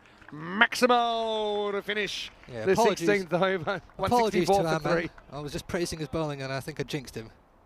Yeah, gave it the goal. Failed Yorker. Jinx Zagreb on Aman Maheshwari, but yeah, if it doesn't bounce, it's gonna have a bad time to battle like Daniel Dorkaye. It's 33 not out off 21 now. Hamza Salim does there. Just got a feeling if they lose a wicket now, they'll go to Christian Munoz Mills because of this situation. I know he's hardly had much to do. Alec Davidson Soler had a bit more of a go so far. We saw him back for quite a while this morning. Danakula is going to come back though. He still has 2 overs in the bank. Yeah, I reckon Danakula and Chowby to bowl out, and then an over of Maheshwari in between them, just to get it, just to finish this innings. Even though Maheshwari's been hit, I think just that change back to between spin and pace is what Croatia need at the moment. Yeah. Also, I think the left-handers. Hamza's not a great matchup for Aman, so maybe they'll bench him for an over and bring him back later. We'll see. 4 overs to go. This one is pulled away, and it's pulled away with some power. That one's in the trees. Maximo as Spain hit the go button in the last 4 overs. 170 on the board and counting. Yeah, huge hit. Lovely pull shot. Absolutely whacked that into jungle. I mean, I think Vasu Puliband is going to have a bit of a hard time finding that. Might need some help. I've got a question here. We've got the Lavendar Lionesses here from Serbia. Does that mean that, is it one of those things where you say, I support 2 teams, Serbia and whoever's playing Croatia? So are they Spanish supporters right now? I don't know. I heard that I'm a Dechki. I mean, I don't think the Spanish guys can understand that. So maybe they are supporting Croatia. But you'd have to check. Okay. Anyway, that ball is going to take some finding. Might be time to throw out a new one, a replacement one. Yeah, few looks around to see what's going on. Yeah, and the replacement ball comes in. Something we saw last night actually in the ECS-W. I'm trying to think about who it was. It might have been Maria Trajkovic, who was, let's just say, almost like a wishbone getting snapped. What an attempt at infielding last night. Is that Bosniak stretching over there? Who was doing that? That is Bosniak, yeah. Pete's the kind of guy for the ladies. That you just expect. Something for the ladies. That he's got a few party tricks that he'd love to bring out. Anyway, somehow they found that cricket ball. 17 off 4. Hamza's coming out. He's basically on a free roll. He can throw the bat at pretty much everything from here. Still recognised batters to come. Croatia clinging on to the 1%. Slower ball, clever. It's an impossible take for Houghton. And, scramble through for a bye. It's actually quite smart. Oh, it's a wide as well. They call it wide, right? Two off that.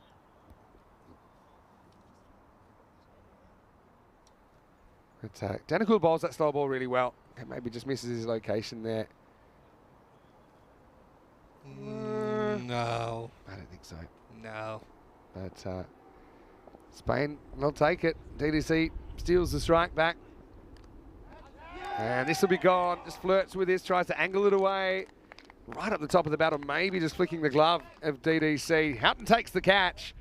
So funny how it works. The extra run turns out to work well for Croatia because they do get Dorkaya for 33. Let's watch it. Reverse angle. See, maybe did catch some of that glove on the way past. But anyway, he'll have to go. And the score, 172 for 4. Nice little innings once again from Daniel Orkaya. Yeah, good stuff. Very good T10 innings, solid T20 innings, especially at this late stage of the game, especially with such a high score and so many wickets in hand. But Croatia have had quite a few balls that have just kind of fizzed outside, just outside the edge of the bat or the gloves that haven't quite bounced where the batter expects it to, and I think there's been a wicket like this coming. He'll be pretty annoyed to get out just kind of fending at the ball rather than actually trying to hit the ball, just trying to work it away. The extra bounce took it up. Very true. And we've got, as you said, they brought Munoz Mills in. Sometimes they just got feelings, and quite a lot of the time they're right. So they do decide to back Christian in this spot. 22 balls left in the innings. He'll deflect away first ball, fielded by the knee of Rathinasamy. I'm surprised we haven't seen him with the ball during this innings so far. Yeah, I think look at this late stage of the series, as captain and I guess the coach as well, just kind of want to give everyone either a bit of a bat or a bit of a bowl. So get some guys, get some experience playing against, being in the firing line against some of the best players in Europe.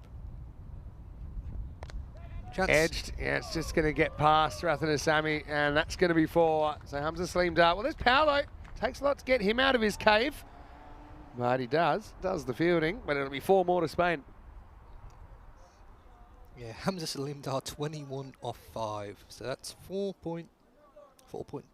Yeah, strike rate of 420, yeah. 420. That'll get a few people excited. But Hamza... I can't comment. I couldn't possibly comment. I don't know what that means. He's in full T10 mode now. Slow ball, goes for it. Longest boundary on the ground, but it clears it with ease. Maximal! That strike rate just continues to climb. Never mind 420. How about 450? 27 off 6 for Hamza. Amazing stuff. 47 off 6 with, what is it, 19 balls to go? 19 balls to go. We'll say the fastest 50, and I'll have to look this up, but I think it's now, 9 balls. Now, if you're Hamza, do you go for a single here? Depends what you get. I think if you're happy to go, if you think it's in your slot, you go it. If not, you're happy with a single though. Oh well, good luck hitting that. That one shoots through. Sometimes the best laid plans go right. Danakul with a surprising finish to the over. 183 for 4 after 17 Spain. Yeah, just saw the look of disgust on Hamza's face when that's skidded on. Looking to pull it, but then saw that wasn't going to happen yet. Fastest 50 in T20I cricket. Dipendra Singh Eri of Nepal versus Mongolia in quite a famous match. 9 balls. And that's something we've never actually had a 9-ball 50 on ECN. We've had quite a few 10s. I think one day we will. But that's one for the future. Is that Nepal-Mongolia match where Nepal won by like something ridiculous, Nepal like 400 runs? A record 314 for 3. 314 for 3. 314 for 3. And they bowled out Mongolia for like, what? 41. So it's also a record for margin with 273 runs. And actually beat a record that was set by the Czech Republic, by Czechia, against Turkey. Turkey, yeah. Back in, I think it was 2019. And then the beast, Suresh Wickramasinghe Oh, legend. had the fastest T20I century. Again, that's been beaten a couple of times since. Sati Devi. Another one that skids on. That's the old one skidder brings two. And Christian, he's waited a while to bat. Probably won't be thrilled with seeing this. And of course, Sahil Chauhan recently set the record for the fastest 100 in T20I cricket. He did that for Estonia versus Cyprus. That was on ECN. Whacked. Really good shot. Does it go all the way? Not One quite. bounce ball. But Christian Munoz-Mills, he's a guy that can bring some brute power to any situation. Cracks that one into the gap for his first boundary. Another ball that's in the slot, and dispatched by Munoz-Mills. Sahil Chauhan, 27 balls. He scored his ton in. That was Estonia versus 100 off 27 Cyprus. balls? 100 off 27. The previous record was 33. Wow. He beat it by 6 balls. Quite incredible. And you better get used to seeing Sahil Chauhan. It should be 2, or maybe more. Yeah, it's 2. Runs around it there, Kekes, but 2 for Spain. Because, if I'm not mistaken, you'll be running into Estonia during the ECC Group 1. Oh, I'm looking forward to seeing Estonia. I actually got a chance to play with some of the Estonian guys. I played with Stu Hook, Yeah, of course. Dave Robson, and what's that wicketkeeper? Marko Vajk. Marko Vajk, Yep. yeah. It was quite funny. We played in a tournament in Zagreb, and I played for their team. And I dyed my hair blonde for the final, and so they took to calling me Croatian Marko, and they started calling Marko Estonian Luka. Ah, that's nice. They're a lovely bunch of guys as well. They are. All the Estonians. Had them on the network since 2020, actually. Yeah, they're big believers in the ECN and T10 cricket in general. And some exciting things happening up there as well. Of course, we had our first Estonian ECS in 2020, but we actually didn't have another one until May this year. Okay. It's kind of tough, you know, with the climate there and Of with course. scheduling. Obviously, there's a lot going on. 190 now. Hit straight. Bit of work for the fielder. Does Good well. stop. That's Danny Cooler Kula. down there. Yeah, does well to get his body behind it. Also, we had some crazy scores during the Estonian ECS. So we had 254, which is at the time was the second highest score of all time. We had the most sixes by an individual in innings with Ahsan Amjad, 183. He scored second highest score individually of all time. He hit 36s, which is a record. We had another one, I think 244 was scored. Very flat pitch there. Could be more chalk and cheese in this pitch, to be honest. Last ball, the 18th coming up. Big swing. Got to run hard here. Now they might even think about 3. They could get. No. Maybe not. Give Hamza the strike. Kick Has he faced the ball this over? Let me check. He might have just got a single. Yeah, well, Christian doing the bulk of the work. Yeah, had one ball to face, got one single, you're right there. So 18 overs off and 193 for 4. 12 balls remaining in the first innings of Game 5. Yeah, very, very, very impressive here from Spain's batting lineup. So, we say it all happens in the 9th in T10 cricket. You could argue it all happens in the 19th in a T20. Spain look like they're going to outdo their 205 that they scored earlier. Yeah, I said, what, 223? I think I might be quite close. Well, expected score, 223. Maybe. Are you the supercomputer, Luca? No. Are you the one pushing the buttons not. behind the scenes? Are you the one that's giving Croatia 1% chance? I'm giving Croatia, yeah, well. Yeah. Trying to work out how that could possibly be happening. Right now, it's an edge and almost a brilliant catch from Kekes. Instead, it's going to fly away for 4 runs to start the 19th over. It was a good effort from Kekes. It was lovely to watch from where we are. Again, half a chance. He was just... Not really. Yeah. I mean, Nah, not if he even half a touched it, chance. it would have been a miracle. Caught it would have been some sort of super miracle. Oh, I watched that. Who was it? The kick catch? Dalian today. Yesterday, the guy in Bulgaria Yeah. who caught it off his foot. Dalian's That was amazing. He's a really exciting young Turkish cricketer. He's got an amazing mop of hair, but that's not what he's known for anymore. He's known as the kick catcher. Never seen anything quite like it. 2 here. Yeah, If you they heard go the call straight too away. immediately, as soon as it left the bat. The thing with the Dalian catch, I've seen people try, for some reason, if they don't feel they're going to be able to bend down catch, I've seen them try and basically stop it with their leg on the full, which again doesn't really compute my cricket brain, because if you can hit with your leg on the full, then you should theoretically be able to bend down and take it in your hands, or just dive for it. But yeah, exactly. Hamza back on strike, 34. Slow ball whacked straight down the ground. Christian pushing for 2. Probably feel he can get there. He might as well at this point in the innings. Excellent running. And Christian Munoz-Mills, very good team play there. They weren't his runs, but their runs for Spain. He also gets Hamza Salim Dar back on strike. Yeah, with 10 balls to go, you might as well sacrifice Munoz-Mills and get Hamza back on strike. Yeah, I suppose Christian also felt, with that being such a long boundary, that he was a good chance to make it. And in the end, he was right. 200's up as well for Spain now. An over and a half to go. Hit pretty well. No one there. Yeah, long off was quite wide, and he's going to have to chase that one past the boundaries. 4 more to Hamza Salim Dar. As this total continues to climb. Now they've equaled the 205 that they scored earlier on in the day. Yeah, sorry, Vinny. I forgot. What was the quickest 50 in T20? 9 balls. 9 balls. But I mean, he could make the top few. Okay. Looking at the fastest 50s, there's a bit of a gap because the second fastest is 12. Oh, full toss, and that might be a no ball. Well, it was close. Either way, it's going to be deposited. Maximo Seis Carreras. Danakula gets it wrong, puts the pace on, gets pumped out of the ground. Remember, it has to be above waist height in T20Is. Maybe they feel that's about waist height. Because he was out of his crease and he hit it early, so I would say that's just about fine. That's about all right. Well, in one way it's fine, another way it's not fine because it gets hammered by Hamza. So he's on for potentially a 14 baller. That would put him equal 4th fastest 50 of all time. There have been 3 other 14 ball 50s. Yeah, somebody at that stats website is going to have to do a bit of editing on a Sunday. Pretty busy. Oh, I'm just signaling a 6. Yeah, so one of the names there, Ramesh Satheesan, has a 14 ball 50. That was against Serbia. And chance. Could be gone. Oh. Could be 50 though, and it will be 50. 14 balls for Hamza to bring it up. It's the equal 4th fastest 50 in T20 international cricket history. As Hamza's gone on a rampage here.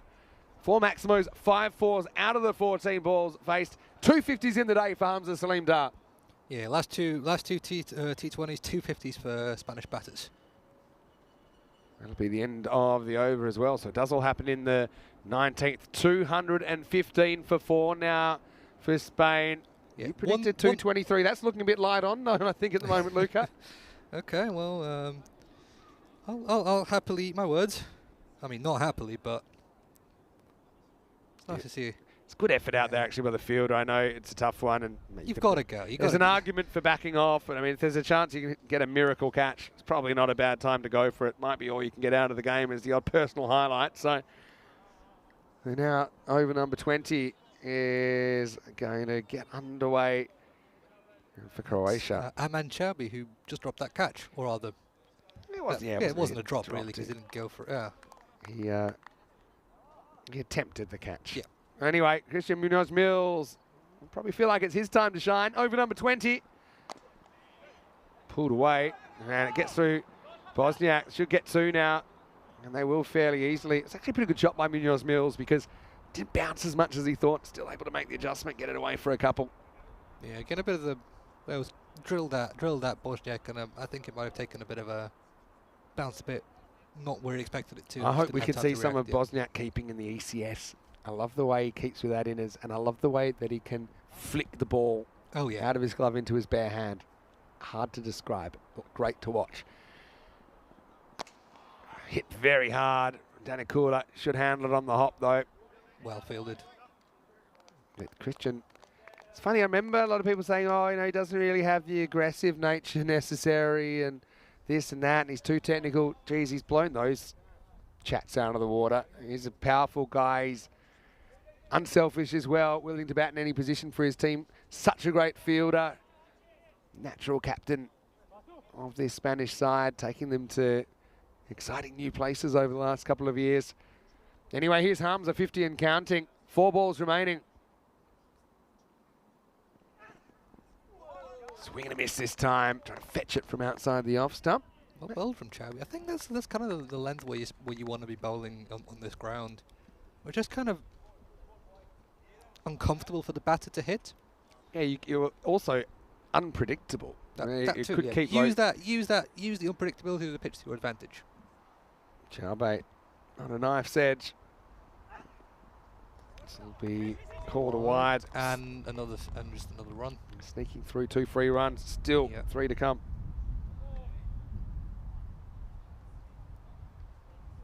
Christian. No, he's very excited about the upcoming trip to Guernsey and also, of course, playing in the ECC. They've got a pretty interesting Group C for Equipo Rojo. Yeah, who have they got in the qualifier, Spain? Apart from Guernsey, obviously. Guernsey are actually in the other group. Oh, are they? Okay. Oh, this could be trouble. I think this is 5 runs. It's the dreaded Minimo. No, leg by. Okay. Yeah, I wasn't sure it hit at something. Obviously it has. It's been called 4 leg buys. Let's check it out on the replay.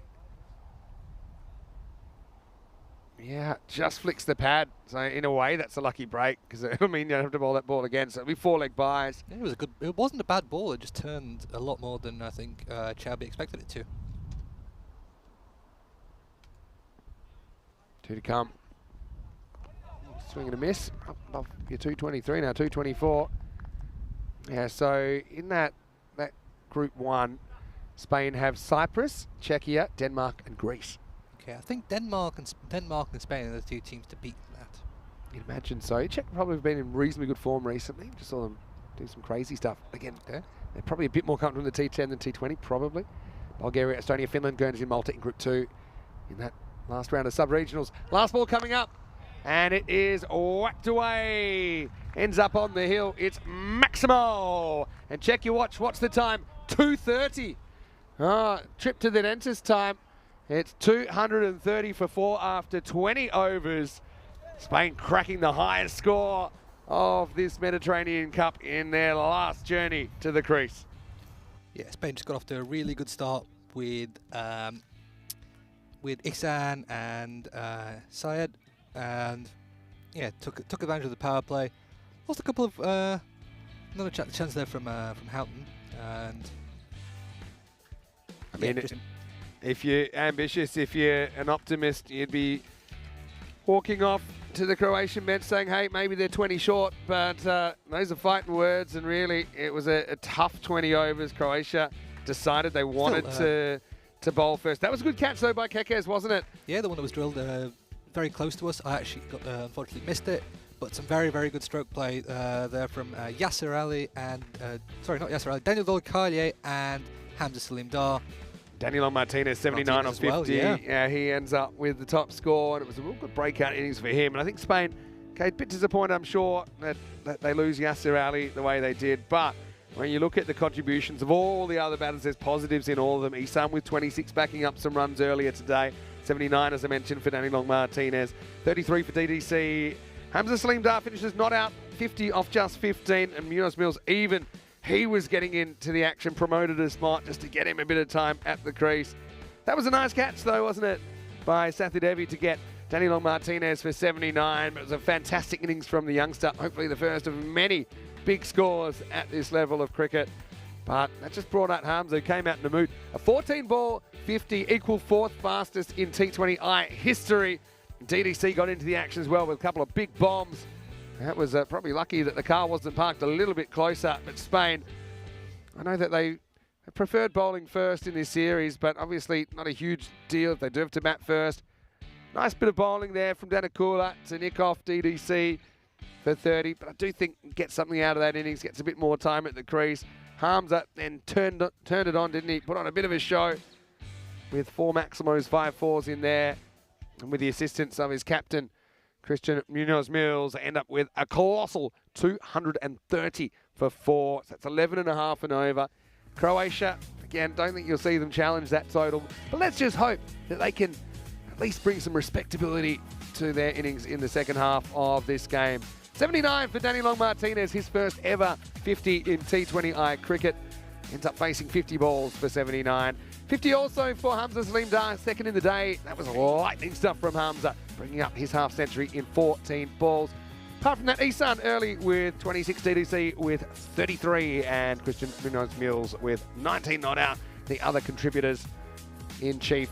Sathi Devi with 2 for 26 ends up probably the best of the bowlers. I like the work of Chave as well on this one. Danakula went the journey in the end, though. Did take a wicket, went for almost 60.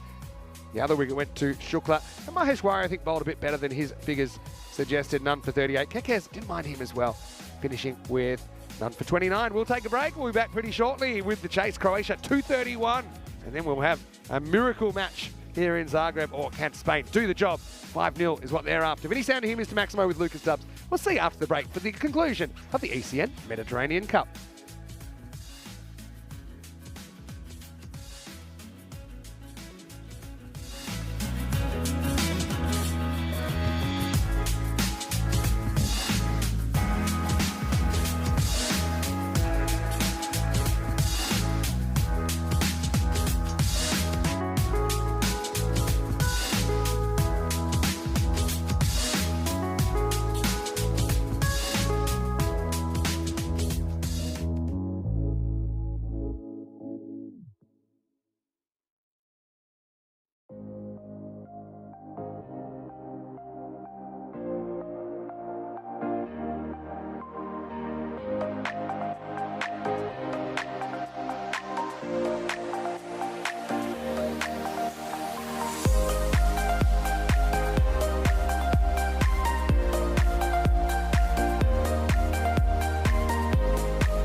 Hello and welcome back to the Mladost Cricket Ground. It's Croatia's very own MCG, and right now we're into Game 5 of the Mediterranean Cup 2024. Spain versus Croatia. Once again, Spain have put 230 on the board in their 20 overs. So 231 the victory target for the home side. Spain with a win here would go perfectly through the series 5-0, which I suppose would be the target they would have set themselves at the start of this weekend. Vinny Sander here, Mr. Maximo for ECN. And once again, for second innings, I'm joined by Croatia's very own Lucas Stubbs. And Luca, was a pretty brutal 20 overs of batting, wasn't it, from Spain, grinding the Croatians into the ground. But now the Croatians have the right of reply. Yeah, it was a great batting innings from Spain. Was it 230? 230. 230, so 231 to win. I'm sorry I don't see Croatia getting this, but if you're Croatia, you're kind of playing for pride here. What do you think would be kind of a realistic target that Croatia would be happy with? Well, if I'm Croatia, if I'm in the team, I would be saying, okay, first of all, we get through the power play without losing any wickets. Then you're going to go for 50, then you go for 100, and anything else is a bonus. All right, let's see Atiq Mahmood once again to open the proceedings for Spain. The attacking start. Shukla, who's out there, this time Danakoula goes back to the top of the order. Saw him batting quite low in the first game. A nice start.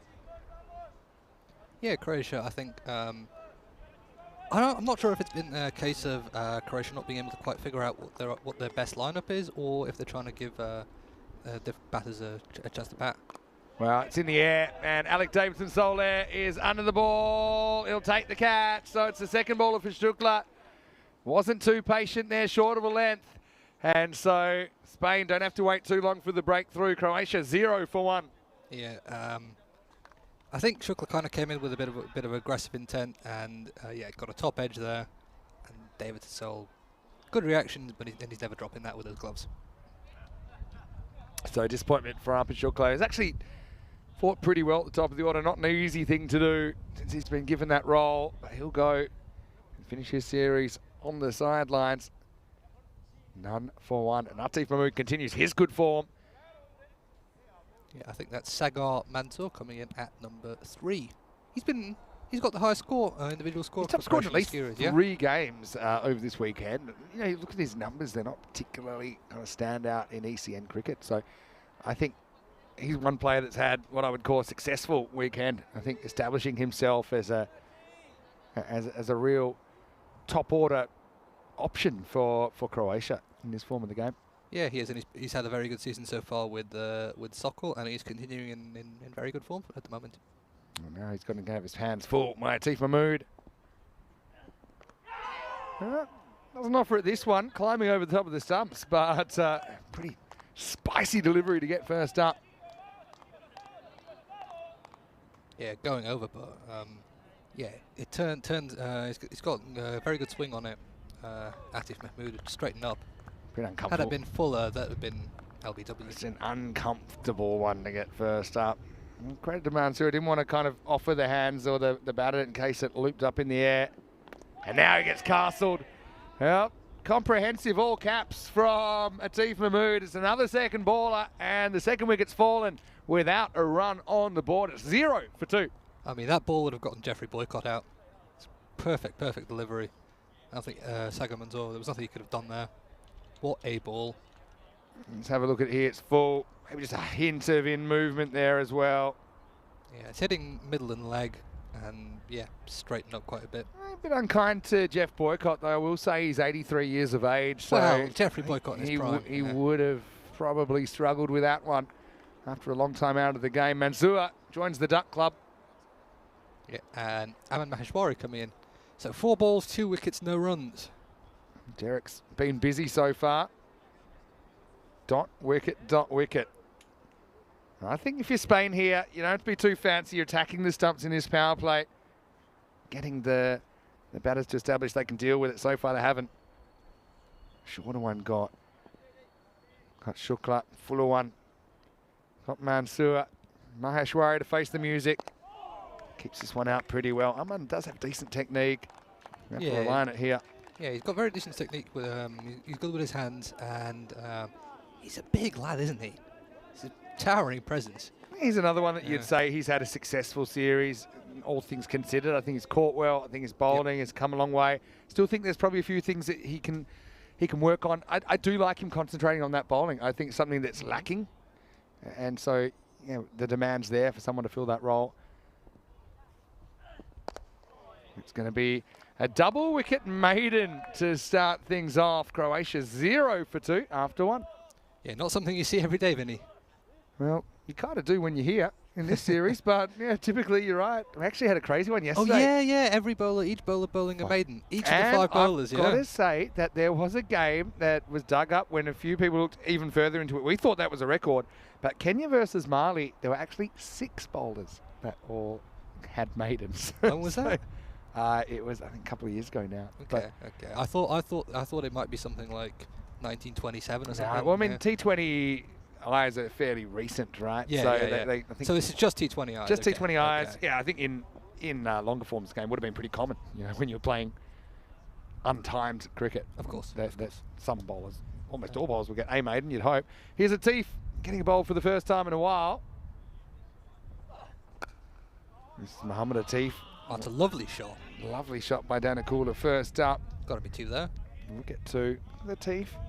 There's a guy that can get the ball to jump on you from a length. He's got a very good cutter as well. He bowls from a good height. It's a real talent, Atif. And fun fact, he is the leading wicket taker on ECN. Over 150 wickets. Over 100. Wow.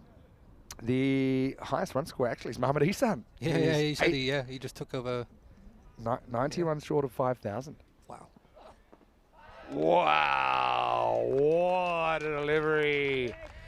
If there's a human being on this planet that could play this. From Davidson's soul. Well, first, I mean, it's out of screen because it went so high. There we go. Danakula did pretty well to make sure he didn't get anything near it. That wasn't too difficult in the end. Davidson Soleil, I think he might be a candidate for Spain's high jump team for the Olympics. Well, height to height ratio for sure. That one's going to hop along and going to test Atif Mahmood out there. I've never seen someone want to get back to the strikers and less than Danakula then. He's just happy to take the single and say, you know what, Alman, you've had a good look at it. Why don't you see how you'd like to deal with Mohammad Atif? I would not want to be facing these guys. What speed roughly do you think Mohammad and Atif are bowling? Well, that's a good question. I'll tell you my thoughts in a second. Shot. Actually a pretty good shot. He has pulled well in this series to balls that haven't been particularly full. It won't go to the boundary, but they will get 2. I'd say a bowler probably like both bowlers here, would be bowling around about the 80 miles an hour mark, so probably a high 120s in kilometres an hour.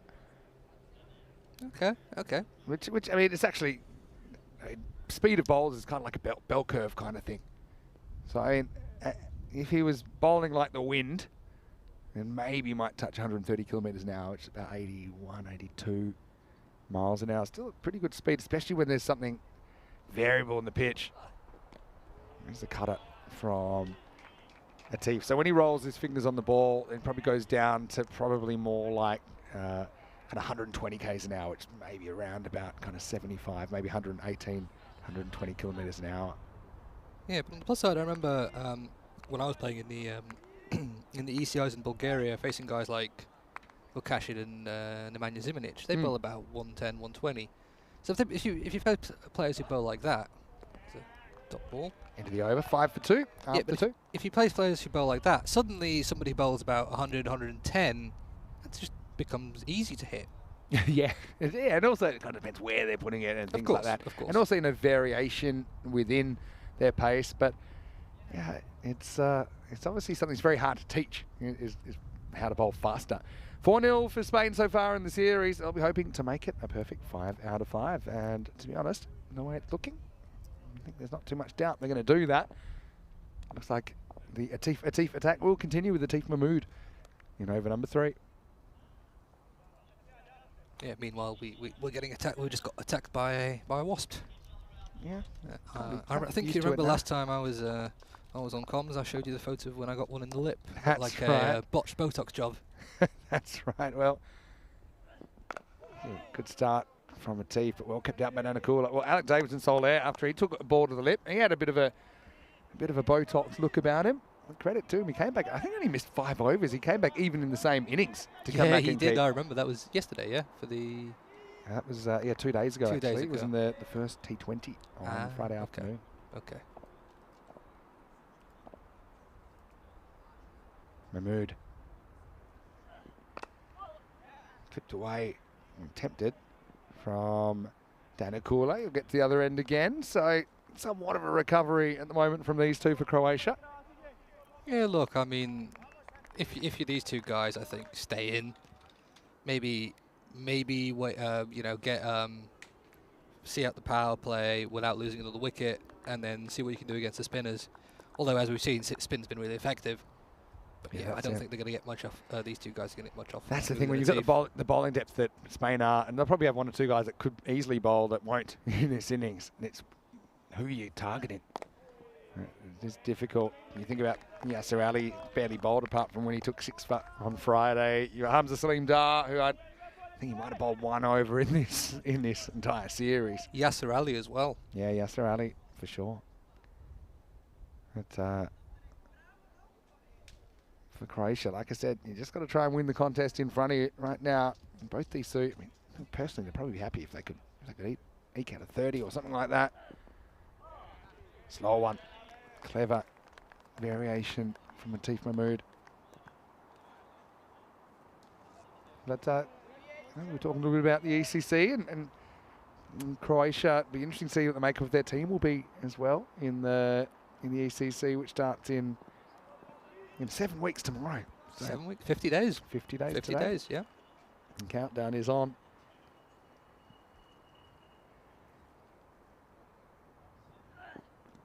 Good Yorker.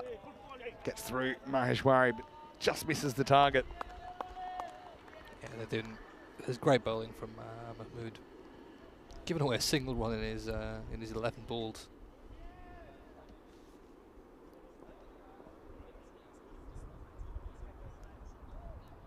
Last ball of the over coming up. Mahmood 2 for 1. Very good figures. Maheshwari fighting hard at the moment. 2 off 8. Goes for this and misses. End of another brilliant over for Spain. It's 6 for 2 after 3. Yes, great bowling so far from Mohamed Atif and Atif Mahmood. Just not being able to, Croatian batters not being able to get anything off this. 3 overs gone. Danakula on 4 off 5 and Maheshwari 2 off 9. Just kind of surviving and holding on at the moment. Obviously, I think when you have a low score like this in the first 3 overs, I think the temptation is to say, "Oh, these bowlers aren't very good. They're not." No. It's just, these are decent. Sorry, the batsmen aren't very good. These are very good batsmen. This is just amazing bowling from the 2 Spanish openers. And we've got is that it'll be Mohamed Atif coming in to bowl. Yeah, third. Yeah. Yeah, he's going to bowl again, and he bowled a pretty good first over. Went for 5, did get a wicket. Did get some jump out of this wicket. It's good bowling. That's a pretty good Yorker. Danakula, obviously he's tried a few things. You mentioned, what's going on with the tactics of moving the batters around. Is it giving people opportunities, or is it trying to find the right combination? I think it's a bit of both. Yeah. I think Danakula, to his credit, he's put people in position to see if they can break the spell. Obviously, the result seems like it's only going one way every game. Oh, well fielded. It was a pretty interesting one from Atif. Stepped on that one, yeah. Right, the 2 things Corey's thinking is don't get injured and don't injure anybody. And Atif sticks out the boot instinctively. Now, is he going to write that in his notebook? No foot fielding, or fine for foot fielding. Yeah, luckily he hit a good part of the shoe of Atif. Saves any run down a cooler. Faces up again. There's the cutter. Completely bamboozles him. Blocked by Davidson Soler behind the stumps. Yeah, I think Atif and Atif, the partnership law firm, I guess we could call them, I think they're just too quick for Danakula and Maheshwari. Is that off pace, which is it? Throws you off kilter as well. This time, pace on, take third in place. Just be a single. Yeah, well fielded there by Atif Mahmood. It's the Atif show, isn't it? Yeah, they seem to enjoy playing together. They've got a lot in common. Yep. Both left armers. Both called Atif. Both very quick and both very good. Yeah. Playing for Team Spain.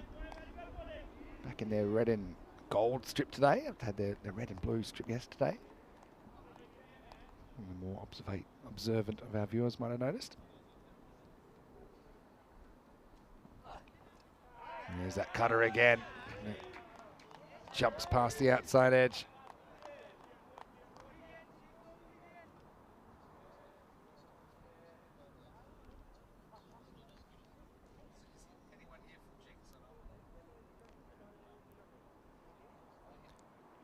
Gotta get a good look at the Lavender Lionesses from Serbia.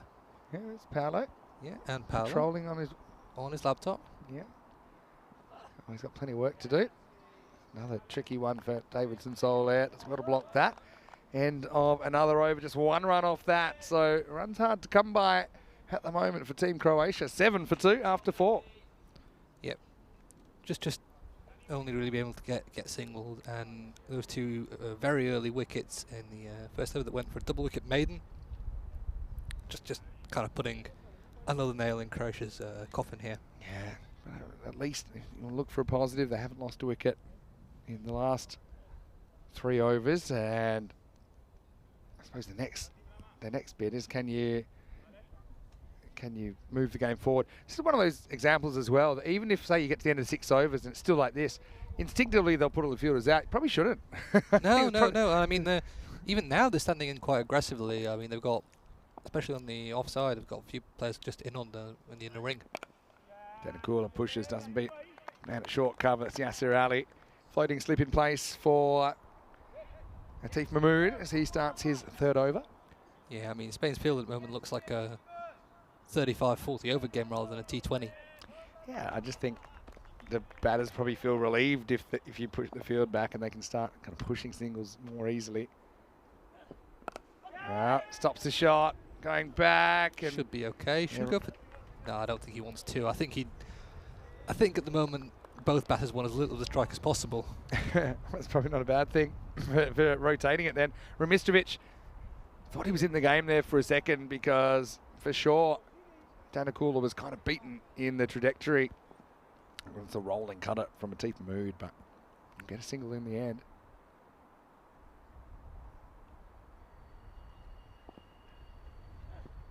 Slower ball. Beats Maheshwari, all ends up there. He's bowled quite a few of those, hasn't he? Atif Mahmood. Yeah, I mean, variation is probably one of the, up there with the top skills you can have as a bowler. It's being able to keep the batsman guessing. I suppose it's also execution and accuracy. So it's one thing to have a plan, but can you execute that plan? At the moment, Atif's doing a very good job. Defensive shot there from Maheshwari. When I was commentating in Croatian in cricket, I was working with a guy who had no cricketing background, and as we got into that was the ECC 2021. But as we were going into the tournament, he was really getting into it after about a week. Okay. He was starting to get into the intricacies of everything, and he asked me, "What makes a good bowler?" I took a really long time to think about it, and for me it was 3 things. 1 is to be able to be consistent. 2 is to be able to have a variation, and 3 is to be able to have be able to read the batsman and bowl balls that they find uncomfortable, that they can't score runs off or get out to. I think that's the 3. Yeah, I think you've nailed it. You've nailed the fundamentals there. Theory, yeah. It sounds easy, but of course, if you do need to practice is something very different. This one jumps, and wants something here. I'm not sure. I think he might be complaining to the umpire about either the pitch or that he was. Well, it might be a wide. wide. But I don't think it could be wide. Because I don't think it was over his head. What's the call I don't think here? he's even off the show.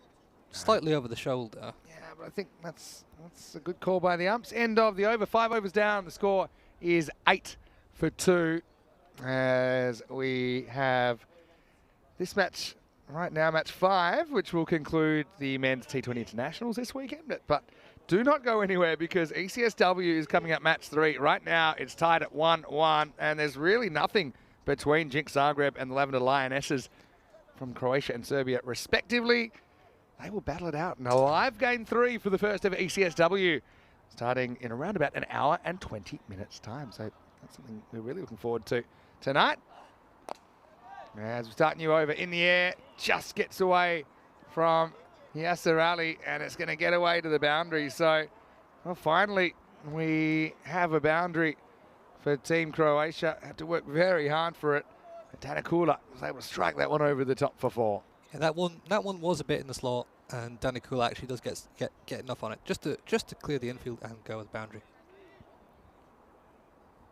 And the teeth pretty full so far. Pretty full again. Well dug out by Danikula though, and end up getting a single. Yeah, you can hear, I think, Corey from the Spanish dugout saying, "Go on, Yassi, go on." Well, the thing is, actually, it's a pretty big program. 2 matches a day for 3 days in the heat. I know they've rotated through the squad, but yeah, there's got to be a few tired bodies there for Spain right now. Yeah, five T20s in a weekend is a lot. Pretty well played by Maheshwari. He's the owner of 2 off 16 right now, so he's had to kind of put up the shutters here. I suppose one thing that Croatia would want to do to save face as well is bat the 20 overs. So that's something they've struggled to do over the last 3 games. They were bowled out in under 17 in match 2, bowled out in under 12 on match 3. Earlier today, bowled out in just over 13 overs. So that's probably a target they've got. Yeah, bat out the overs if you can. He's bowled him. It's the pace off from Atif, who changes angle. Angles it in, rips it away. The off stump gets disturbed. And Croatia have lost a 3rd wicket. Maheshwari out for a deuce. And it's 13 for 3. Oh, yeah. Lovely ball. Just clipping the top of off stump.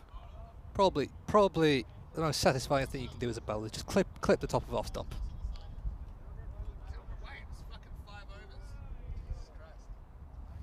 Yeah, we've got Sam Houghton coming in. Hopefully, I think the plan from Croatia is to get players like Sam Houghton in who can, I guess, kind of rotate the strike, not get out, stay in for as long as possible, and take this inning as deep as possible. Yeah. No, Houghton, again, he'll enjoy this challenge. Yeah, having a bit of a drink quite early on. I mean, it is the second T20 of the day. Yeah, it's thirsty work, isn't it? Must be nice. Yeah, Drink whatever you want. I think maybe we just have drinks every over. I mean, that's what international cricket is becoming. I remember how thirsty I used to get though when I used to keep in grade cricket, and we'd have drinks every hour.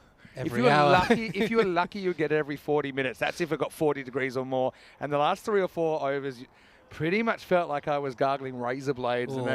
And so when the drinks came on, I was normally the first one there. I mean, you and I are in the shade, and I realised in the innings break, oh God, I am actually quite thirsty. I had 2 coffees in the morning, and yeah, coffee obviously being a bit of a dehydrator.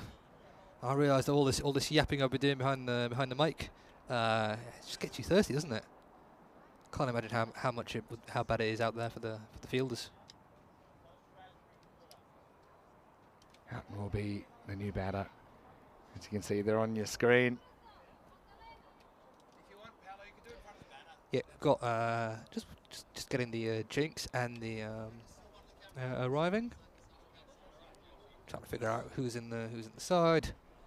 As I think the umpires now coming out, and we are going to get this show back on the road. Yeah, it should be a interesting little phase of the game. Houghton made a first ball this morning, got a really good Yorker. Oh, I saw that, yep. Adil Raja out of the side. I think that Houghton will be pretty happy when it face him, but still some very, very good volleys he's going to run into. And for Croatia, it's hard to imagine too many contests that they'll have where they'll be challenged more than this. So if you can hold your own in this, I think gives you a lot of confidence. Also, well, I'm looking forward to watching the European Cricket Series here, where we see a really diverse group of players doing battle over 2 weeks, and even players from different countries doing battle in ECS, which isn't something you see too often. Of course. We had these two guys from the guys from Hungary who came in. Guys from Turkey. Burhan Should be a full team as well from Turkey. Yeah, of course. Obviously, it'd be nice to see Belgrade back as well. Yeah, for sure. We missed them last year. Yep. There's a couple at the moment. Mike Jones, I know, is playing in the ECS Bulgaria at the moment. He's a bit of a ECS journeyman. Made his 1,000th run on ECN today. Runs, did Mike. He's also well done, Jonesy. one of the few people that have taken 4 wickets and 4 balls. We talked about Kekes. Probably should have done it last year. True. Have we had... actually, I do remember Jonesy. It was the ECS in 2022, the one that was in Zagreb, in Budanets. When I was playing for Vis, I was fielding a point. Well, oh, shot, Sam. Sam That's says a good start. Enough's enough. He's off the mark here on day 3. It's a cracking shot over cover for a boundary. Lovely shot. Especially coming after 3 wickets down, your first ball, and just to hit something, hit a ball as good as that. Well, Sam's probably good. He doesn't have too much time to think. Yeah. He's going to play on instinct. But yeah, Jonesy got me in the foot when I was fielding at point. He absolutely drilled it. It went through my hands. I didn't get down quickly enough and just hit me on the foot. Foot fielding. Yeah. There's the cut up. It could be trouble for Sam. Yasser Ali comes round, takes the catch. So 4 and out for the Croatian keeper. And Atif will have a 2nd wicket. It's the end of the power play as well. Croatia 17 for 4. Yeah, I think we jinxed Sam praising him for that lovely shot. I think he tried to come out with a bit of intent and just mishits that. Some a bit of a top edge there. And yeah, Yasser Ali doesn't drop those. You see Atif. Sorry, Atif, yeah. Well, Atif, I was going to say Atif bowling. Yeah. Welsh welcomed Houghton trying to take him on. I think he just decides to try and put a little bit sideways on the ball. Kind of a thick outside edge, really. That hangs in the air. Yasser does the rest. So I'd rather see people getting out trying to attack. It's a tough one. What are you trying to achieve out of this? But I think it's the kind of pitch where you got to take a few chances, see if they come off. It doesn't for Houghton, though. He does hit a nice shot to start his innings. As we'll get Vignesh Rathinasamy coming out at number 6. Yeah, and end of the power play. And Spain don't look like they've brought out anyone. They don't look like they've brought anyone out the inner ring. No, I wouldn't. It's working so well at the moment. I think often, I know Ian Chappell, former Australian captain, used to say this: if you're not sure what to do as a captain, think about what the other team want and do the opposite. Exactly. And if I was batting, I'd love to have everyone back. I could just kind of work my way into the innings, pick up singles with a minimum of risk. Atif Mahmood bowling out, starts with a pretty good Yorker that gets under the bat of Danakula. Yeah, I mean, the differences between Spain's batters and Croatia's batters here is just that. Do you remember that one shot that they kept playing, like putting the bat down, hitting the Yorker, jamming it down? Yeah. Yeah, that could be quite an effective shot against the Yorker. I mean, and they're good balls. So if you can knock a good ball for one, then you can look to attack the bad ball. I think Spain did that very well in their innings. Here's Atif Mahmood, 2 for 2.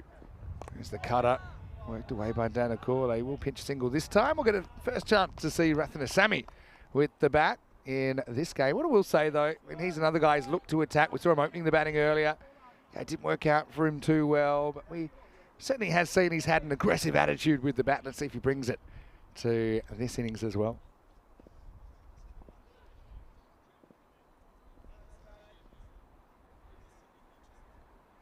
Certainly will be a big test. I think he's spotted a lot of cutters here. Look to pitch up, look to try and find the stumps. And he bowls a cutter first up as well. Get a single down. Yep. Yeah, it's pretty well bowled by Atif. He's just been a consistent achiever. He's another guy who's played every game. He's the only real out-and-out pace bowler that has played every game of the series, including the T10 to start the weekend off. Yeah, I mean, if you're Spain, I know you're obviously playing a lot of games and you have a tendency to race players, but I think you want to keep your opening bowlers bowling as much as possible and getting their eye in for this for the tournament that's Especially coming up because in Guernsey. you shouldn't get burnt out bowling 2 overs, right? No, That's probably no, the thing. Probably more it's the fact that, I mean, they do have kind of 3 opening bowlers, so they've kind of toggled having Atif Mohammed or Adil Raja in. So there probably isn't room for all 3 in this side, especially with the amount of spin options they like to carry. But it's good to see them all having some success leading into the World Cup qualifiers. That one takes off. And well handled by Alec Davidson-Soler behind the stumps. A show jumper. Might be vertically challenged, as we were joking, but he does a good job jumping there behind the stumps and keeping that. That's one way to put it. Dot, yeah. Still over 200 to get as well. It just shows you the size of the mountain that Croatia were faced with at the start of this innings. Last ball of Atif Mahmood's Mediterranean Cup. Pretty good shot. Oh, geez, that took a nasty hop to Charlie, but I think he knocks it down with his hands. That'll be the end of the over, and after 7, 20 for 4. Yeah, great figures from Atif Mahmood. 2 for 5 off 4 overs. Can't believe 1.25 and a maiden in the first over. A double wicket maiden nonetheless. Yeah, just be a bit disappointed. He couldn't get more than the 2 in the end, but again, he's been incredibly consistent. He hasn't bowled too many bad balls at all. And that's probably another thing that's between the sides when you think about Croatia. Yes, they bowled some good balls, good areas, but they tended to just make a few more errors and bowl a few more badly located balls that Spain were able to kind of relieve the pressure. You just don't seem to get that from Spain. We haven't had a single extra through the first impressive. 7 overs here. It's very impressive. Mohammed Atif to continue. He's going to start with a cutter just prodded away by Danakula. With Spain, I think they've kind of made a conscious choice to bowl a bit fuller here. Because, okay, the short ball, it's unpredictable, but also it cost them a lot of runs in extras. I think it caused all kinds of problems for the keeper yesterday. So they're just feeling, okay, pitch up. We can kind of control things a bit more. Even that's off good length. Flies through to Alec Davidson-Soler. How do you play that? I mean, bearing in mind, this is Danakula, this is his home ground, this is where his club plays. Well, the easiest way to play this is to not play it. Yeah. So that's why he lets it go, but you can only do that to an extent, can't you, in a short form match like this.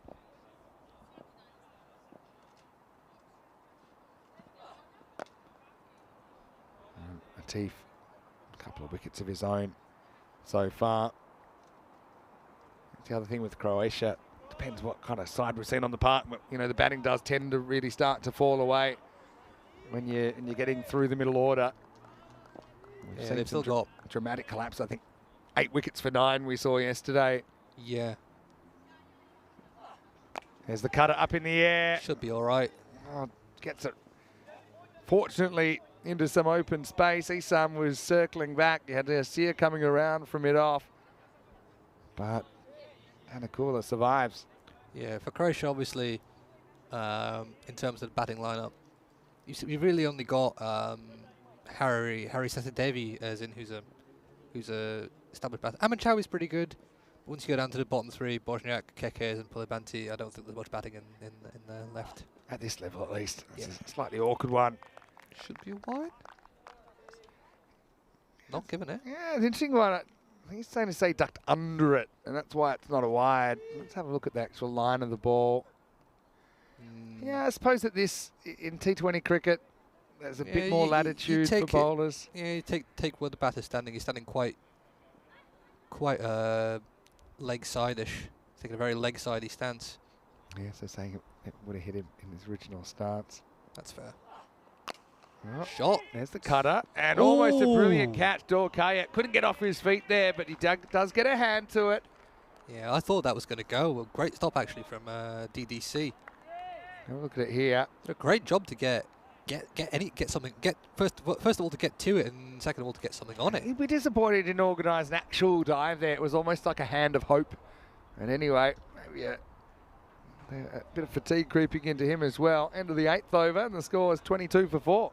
Oh yeah, this is his 6th match in 3 days, so kind of understandable. The thing with diving, you kind of need to plan it 3 or 4 steps out. I think he was just seeing, am I going to get there or not? In the end, it's pretty unusual to kind of go one hand, not dive for a fielder like DDC. Anyway, 8 overs means we've got double change. I think we're going to see Lorne Burns. If I know my stuff, we'll see some spin at the other end as well. So Burnsy and I guess Well, Charlie? Yeah, I think we'll see Charlie Ramistrovic at the other end. I'm pretty sure. He's come back in for Sebastian Hughes-Pignon. But Burns, well, he told me only needs 8 wickets to be the second quickest to 50. And there's only 6 wickets left. So I don't think he'll do an 8-foot. But let's see how he goes. Good start against Rathinasamy. Fizzes through to the keeper, Alec Davidson-Solaire. Exactly. Yes, you got a feel for Pignon. He took a 5-for in the morning and has been dropped. Yeah. I think I saw Corey taking Sebastian aside, and I thought, well, I know what this is about. I think they've just kind of agreed that they'll rotate. They'll have one game a day each. They'll get 4 overs each, and that's what's going to happen. Ramistrovic, to be fair, pretty much the exact same thing happened to him. Bit short. That's the kind of quicker one from Burns push through. I think it's Burns. I think he was pretty happy to say, look, I've played every game. I don't mind sitting out. And Corey said, hey, you bowl. Yeah, I think you'd expect Burns to be in the first 11 in every Spanish game. So what it is, might as well give him as many games as possible. Well, bowled again. But what it is that Burns is the only leg spinner, whereas you've got 2 left arm off spinners. So Corey really likes having that variety of 2 different kinds of bowler. He knows his cricket, Corey, doesn't he? Yeah, tells me he does. Golden ball Swami last night, Corey. Golden ball Swami. Because we had gone 268 matches without a golden ball, which was our 5th longest streak ever, by the way. And Corey comes back his first game since...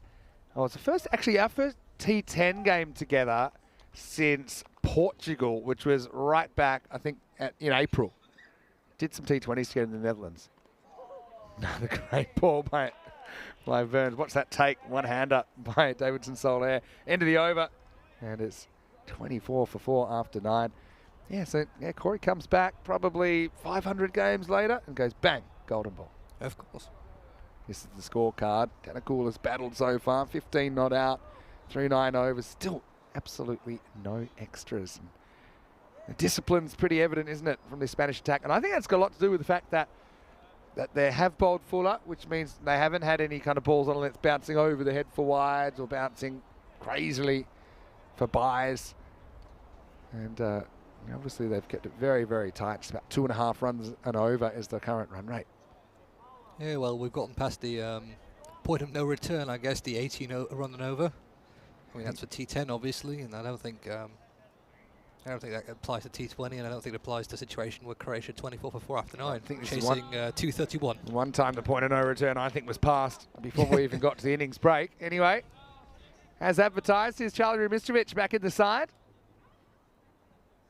And he replaces Sebastian Hughes-Pignon, who can certainly be pretty satisfied with his work earlier on, taking his first 5-wicket haul in T20 international cricket. Here's Charlie. Done a cool that starts by punching a single out to the sweeper. Yeah, I like what because I remember Charlie in the first game he got hit quite a bit. I think he went for 30 something in the first game in his 3 or 4 overs. Didn't bowl very well on Friday. Just had an off day. But credit to him and credit to the coach and captain for sticking with him, giving him a chance, and he's done really well. He's taken a 5-for, yeah.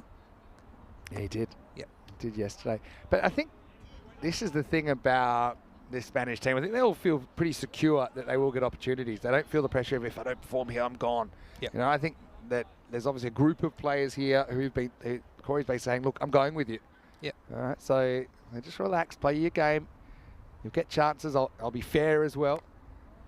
Bit of a French cup. Yeah, so even if you play well, you might be playing really well, but obviously in this situation where he feels any combination of the players can get the job done. So he drops Charlie after taking a 5, he drops Sebastian after taking a 5, but again, kind of holding true to his word of being quite fair with giving everyone playing time. In the air. Chance. Not should quite. Be safe. Well, he's going to have to go and get this. Well, DDC, he's aged about 50 years in the morning. Because this is another one that he would normally get down to. He's not able to. And, well, check him for osteoporosis. I don't know how that one got through, but it's 4 runs to Croatia. I've got a number of a guy. I've got a good clinic in Zagreb. I can refer him to. Well, needs to get back on the whole milk, I think, as Daniel Dorkaya. Anyway, Charlie won't be impressed. Well bowled. Good comeback. Bit of pace on there. Yeah, Chris Munoz-Mills in front of us. Not happy with that. Still not happy. Ball and a half, 2 balls afterwards. But good change of pace there from Rmištović. Bit of pace on that. You watch, he'll make up for it now. Full toss. This is where you need the 20,000 in the stand behind him at the MCG, and he'd be getting a real Bronx cheer. He is standing in front of the Croatia players. I mean, I think they should give him a bit of a jeer there. End of the over, so 30 for 4 after 10. Let's have a look at those 5-wicket hauls. In fact, we've seen 3 of them, all by Spanish spinners in this series. We saw Yasser Ali in match 1 take 6 for 28. Rmištović, who we just saw bowling, then he took 5 for 7 off 2.5 yesterday in match 3.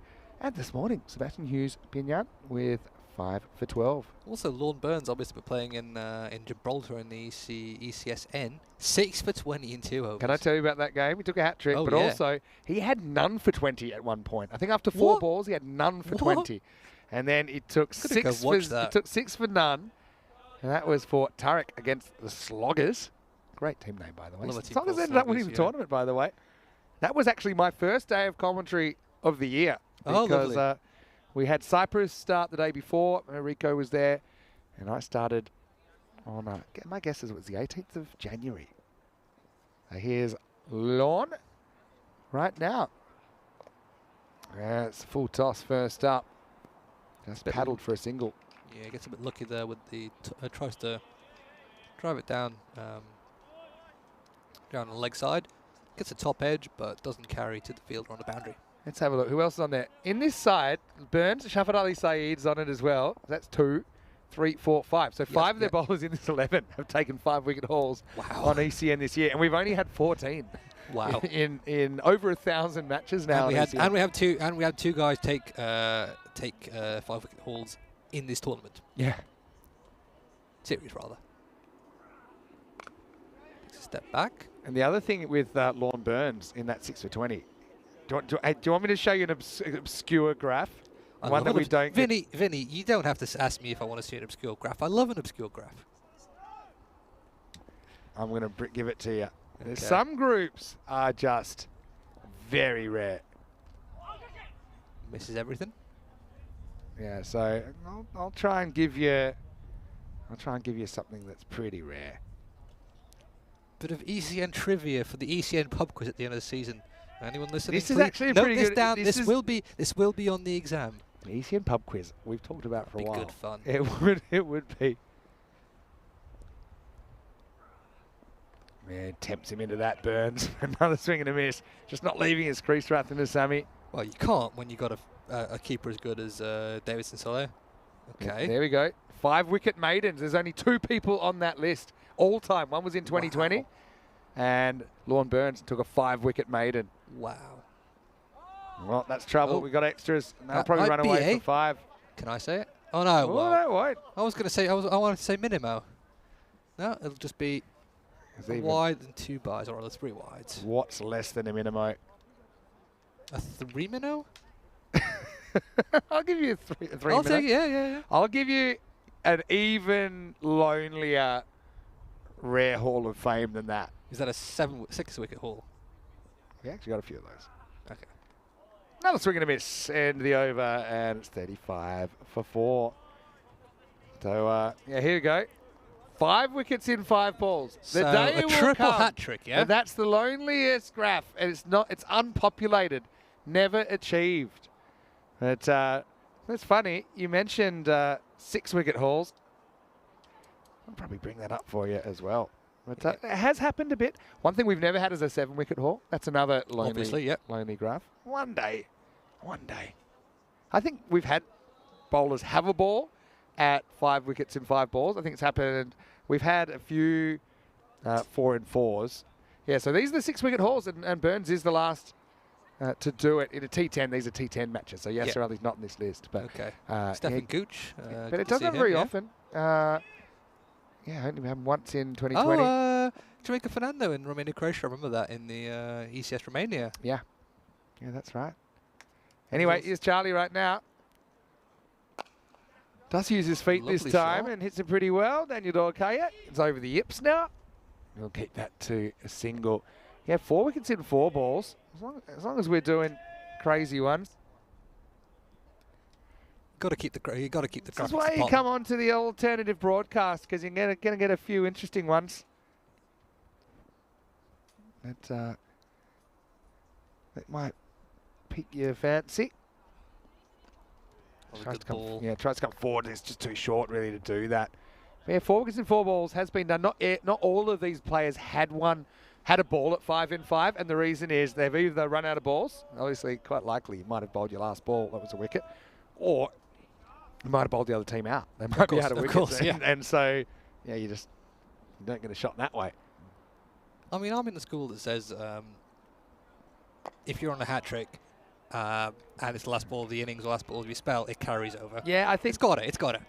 Especially when often you're facing the same opposition on the same day. So, for example, in a test match or a first-class match, of course. you can have it in different innings.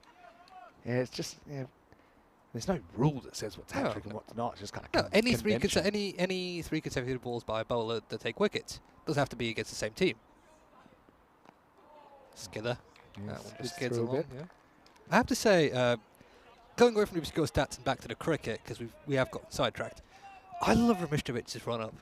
Kind of takes a little jump at the start and then he stutters a little bit. It's very nice to watch. It's not quite the lawnmower, but it's nice. Lawnmower's a good reference.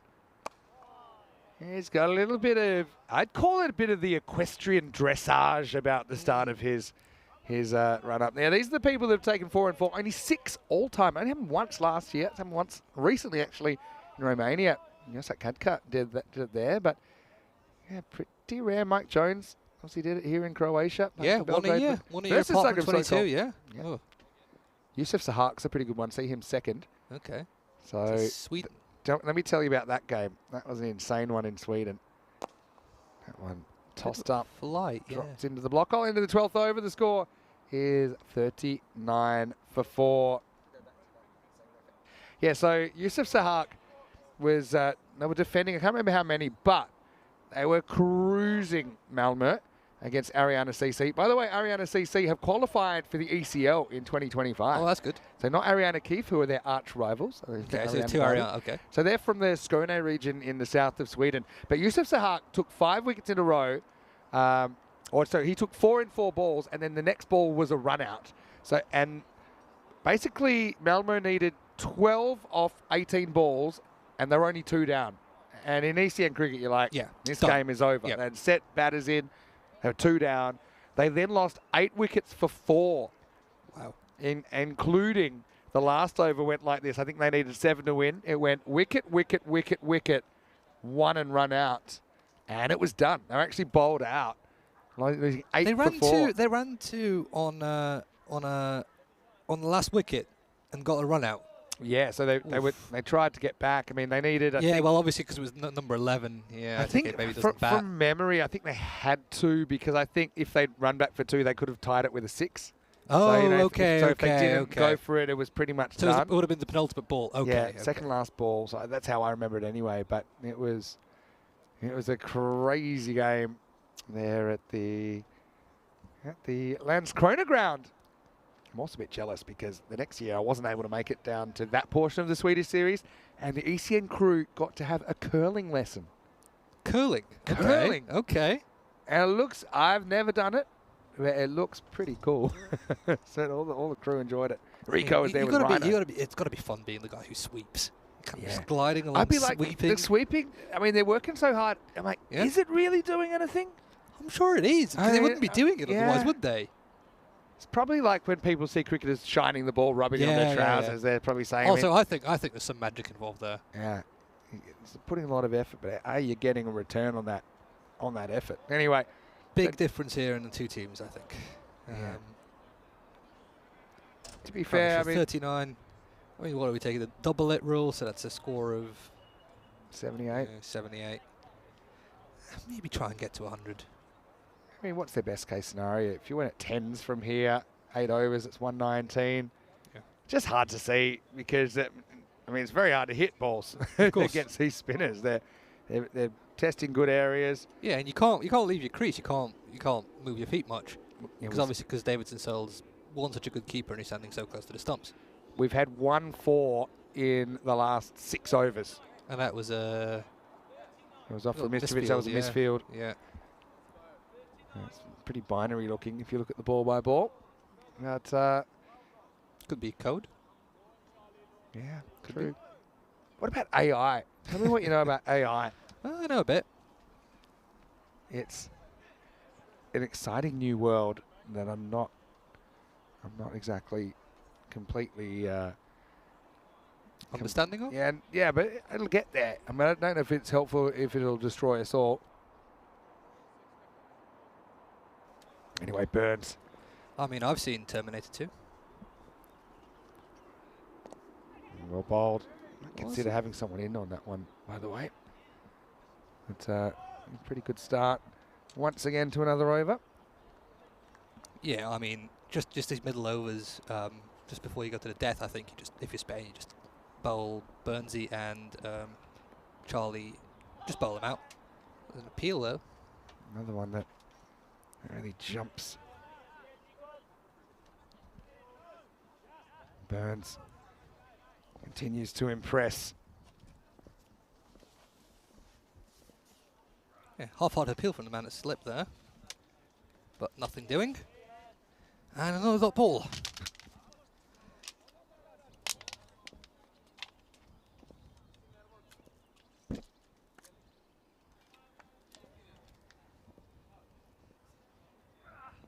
That's a flatter one. Pretty well kept out by Rathanasamy. Or a bit of a... You know what's funny there is he dropped his glove near the stumps and he actually thought twice about throwing it because if he threw it into his glove, he'd give away 5 runs. yeah, you would, yeah. He Because threw it's, it- he it's a threw it. deliberate discarding of equipment. He was a poor glove throw. He's like, oh, Yeah. what have I done? Well, he's not got the Bosniak throw, has he? Thick Edge edge. gone. And well taken. Mohamed Atif takes the catch. Rathanasami's innings comes to an end. Burns gets in the wicket-taking column once again. And Croatia lose the 5th wicket, 39 for 5. Yeah, it's... I wouldn't say it's been coming, but Spain have managed to just keep the pressure on and just not give away any loose deliveries that the Croatian batters could Well, Burns, get anything out of. he's just been so reliable. Took 1 wicket in the first game, then took 2 in the second. He took 3 in the third, 2 in the fourth, and now he is performing once again with 1 for 7 into his third over. Rathanasamy goes for 11 and the score is 39 for 5. Yeah, I mean, getting the double figures, I think, for Croatia is actually a decent individual score at this point. It's just a testament to how well Spain's bowlers have done. Saturday V on strike. Yeah, he'll hope to be able to make some sort of meaningful contribution here. Oh, it's a very good ball first up. Lewis, hurry forward. That spins past the bat. End of 13 overs and the score 39 for 5. Oh yeah, I mean, I don't know if it was you or if it was Rico who said at some point that leg spin against the right-hander is just a cheat code. It's so Yeah. effective because it goes away from you. If it's done well, Yep. you're absolutely right.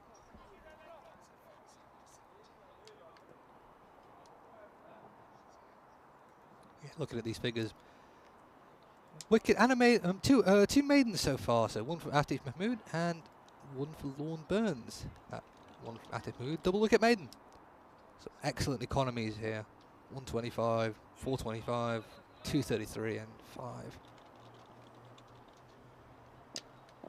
And Charlie Mitrovic back in the action with the ball. Gone. Well, that's gone.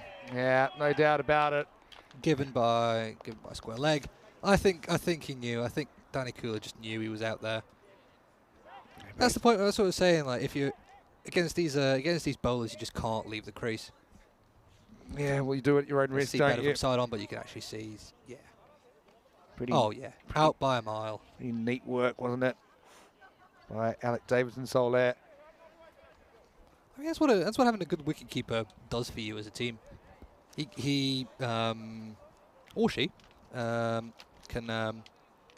They won't only save runs, but they'll create. They'll have dismissals. But the third thing a good wicketkeeper will do is they'll affect how the batter plays. Obviously, we've seen it with the Croatian batters here, that they're just not confident at leaving the crease. Yeah, and it's affecting their play, and they just can't do anything against these players. You're exactly right there. And Davidson-Soler, it's a bit of a challenge for him, I think. Obviously, he's not the tall side. Vertically challenged, I think we said. For him to be able to kind of ride the bounce, but then it's kind of almost one motion all the time that he's able to kind of sweep the bails in one motion as well as taking the ball. It's very skillful stuff. Chaube gets a hit at number 8. I think Spain smell blood here. 4 wickets and the job is done. Plays inside this one, Chaube, I think, first up. Yeah, he just kind of seems to step away from it. I'm just kind of scared of playing the ball at the moment.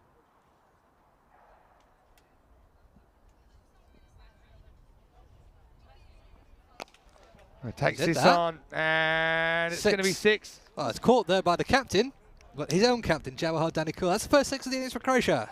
Yeah, Maximo. Oh, I haven't heard that in a while, have we? No, not for a while. In fact, we only heard it once in the previous innings for Croatia. Danikul taking the pads off after getting stumped not too long ago. That was a good shot by Chaube. Guarantee it, he wants more. And he's going for it. He might have pulled out. DDC under it. Gone. And it is 6 and out. So, credit to Chaube. Tries to take the game on. Ramistrovic with a couple in the over. Yeah, 6 and out, gone for a walkabout. Yeah, you said it. Now it's 45 for 7 now. Croatia again look resigned to score something like what they've been reduced to ever since match 2. Croatia have gotten better than the lowest ever score in a T20. That's 44 against Italy in the previous World Cup qualifiers. They batted out their 20, I think. They did bat out their 20. They played it like a test match. Yeah. I don't think there was a single boundary in that innings as well. Yeah, well, at least Chaube can say he was able to get one out of the ground. He got caught by his captain, but then he gets caught by Daniel Dorkaya. 45 for 7. Now we'll get to see Pulibanti. Well, I mentioned earlier, his batting position has been a bit like Bitcoin. Yeah, it started down, went up, gone down, gone up, gone down again, finds himself at 9. Yeah. He'll get an opportunity. I do like the way he approaches his cricket. He wants to attack. He seemed to enjoy the challenge of facing the faster bowling as well. Yep. He's a lovely guy. He's based in well, he used to be based in Split. Now he's based in. He still plays his cricket in Split. He's played for Zagreb Sokol a few times. He's based in Knin, which is a bit inland of Split. And yeah, he's a very lovely guy and a very good player. Well, here he is. It's a foolish one first up. But yeah, he's looked kind of more comfortable than some of his teammates, I think. Also, I've seen him before playing for Split India Brodo Split back in 2021. Yeah, the shipyard team. What a team. Yeah. Still going as a team. That's a nice shot. Yeah, gets off the mark here. With 1, he'll retain the strike as Ramistrovic strikes twice in the over, and Croatia 46 for 7 after 14. Yeah, just for such a low-scoring game, it's actually gone. This innings has gone by quite quickly. I think it might just be lovely company, Vinny, eh? Oh, it's certainly the feeling's mutual, Luca. I hope we can. Hesitated a bit there. I was just going to try and find the right superlative. Okay, that's what they are. Also, I said hello through you, but I'll say it to your dad as well, Paul Stubbs, if he's tuning in. He is. Stubbsy. He's just texting me, asking me if I'm doing the second innings. Hello, hey, yeah, Dad. Stubbsy, hello to you. And yeah, I'm sorry I won't be back for the ECS. It's kind of tough. I know we're doing so many events now, and I want to get to as many as I can, but just because of the final preparations for the ECC, it gets a bit tough. But I'm sure you'll be following, especially Group 1, when Croatia will be there, and potentially into Week 2 if they can be in the top 2 in the group. Of course. Burns searching for a second wicket. There's 1 for 7. Has a crack at Pulibanti, who we saw trying to take Lorne on earlier in the series, getting caught at long on, kind of fighting the spin. Kind of eyeing off the leg side. Does have gaps in the infield. Tries to cut and gets done by the bounce. Hello to Dr. De Soto as well, who's watching from Australia. Hey, don't go anywhere. I'm telling you, you will enjoy what's coming up with the Lavender Lionesses to do battle with Zagreb Jinx, the deciding ECS-W game. First time we've ever had an ECS-W on the network. Yeah, I'm actually quite good about missing the 2 games yesterday. I was traveling back to Zagreb, visiting my family. Yeah, golden ball yesterday. Yeah. It's been what, 250 odd games? 268. 268. Pretty well bowled by Burns. Gets past him for a single. I wonder if this might be one of those situations where Spain might throw the ball to a few not recognised bowlers, just for a bit of fun. Like Daniel Dorcaye might get a bowl. We saw him take a wicket in the T10. Does Long Martinez bowl? I haven't seen him bowl. Oh, there we go. Great shot by Sathi Devi. That's how you get off the mark. Maximal. And 50 up for Croatia. Yeah, hasn't always been a sure thing. But he takes Burns out of the ground. Yeah, that was a bad ball. Yeah, and he saw it well, Sathi Devi. Good stuff. Dr. De Soto is watching from Adelaide, Australia. What time is it? What time is it? It's surely about midnight, isn't it? In Adelaide right now, it would be just after midnight, actually. Just after midnight. Just Sunday. after 12:30 on the East Coast. Okay. It's a Sunday night. It's a school night. Dr. De Can't be up Soto, that late. he sleeps with one eye open, sleeps with one eye on ECN. Oh, geez, that's gone. Yeah, well, it was kind of a hesitation from Davidson Sol there. He kind of motioned at the stumps, didn't take them, then flicked the bail off. And so Burns will get 2 in the end. He'll finish with 2 for 14. Let's check it out in the replay. Another 6 and out. Yeah. Ooh. Missed the first time. Look, there, hit him, didn't knock him over. Yeah, gone. Oh, actually, no, it's out. Yeah. He actually tapped the stumps. Has 2 bites to the cherry, but he got it the first time. Yeah, he did. The bail, it was too delicate. But I think the umpire sees it correctly that the bail was dislodged before the batter came down. And so Sathi Devi's going to have to go once again, a bit of a 6 and out job. 53 for 8. Let's see what's coming up, though, because in around about 40 minutes' time, we have match 3 of the ECS-W. Jinx Zagreb won the toss. They're going to bowl first. Interesting. So they've basically chosen to have the same order of innings as yesterday, which means the Lionesses get to bat first. I think they're happy with batting first, if I'm honest.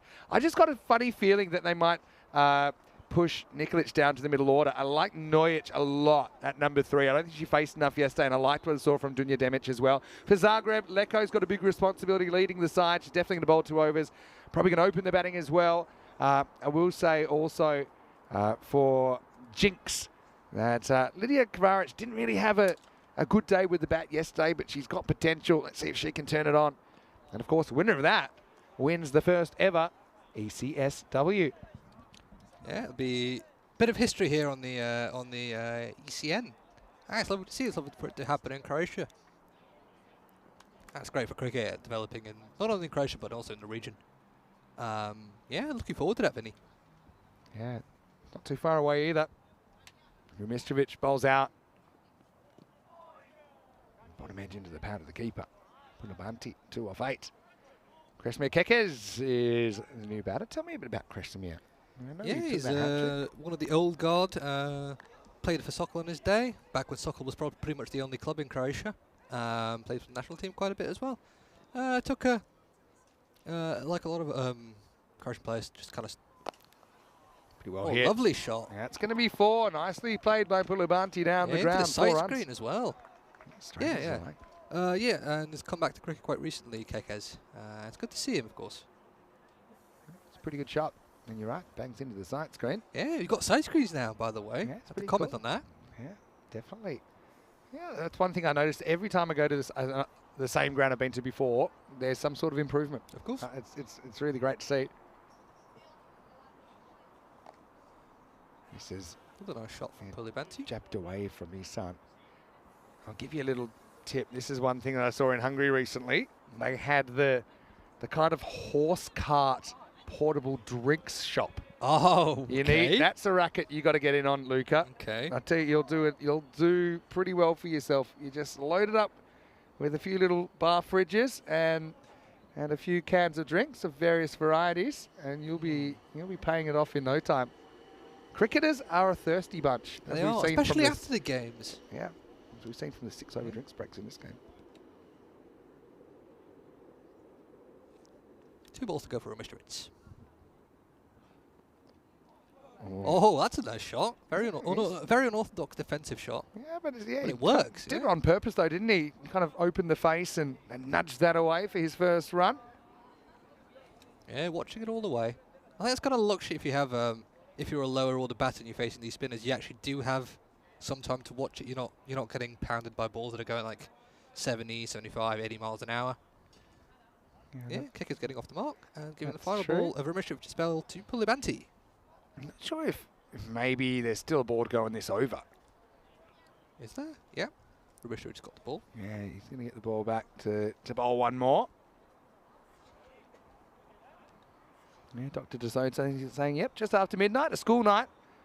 But he's kind of caught up in a death spiral of Olympics and ECN. That's the other thing in Australia, because that's fair enough. Olympics coming from Europe, you could be up all night watching that. You probably might. Anyway, last ball for reals this time. Pulibanti will get a single, and he'll retain the strike. So 16 overs in Croatia. 60. 60 for 8.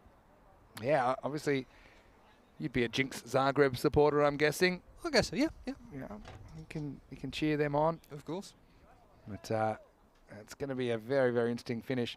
All right, so bowled 4 bowlers. So we're going to see at least 2 new bowlers, and this is kind of what I picked it. DDC is going to get a bowl.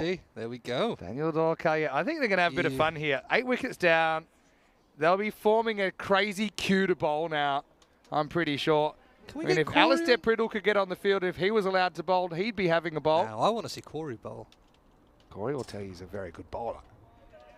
You know how sometimes you get a pretty average off spinner just sneak through and over? Yep. At the start, that's his bag. Okay. That's what I'm kind of going for. Yeah, suits you. Thank you, Vinny. I appreciate it. Off spin, something that's very easy to do averagely. Anyway, here's DDC. Credit to Pulibanti. Respect it, yeah. Respect. By the way, DDC does have 2 wickets in T20 international cricket. Had one in the Western Shield as well. Lovely. Earlier.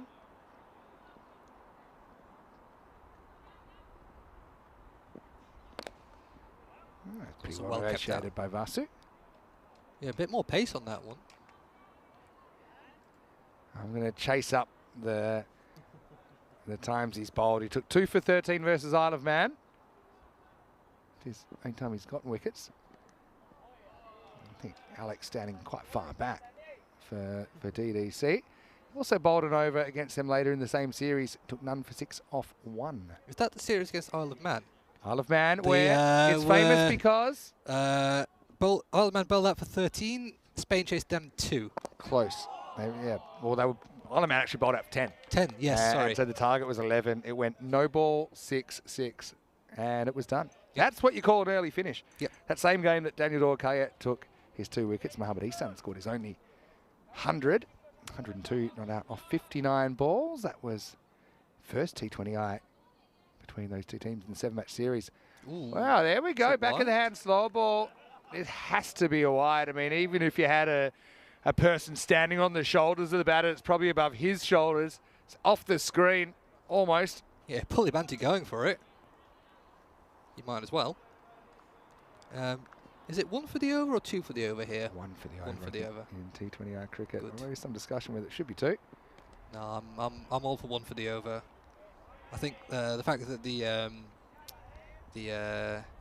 IPL have brought in 2 bounces and an over has caused a lot of problems in the other thing I suppose in conditions. T20 for like our level of cricket. Yeah. There's always discussion of is it 1 or 2, and it's never agreed upon beforehand, which I guess is on the umpires. It used to be none.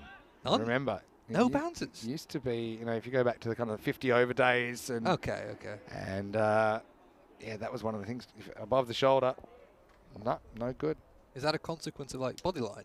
I think it was because they felt at that time it was kind of all or nothing. There wasn't this concept of anything in the over. Kekes pushes. He'll get a single. And so Dorkaya can't get the breakthrough. End of 17 overs the score. 64 for 8. So I think eventually they said, okay, maybe we can kind of give scope so that the bowlers can have one and over.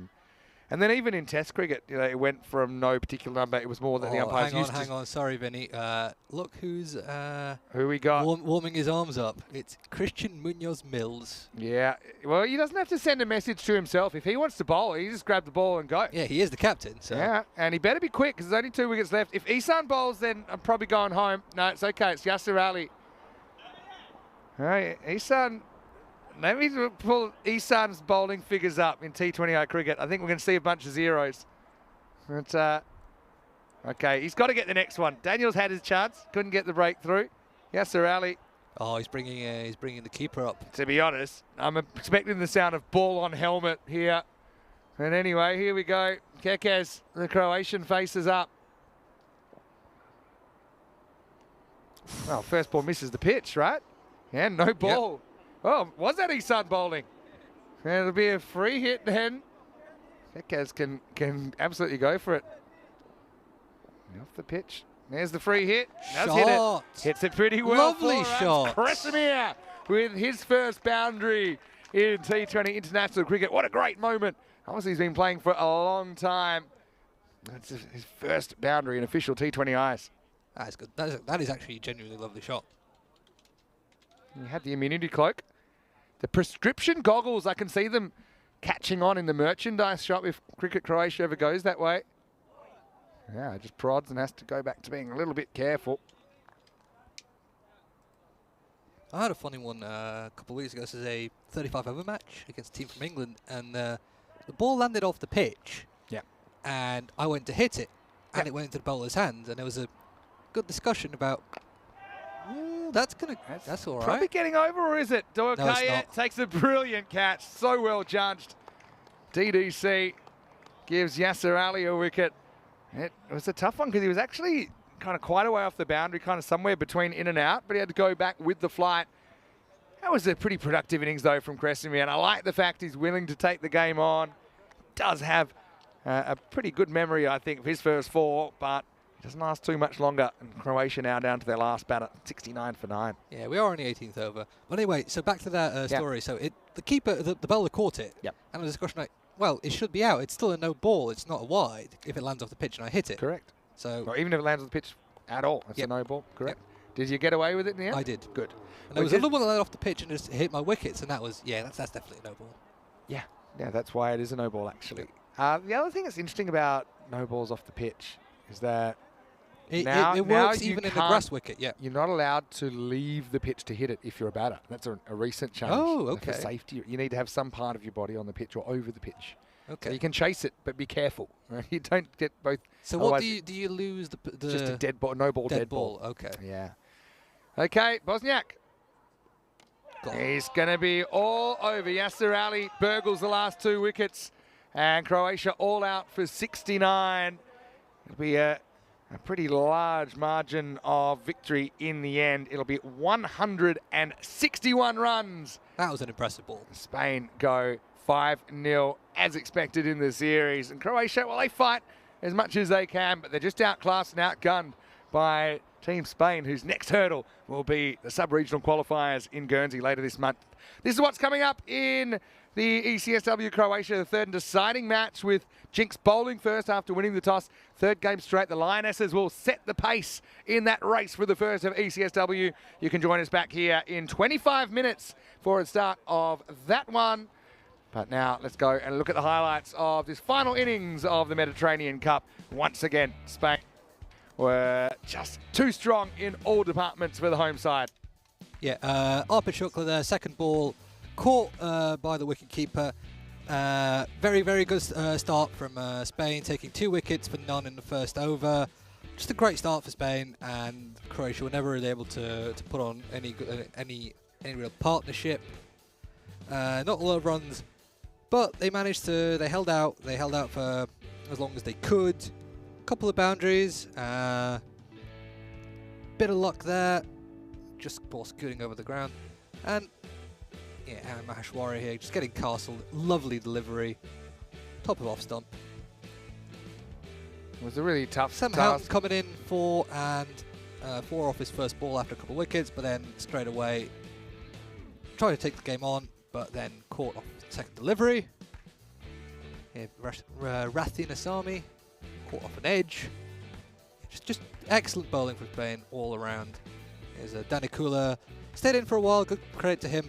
First, Spain brought in the spinners, and it paid dividends for them. Good stumping there by Alec Davidson-Searle. And another stump, and not the first six of the tournament of the game. Aman Chowbi 6 and out. Bit of a theme here. After this, there was Lorne Burns. He was hit for 6.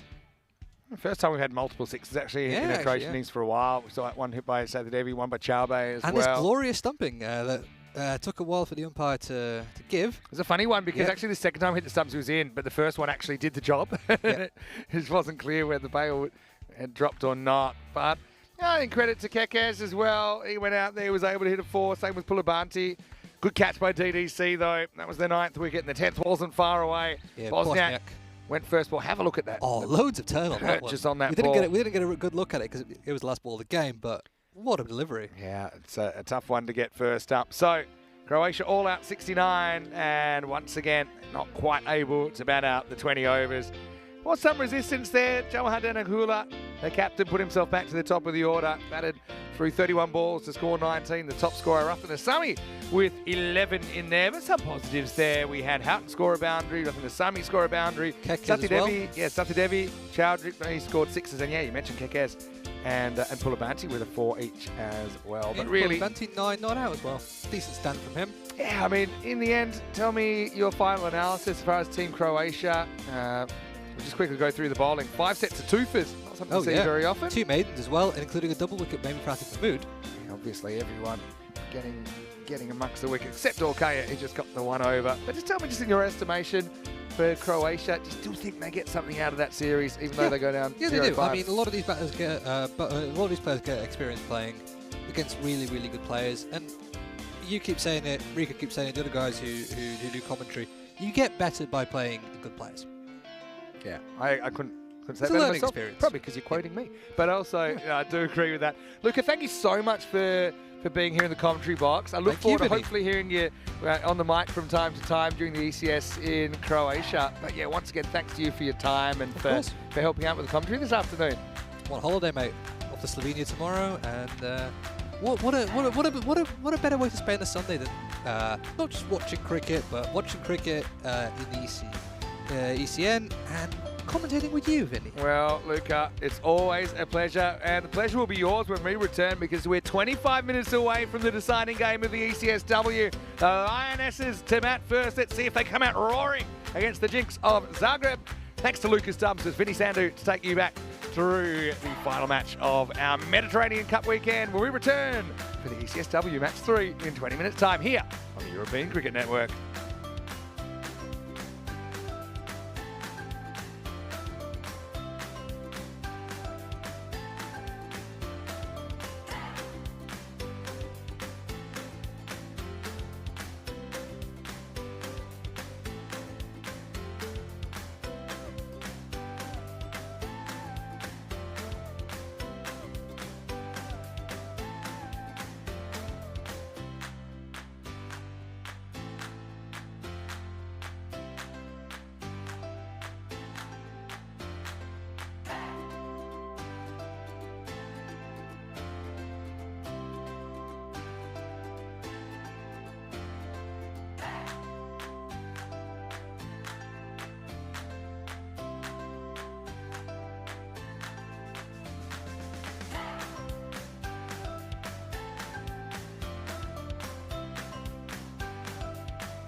This European Cricket Network event is proudly brought to you by HCL Software and Paramatch. Hello and welcome back to Zagreb. It's our final match of the Mediterranean Cup weekend, and it's ECS-W action returning to your screens. First time we've ever had an ECS-W, and it's delicately poised to say the least. It's Jinx Zagreb of Croatia taking on the Lavender Lionesses. You can see here what happened last night. We had the Lionesses set 70 for victory for Jinx Zagreb. It was a bit of a topsy-turvy second innings, but the Jinx got there with 2 overs to spare thanks to it. And player of the match performance from Pavla Senyuk, 19 on out, run a ball. Early on, it was pretty tough going for the Lionesses, just kind of held back through the first part of their innings. Then we had the crazy one, the golden ball, 68-68. It was a crazy one once again. Golden ball 64 broke the tie, and the Lionesses were able to take a wicket off the golden ball. Trajkovic, the hero, with the bat and the ball, 14 and 2 for 8, including a clutch last over. So this is where we're at, 1-1, last game to go. Of course, the coin toss, all important. Let's see what happened a little while ago when Nilkesh Patel had the 2 captains. ECS-W Croatia, match number 3. Is your call. Spin the coin.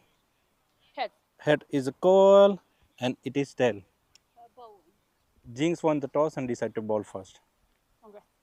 Meko wins the toss. Interesting that she does decide to bowl. I suppose it's the way that both the games went last night that the Lionesses were batting first. So these are the 2 teams. Leko leads the team list there, leads the side. Kvaric had a bit of an off night with the bat last night, but she is very, very capable. Haven't seen the best of her yet. I've got to say, I think that both the keepers did very well last night. Sebastian will be behind the stumps for Jinx Zagreb Lionesses, with young Dunja Dimic behind there. But yeah, for me, partly I was a little bit curious to see what the Lionesses do as far as the order here, because I feel we didn't see enough of their 3 and 4 at Nojic and Dunja Dimic. Nikolic did bat a lot of time, but probably didn't quite get the production of runs that she would have hoped to through her innings. Jinx Zagreb, 69% versus 31. Pretty interesting, because last night it was 50-50. So I don't know why the supercomputer's just taken a turn towards Jinx Zagreb, but hey, it is what it is, and 10 overs aside will sort things out.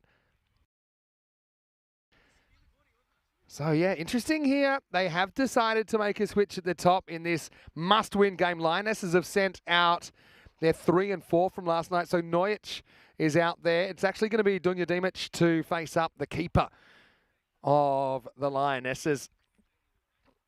I'm just waiting for the clock to tick over, about 30 seconds away from a start. But I want to welcome all of you. And yeah, a little bit of history this weekend. And let's not forget, last time these 2 teams played in the dark last night was golden ball. It was only a golden ball in the dark because the game went the full distance. So basically it's like a grand final for all players here. And I think it's quite a good proactive move from the Lionesses coaching staff to give these 2 the opportunity to bat in a fairly busy, aggressive fashion. As the clock ticks over and it's time to go. Match 3, the deciding match of ECS-W Croatia. Leko starts with a big wide. That certainly will be a big factor for these 2 teams as well. Whoever can limit their extras.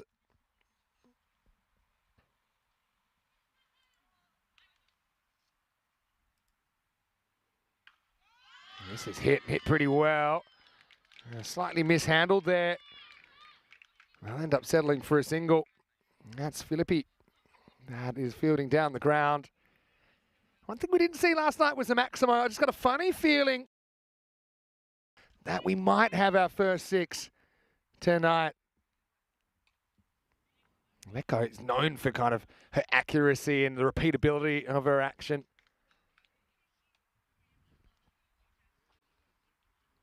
Nojic just had a good all-round night last night. I thought triple threat, can bowl, can field, could pull an arm.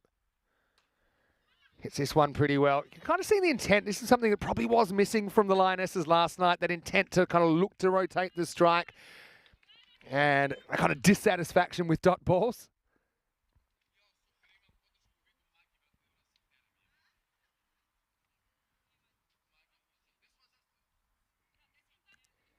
Pretty well bowled by Leko. Gets that one inside. What's the past score here? Well, I suppose you'd say 70. We had 70 to 69 and we had 68-68 last night. So something like that. The Lionesses would be happy if they could maybe go 80 plus here. Leg side again, pretty solid contact. Well fielded out there by Lydia Kvaric. Might get the second over. A lot of enthusiasm out there at the moment in this deciding game. This one's pulled to the left too far. Like, it's just had a bit of an off over by her standards. So we've got a free hit coming up, a real opportunity for the Lionesses to attack this ball. If you're ever going to hit a 6, this is probably one of your better chances. Whacked away, and it's going to run over the boundary. There's a good effort down there. Kvaric trying to get her body behind the ball, but she couldn't make the block. It's 4 runs, the first boundary of the contest, and the free hit is cashed in by the Lavender Lionesses and slightly offline from Lecco. Just think this is a busy start for the Lionesses. That'll be the end of the first over.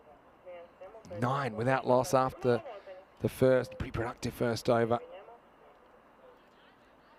Welcoming all viewers around the world. And if you enjoy cricket and you enjoy things for free, then you're probably going to enjoy ECN. And we have more locations coming up. Bulgaria week 2 starting tomorrow. Oh, we had a hat trick there. I think Marat Yilmaz took one this afternoon. But we'll go into week 2 tomorrow. And then we'll go to Rome next. Valletta Cup in Malta, Netherlands. A couple of venues there in the Tri-Series. Oh, this is... Oh, bowled, and it's gone. Yeah, it's a little edge, according to the umpire. And it wasn't a huge appeal. Definitely hit something. Let's have a look at the replay. Yeah, it looks pretty out to me. Yeah, little edge. Well taken behind the stumps by Sebastian. So an early wicket. Dimic, we're disappointed, but I mean, I like her promotion to the top of the order. You could see a certain intent in the running with those two. They put on 9, but Kvaric strikes with her first ball. Little edge taken behind. And the score 9 for 1. And a bit of a steadier for Jinx Zagreb. Yeah, here. Just don't think it could have been anything else but bat.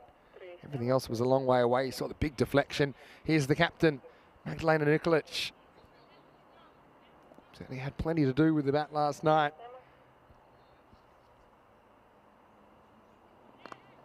Pretty good ball from Lydia. Right on the stumps. Just kind of feel whichever team can bowl more accurately has a big advantage in this deciding match.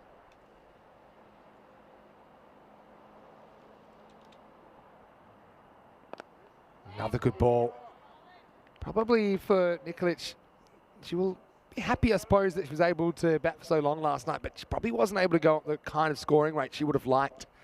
So maybe I'd like to see her taking a few more risks out there. I know she feels a big responsibility leading the side. On the leg side. Well, she looks to take off here. I wonder if this takes a bit of the pad. And that's why it, we didn't get a signal straight away. Now we do, so it'll be called a wide down the leg side. A good footwork to get inside that. Make sure you do get the wide.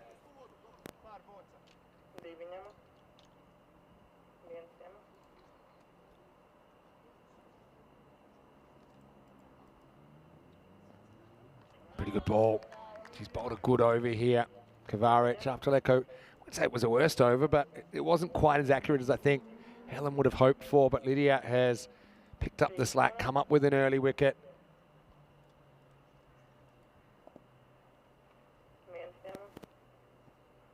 Oh, well, must have jinxed her. No pun intended, because that one hits the edge of the pitch. It'll be no ball. So another free hit. Well, this is really a chance for Nikolic. I'd love to see her get down the wicket. You can't be stumped. Get down, meet the ball, and really crunch it. Always a bit of a confidence booster to get a free hit early in your innings. Kvaric in a tight spot. Tries to take it on, goes with a hit. Good throw might have been interesting, but it pulled Sebastian away from the stumps. The captain's off the mark.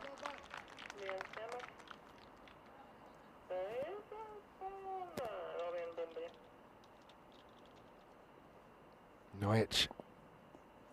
Been impressive so far. Promoted to the top of the order. They still got Tamara Trajkovic up their sleeves as well. The Lionesses. Pretty good ball though. Pretty good over, all things considered, by Lydia Kavaric. 1 for 3 and after 2. Run a ball pace for the Lalas. It is 12 for 1. After two games, these two are locked. Now, net run rate won't really come into it. Same with the bonus point, even though we'll show it for interest sake. Because this is all about who can get the win here, who can get the W. I suppose if there was a washout, then Jinx Zagreb have a slightly better net run rate, but I don't see any rain. Cricket will sort these two out. Pavla Senyug to bowl. So far the bowling's been pretty accurate, I've got to say, from the Jinx. Nicely worked away, and that's probably what Magdalena Nikolic struggled to do last night. It's just kind of at least get one, get out the way when her partner's been hitting the ball well. Does it well on that occasion. Senyug, player of the match in the first ever ECS-W match last night. Hit pretty well. Also well fielded.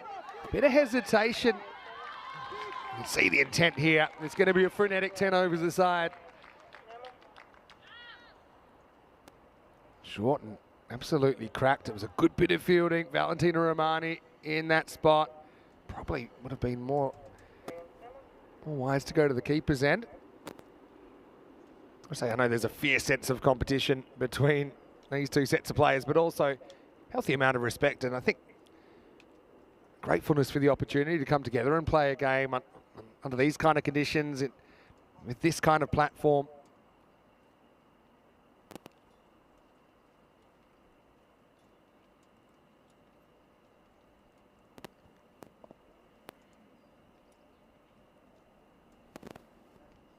Well, that's going to be a no ball off the pitch. So Nikolic once again will get the opportunity to take on the free hit. This is where, I mean, if I'm completely honest, I think I'd be going kind of 3-4 meters out of the crease. Can't be stumped. Gives you a head start on the run as well. The one thing that Nikolic will want to do is hit this and hit this hard. Well, she hits it. Not quite out of the middle, but she will get the one. So she's done well so far.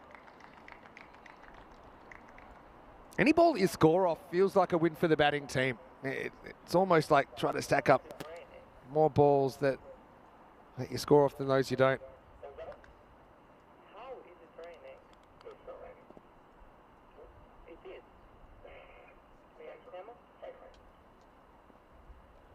Pretty good delivery that from Senyug.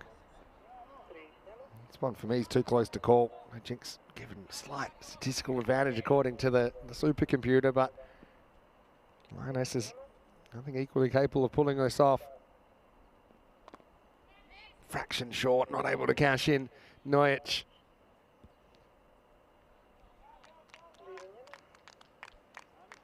Senyug bowling a pretty good over here.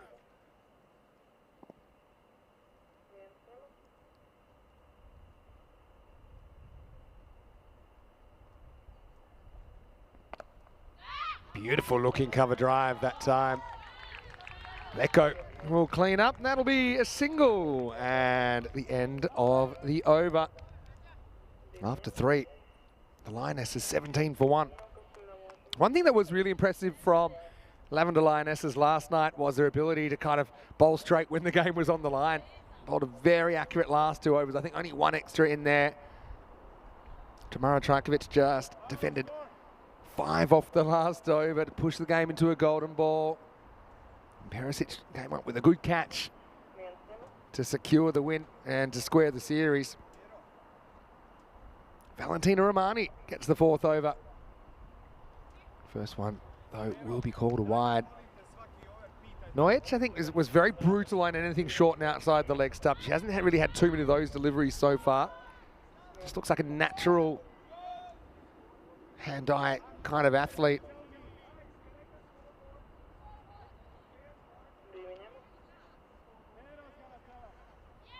Veteran Zanku.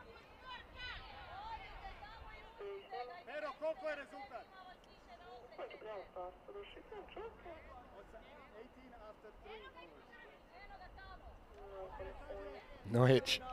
Having to wait, Romani will get another go.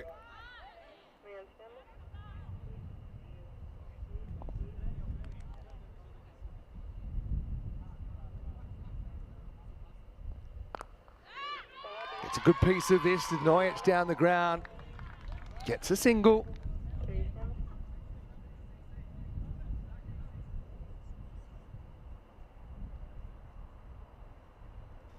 A good little partnership building here.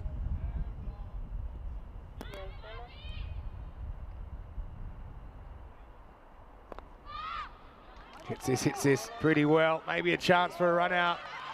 They'll get there. They think of two here. That's pretty ambitious. Keeper's end might be on. They don't challenge it. And that just kind of shows you when you do gamble, I know it's risky, but nothing turns into two there. I think you have to take calculated risks, and for sure, Nikolic would have been gone with any decent throw, but it's amazing how often the fielding team will crack under the pressure at this level.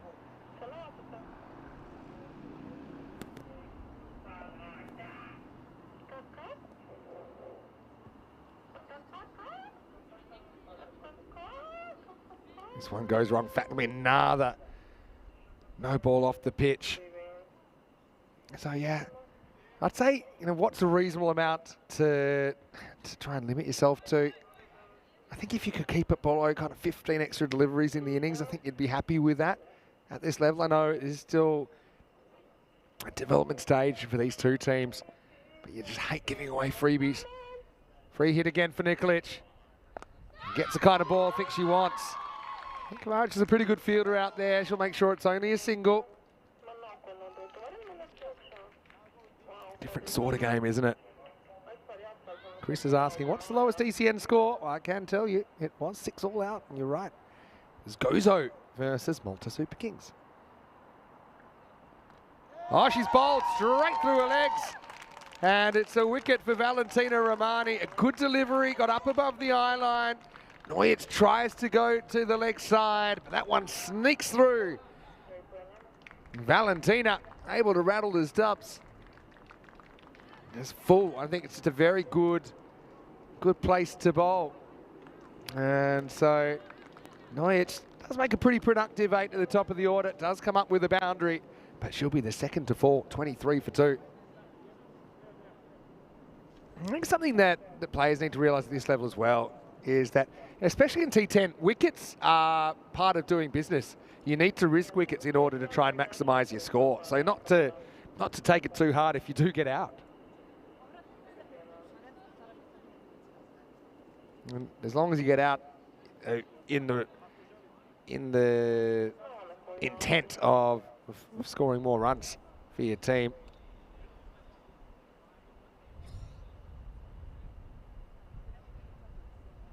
So, funny how things have a way of working out the way we've seen things before. It's a regular opening combination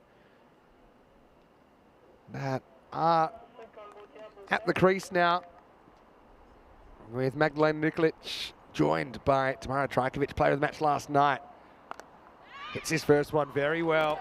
So it's a bit of a task for the fielder out there, and it's going to get through for 4. So, the attempt of the foot fielding from Philippi, but it jumps over the foot, and that's 4 runs. That's a very good start for Trajkovic. And then you see, obviously, I know that Nadia would be disappointed to be out, but new batter comes, takes her place, scores 4 runs. You've got 11 players that can all contribute with the bat. So you sometimes need to trust your lower order. You don't want to chew up too many balls. Need to be looking to score. Little edge this time. Flies away, well knocked down in the infield. Nikolic has run quite well today. I've liked the way that she's been willing to take the game on. End of the over. Romani gets a wicket, but also goes for 11 in the 4th. It's 28 for 2.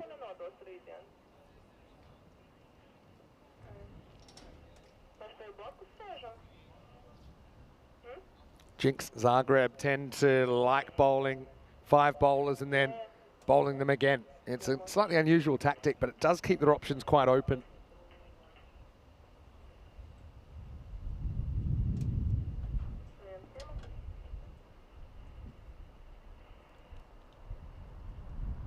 Start of a new over. Its first one is going to be called a no ball. I think second bounce before the line and it's off the pitch, so double whammy. There's the signal. A no ball called. This is Priyanka Reddy, who's bowling. Bit of a loosener there. Free hit to come then for Trajkovic. Probably the player you want to strike at the moment. She started well. Hit down the ground. Beats the bowler. Well fielded out there by Sanya Pelez.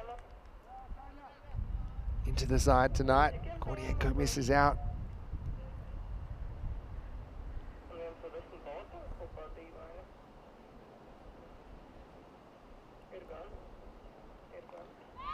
Another short ball outside the legs. Once again, Nikolic able to knock it away for a single.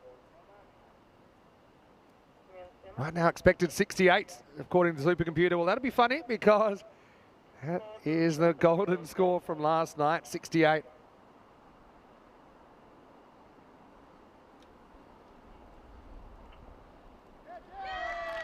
Well, this is gone. It's another wicket and Reddy. Well, she's got reason to dance. Time to party for the Jinx. And Trajkovic started brightly. Was able to strike a boundary, but how quick things can change. And Reddy gets this one right. Again, it's a better length. It's a big edge. And I've got to say, it's another very good catch behind the stumps from Silly Sebastian. And you could see a big deflection there. Jinx just coming up with some important wickets early. We're going to see a bit more of this Lioness's batting order. Disappointment for last night's player of the match, so she'll still have her say with the ball, I'm sure, later on. But right now, she has to go, and it's 31 for 3.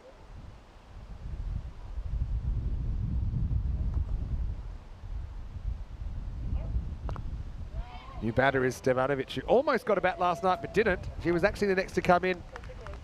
And there was a wicket off the last ball, but there was some thought it might have been a wide. Turns out it wasn't, so she didn't get a hit.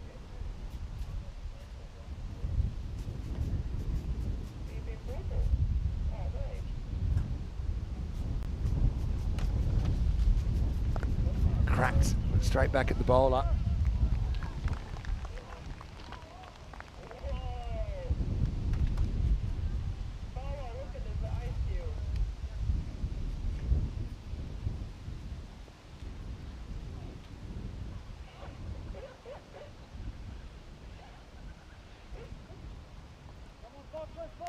Slight issue with the cube trying to blow itself onto the field, but nothing that'll hold us up for too long.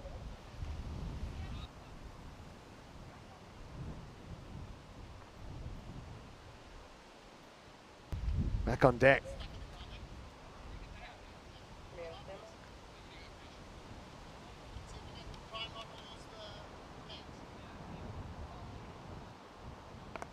This one's hit up in the air into a pocket of space. Running away. And again, just be a single.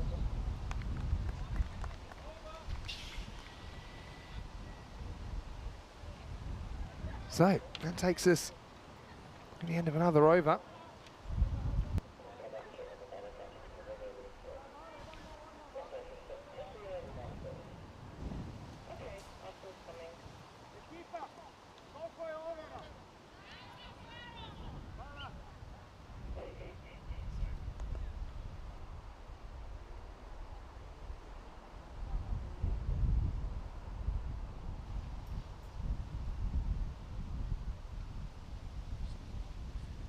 This one gets through. So far they've been pretty disciplined with their bowling. I know they've had a couple of times where things have gotten away, but it's going to be expected at this level. It's how you come back the next ball, which counts.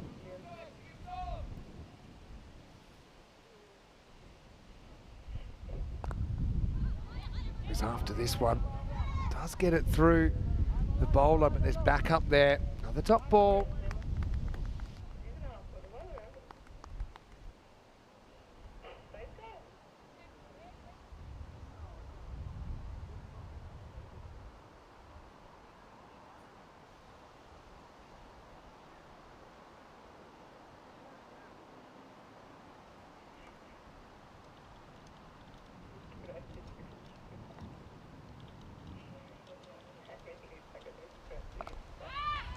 That's a really good shot. Very good fielding out there. Kavaric is such a run saver.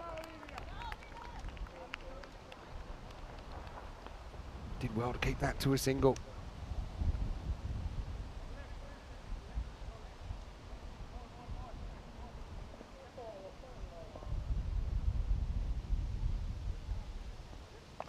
That's hit very well into the gap. Another attempt from Kavaric. This time it gets through. It'll be 4 runs. Nice shot by Nikolic. That's the kind of ball I think that you're hoping for. Short and outside the leg stump. Even if you can elevate that, that's probably your best chance of a maximo, I think. We haven't seen one yet in ECS-W cricket. I'm sure we'll see many. The more games we play. Hello to Steve McVeigh, and Chris Smith as well. Good to have you with us.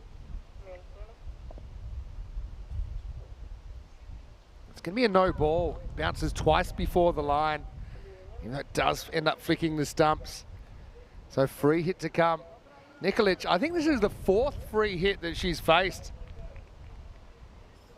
Romani gets the line right, doesn't quite get the length right. She knows it. That's why it's going to be a free hit to come.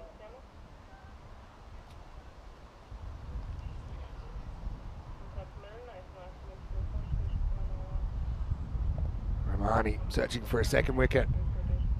This one will be a wide unless it's hit. It is hit, and it's going to run away, and it's going to be 4. If you are going to chase a wide, you better make sure you hit it to the boundary, and the captain stepping up. Slightly different role here. Not opening the batting, but asked to do a job outside the top 2, and right now she's doing it very well. Romani just kind of losing her rhythm a little bit. Bit of a risk, actually, chasing a ball that wide down leg side, but Magdalena did very well. Up into the 40s now. The Lionesses purring nicely through the middle overs. Better from Valentina. Finishes the over well. She'll finish with a 1 for 21 off her 2 overs and 6 overs in. It's 42 for 3. So 70 pace now for the Lionesses being sent in. I think they do like batting first though, something they chose to do yesterday.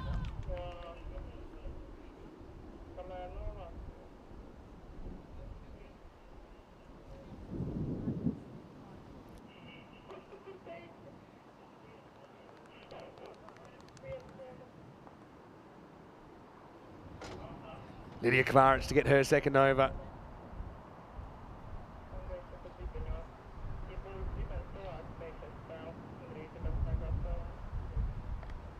Up in the air, keeper takes the catch. It's the 3rd catch for Sebastian. She's been so reliable behind the stumps. Stevanovic is the next to go. Very good piece of wicket keeping. Had to identify the situation, had to just jump forward a couple of steps. In the end, she does very well. Trying to swing across the ball was foolish.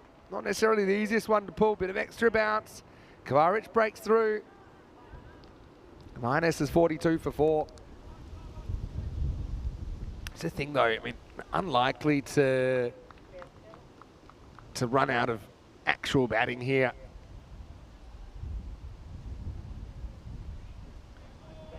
Martic, the new batter, so we're going to see a lot of Lionesses from here on down that we haven't seen batting so far in the series. So let's see if they're able to produce.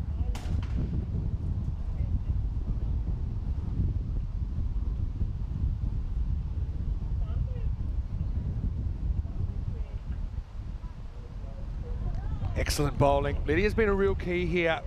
I should have been disappointed she wasn't able to step up with the bat last night, but the bowling's very important. Again, it's just about being able to repeat. Don't need to try too many things, I think, at this level.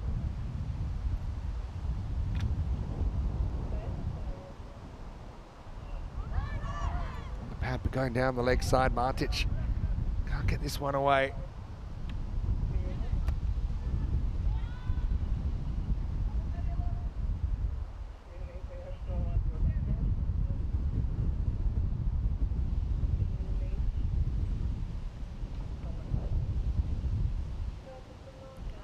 Good ball. This goes over the line, so it won't be a wide. Good umpiring as well. Mark Chappell doing his first ECS-W match of the weekend. Excellent over that from Kavaric. Well, she's actually still got one to come. It'll be an excellent over no matter what happens this ball. There's All starts with the ball. I think the team that bowls better today is going to win. So far, Jinx have set a pretty high standard. Sneaks through the legs. Think about running. They decide against it in the end. And that'll be 7 overs down. And the Lionesses are 43 for 4.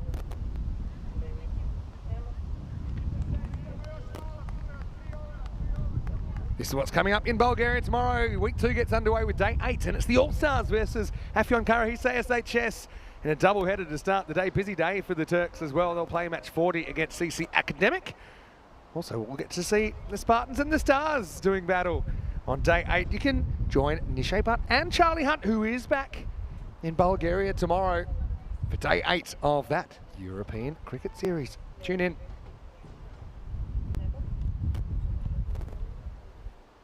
Reddy is going to come back. Had a successful first over. This one, though, asking for trouble, and she's going to find it. It's short and it's hit into the gap. Nikolic is flying the flag. Further Serbian side right now, able to get another boundary, and she's above run of ball, which is something that she wasn't able to do yesterday, where she batted time. It felt particularly in that first game.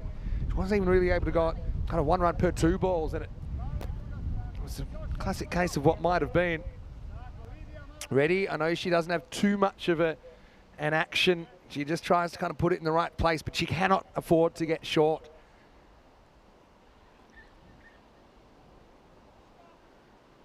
Interestingly poised right now.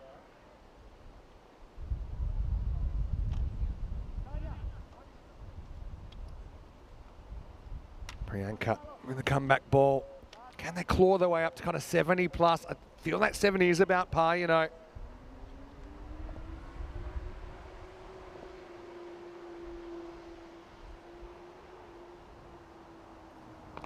Much better length.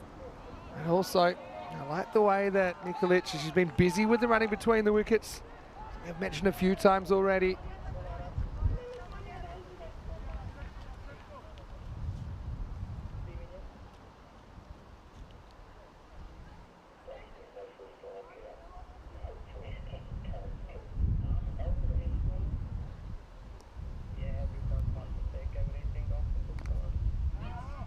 This one's chopped into the ground. They'll take on a tight single. They'll go to the bowler's end. They'll get there once again. I mean, I think we're at this stage. I mean, still, you shouldn't run out of wickets here.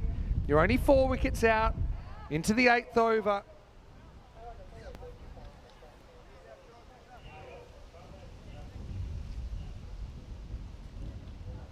Nikolic.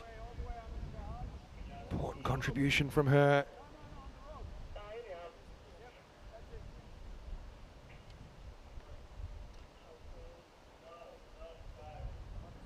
Slight hold up here, but interesting. Expected 66 at the moment.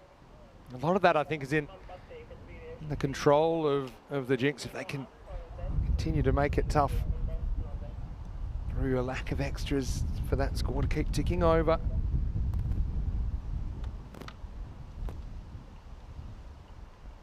So it'll be a wide, well watched. Good eye there by Nikolic. Happy to see that one fly through. Didn't want to play a messy shot at it. We'll get that one again. We'll get another run for a team. 50 up for the Lionesses as well. Halfway through the 8th over. Still a quarter of this innings remaining. Hit up in the air. Finds the turf safely. Leko cleans up from that deep cover position. Last 2 overs going to be crucial. Could be the difference between it being kind of 60 or 80. It feels like a big difference. Is a big difference. Well bowled by Reddy. She's got 1 more ball to go. She's gone pretty well here. I know it hasn't always been smooth sailing, but she's gone for 12 runs off 11 balls bowled. Can she pull 1 more out? Last ball of the 8th over.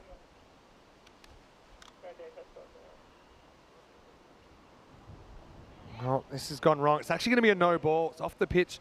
Does bounce before the stumps. So this will be a free hit coming up. And Priyanka's got 1 more complication.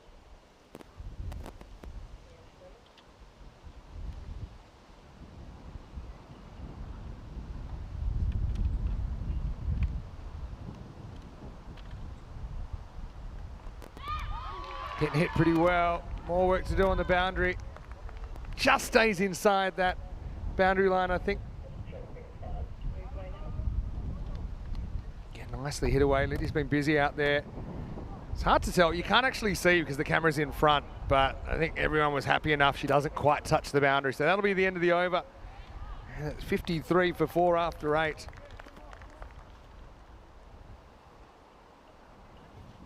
These last 2 overs are crucial. You'd probably take 10 and 10 here. You'd probably want more though, if you're the Lionesses again. I think has been a certain urgency in their batting throughout the 10 overs that we maybe didn't see last night. Sanyuk to get the 9th. All happens in the 9th. Here it is. Pretty good start. Jinx have bowled very well here. Not giving the Lionesses too much to hit.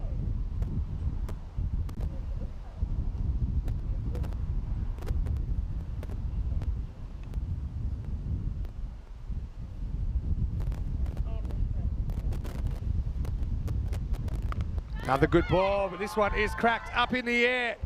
And it's a missed opportunity. They take one, will they take on 2?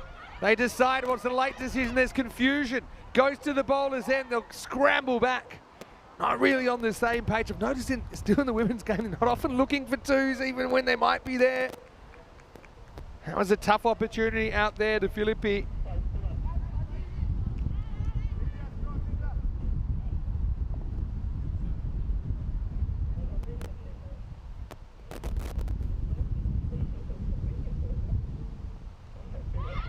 Rears up on the captain, Nikolic.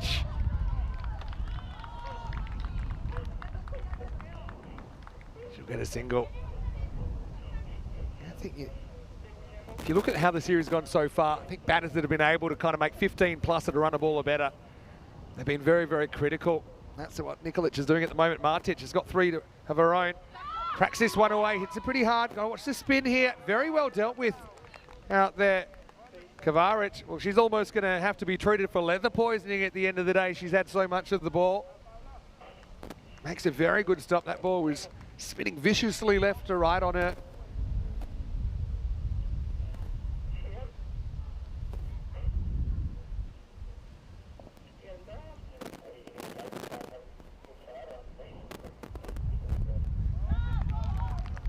Just sneaks that one inside.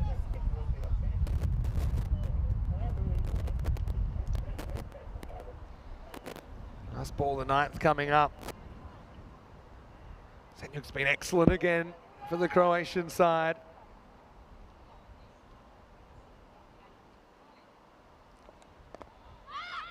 Well, they go on contact. She hits, will be interesting, but they had to pick it up first. And the throw comes in, it misses. So Nikolic, and she's really taken things up a gear, and it's paid dividends. She's keeping her team in this contest right now. 57 for 4 after 9. Do look like could be heading for another total in the 60s. Well, we talk about the grady 80s in men's ECS cricket. Well, maybe it's the swinging 60s in ECS-W cricket. Got Leko to come back. Normally she's very accurate.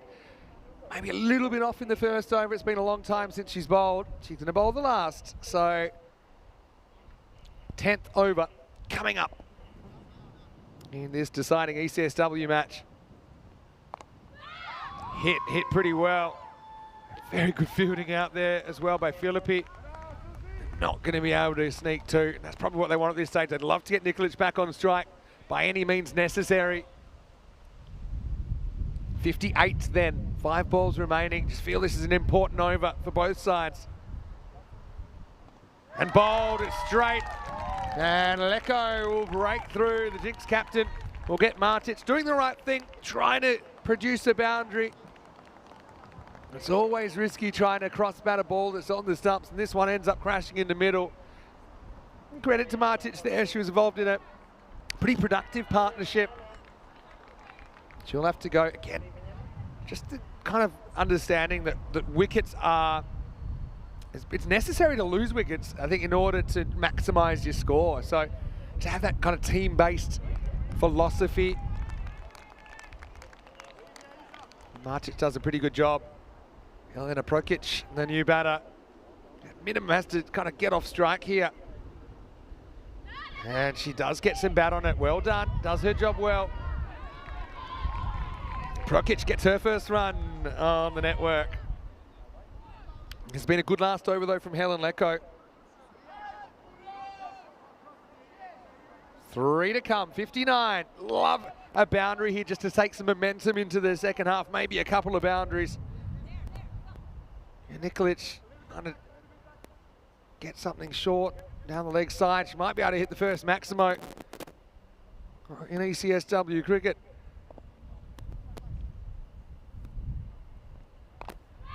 Gets a piece of it.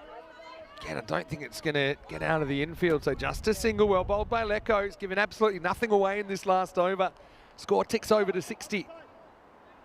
We actually saw the lowest ever defence on this ground. It was Ljubljana, 56 defending against the Zagreb Assassins in the ECS last year. We have seen these kind of scores defended. 2 to come, Prokic. Probably should run no matter what here. Misses.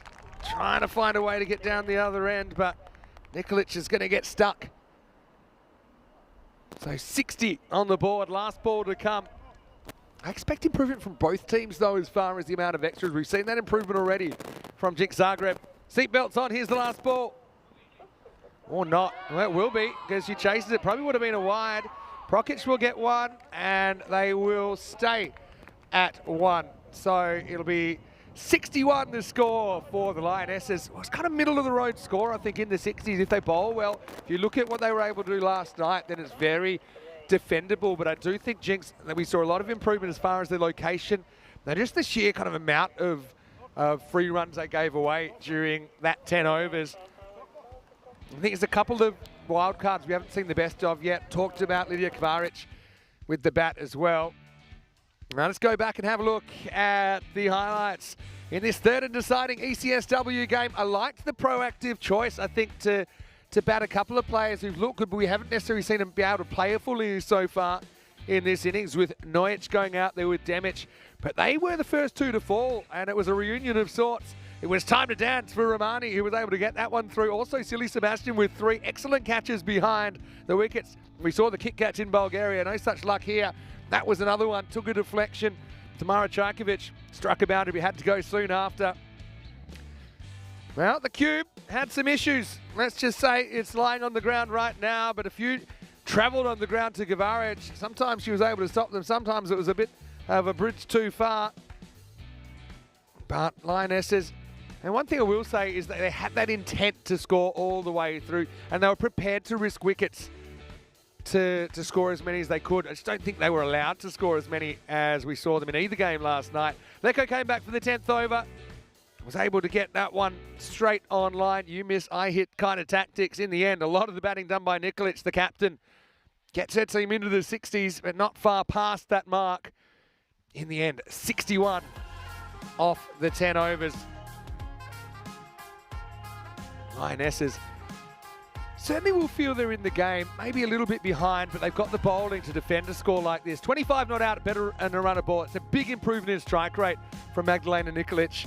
Apart from that, it was kind of a team effort, and this is what I'm talking about. I think there's a lot of players that can probably do an equal job with the bat.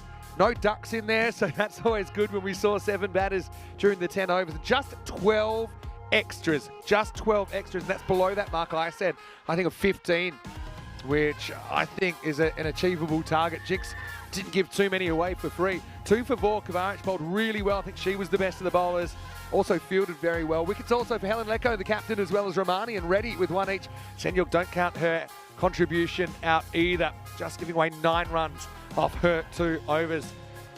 So a little bit of history either way coming after the break. 10 more overs and we'll know who will win the first ever ECS-W. It'll be 62 for Jinx Zagreb to take the trophy, or can it be a come-from-behind win from the Lionesses? Vinny Sandu here, Mr. Maximo for ECN. We'll take a quick break, back soon with the exciting conclusion of the European Cricket Series W, Croatia.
This European Cricket Network event is proudly brought to you by HCL Software and Paramatch. Hello and welcome back. Good to have you with us as we get ready for the second half of this.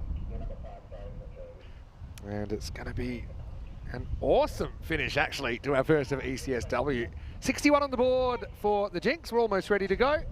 Lionesses defending. Echo comes out and starts positively, pulling to the leg side. One thing about these Lionesses, I don't know what's in the water in Serbia, but they have dangerous arms. They've been rocketing the ball back, and they've got a very good keeper in Dunja Demic. I really think to have a chance, the first thing they need to do is they need to be accurate with the bowling. Nojic is opening up for the Lavender Lionesses, and they proudly wait to an unlikely victory. First one that Lydia Kvaric gets a little bit short, plays it away for a single. Well, it's kind of two-pronged, I think. First thing you need to do, obviously, limit the extras, but also if you can penetrate this top order. Neko and Kvaric, both very experienced, hit the ball well.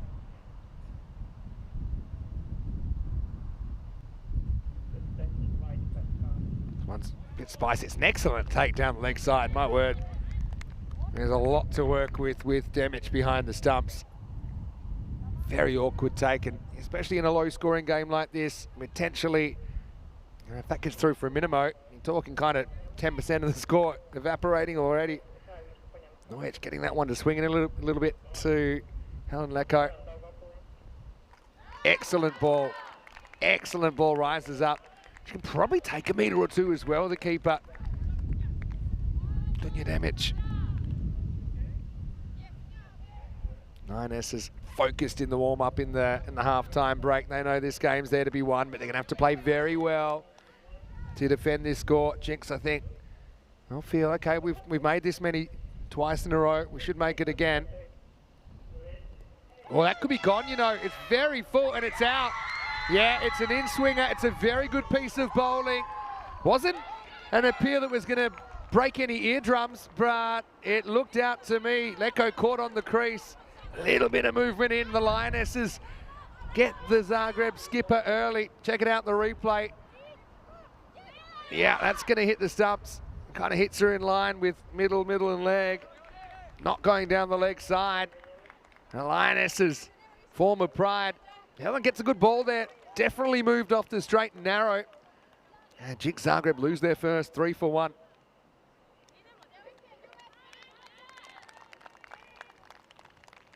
So that's a big piece of the puzzle gone. Leko, very experienced, was very important in forcing the game to a golden ball last night. Pavlasenyog comes out, makes a positive start. Well, they can't get down to this. Won't quite go for 4, but they will get 2. Every run's crucial in essentially what's the grand final in our first ever ECS-W. History in the making over the next 30 or 40 minutes.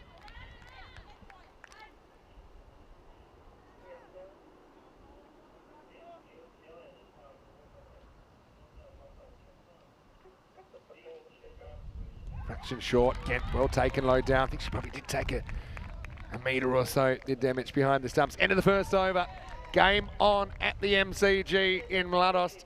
It's 5 for 1 after 1. I suppose you need to have 5 bowlers that can do that minimum. If you're the Lionesses here, so you can't really have a weak link or have someone that really struggles with their control too much. 5 matches since the golden ball. Well, all 5 of those were played today in Croatia. We reset the clock to golden ball 0 last night.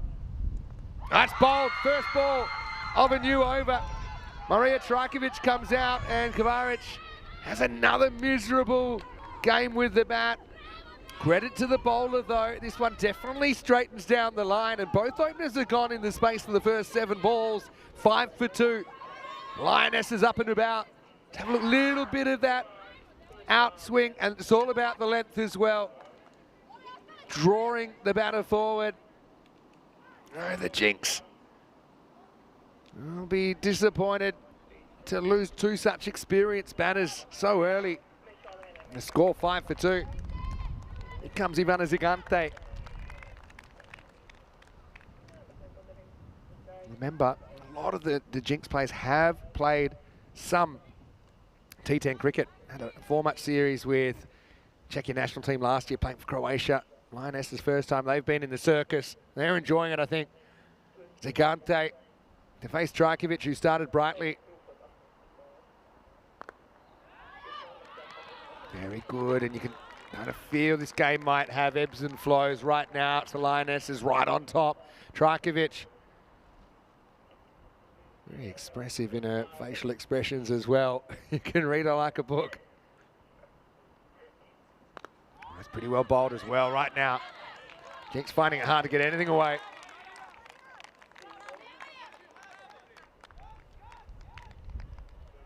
Cannot afford to have this go off the rails at all. Fate's in their own hands here, Lionesses. Actually the lowest score that they've posted in the series, but they'll feel they've got the bowling, like I said, to chase this down. Jinx just need a bit of a pressure reliever here. That might be it. Caught a wide. And actually gets away from the outfielder as well.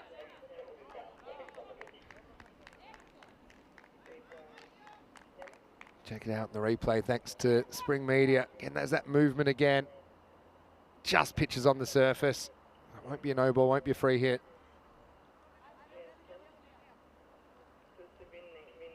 Trajkovic, can she get the control back? Yes, she can. It's a very good ball. You can afford a little blip. Just can't afford kind of large runs, and we saw it have some problems last night, getting on a run of extra deliveries. She couldn't really get her mojo back.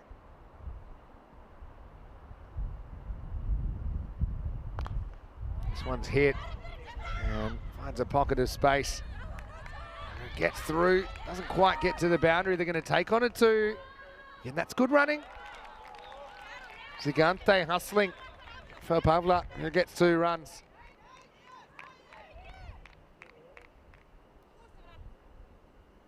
Trajkovic delivered a pretty good over, just 4 runs off it. Big wicket of Kvaric as well. Started with a wicket. Can she finish with a wicket? Last ball of the second.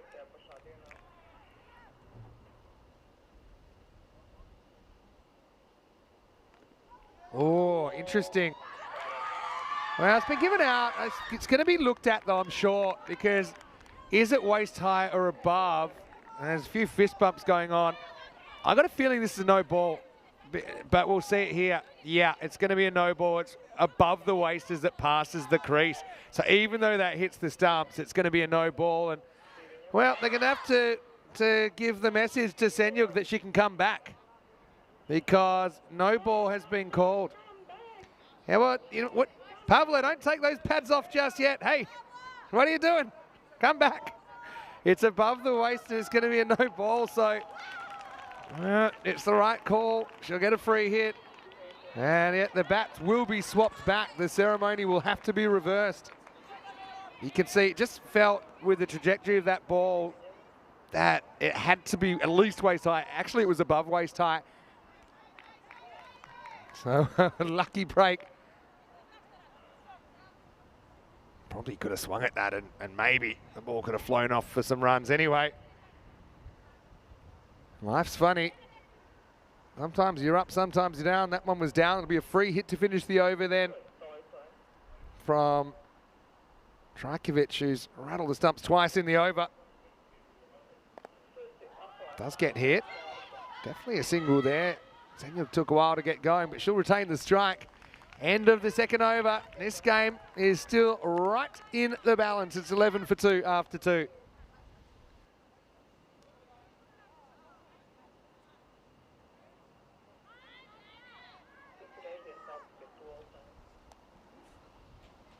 One all in the series.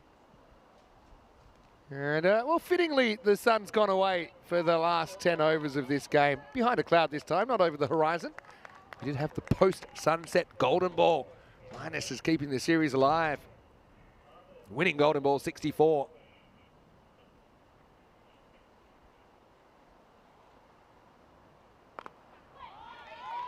Pretty good ball. First up from Nojic. They won't get a run. Nojic bowling out here. So obviously they feel she bowled a good over. She's kind of in the zone. Let's keep her going. Tamara Trajkovic bowled really well at the death last night. I think I'll probably be keeping her for the second half. As long as you're still competitive in the game. That's pretty good, I think. Catches a bit of the line. Oh, it's going to be called a wide. A late decision. It's kind of borderline, wasn't it? Does it get some of the line? I know probably didn't have a good line of vision. I think probably the bowler running in front means she loses the benefit of the doubt on that one. Have to bowl it again.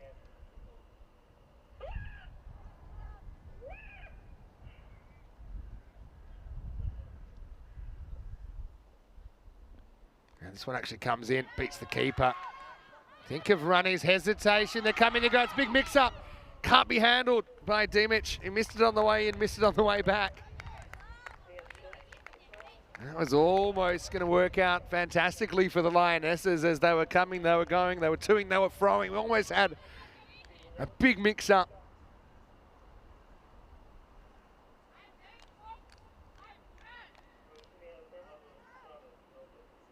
Gigante yet to score, gets the strike back. Down leg side, another great take.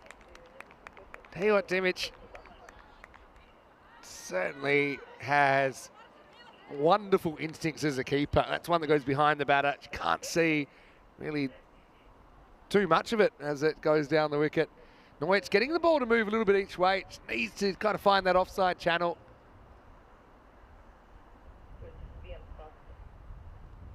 A lot better. You see this one kind of nips away, so she's a bit of an ambiguous bowler is what I'd call her, Nadia Nojic.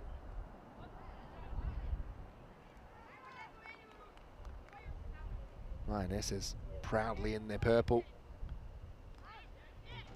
The Jinx hot in pink. Gigante, 3 dots so far. That one lodges between the pads, but it'll be another dot ball.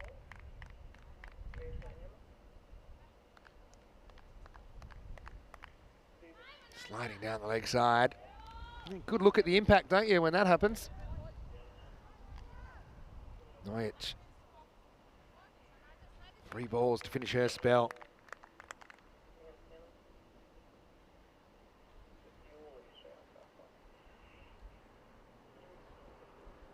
Oh, that'd probably be one for the over. That's genuine bouncer. Nojic certainly giving Gigante something to think about. Probably just okay standing at the crease, probably grazing the top of the helmet. Can't bowl another one above the shoulder though. 2 to come.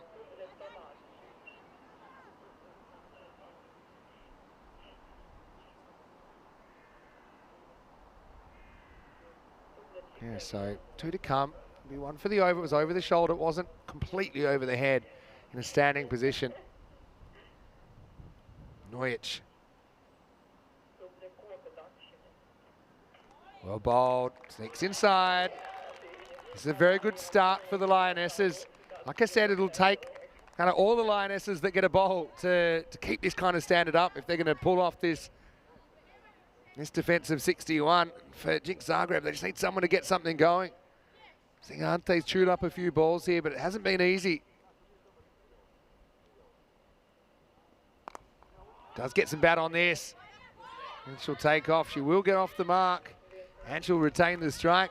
Senyog will have to watch from the non-strikers end when we begin the 4th over, because after 3 and after the power play, Jinx Zagreb 16 for 2.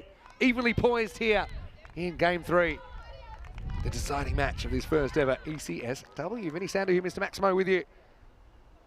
Loving the fact that we're able to make a bit of history this weekend. You can see kind of a bit hit and miss in that first innings. They end up creeping up to 61. I think credit to Jinx Zagreb. They improved their bowling a lot as far as the extras that they bowled. And so far, so good from the Lionesses as well.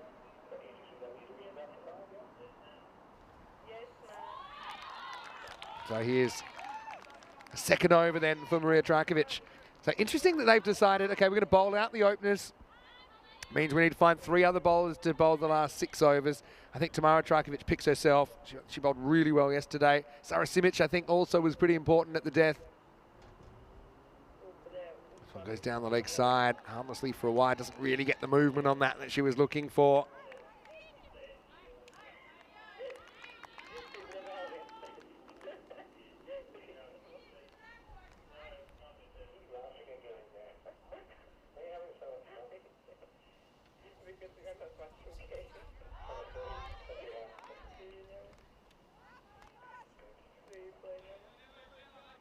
So look at this one. Yeah, it's just below the waist as it goes past. It'll just be a wide.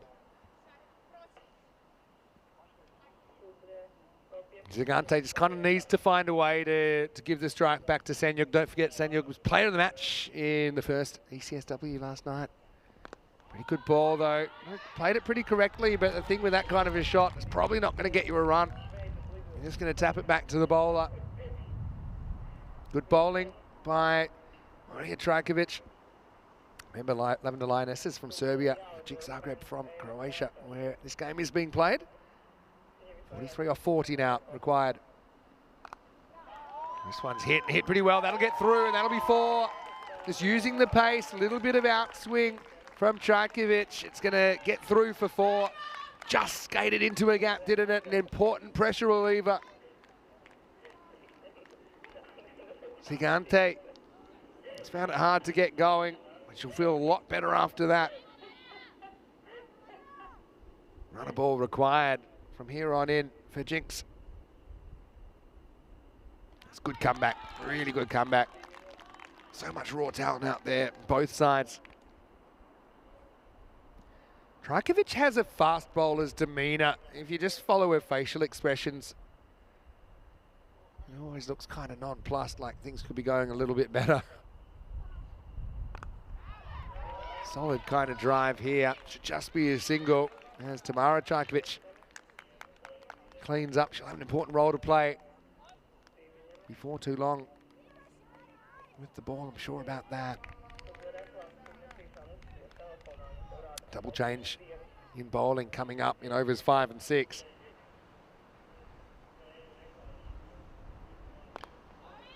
Hit straight back to Trajkovic, who bowls a pretty solid spell. Does her part.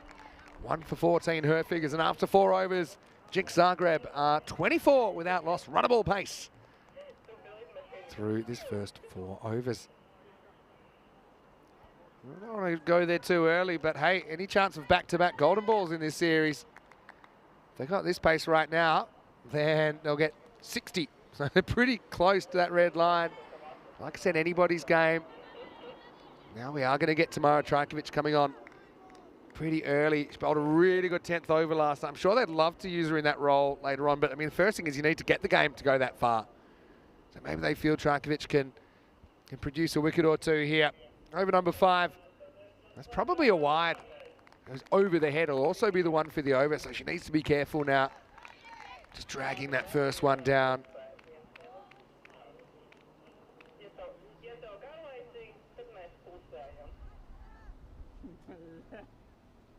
Take 2 for Tamara. Oh, tickle on this from Gigante. Bring her a single. So now, I'm excited about this matchup. It's the 2 players of the match from last night facing off at 22 yards.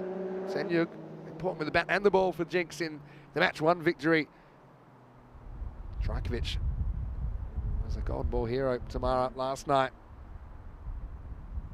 Very good ball.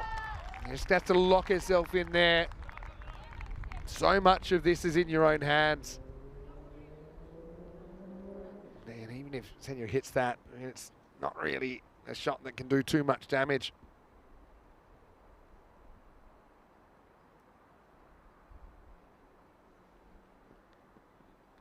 It's good footwork from Sanyug to get inside that, take the wide.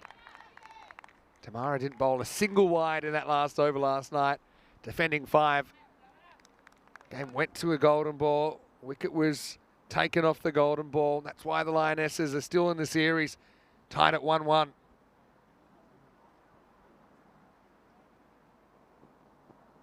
Fraction short, nicely pulled away, but excellent fielding. Got to say, Perisic fielded so well under pressure last night in that position. She was the one that took the golden ball catch. Also took another catch that didn't count, was off a free hit. Eventually the message arrived that it was a free hit.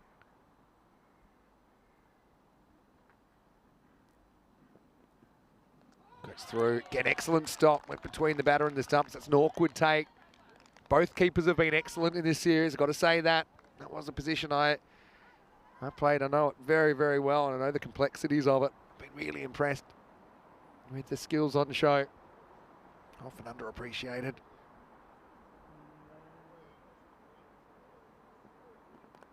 Wow, it's a thick edge flying away, and it's gone. Fantastic catch taken in the circle. Elena Prokic holds on to that. It was a thick outside edge from Senjug, and it flew away. So Tamara Trajkovic with another clutch wicket for the Lionesses. It's a good spot to bowl. Like I said, even if you hit this, it's hard to be in control of the shot. And Prokic had to take a couple of steps in. But a very good catch. And this time, it is the end of the road for Pavla. 27 for 3. New batter going out there, Priyanka Reddy. So both teams having to go a bit deeper in the order tonight.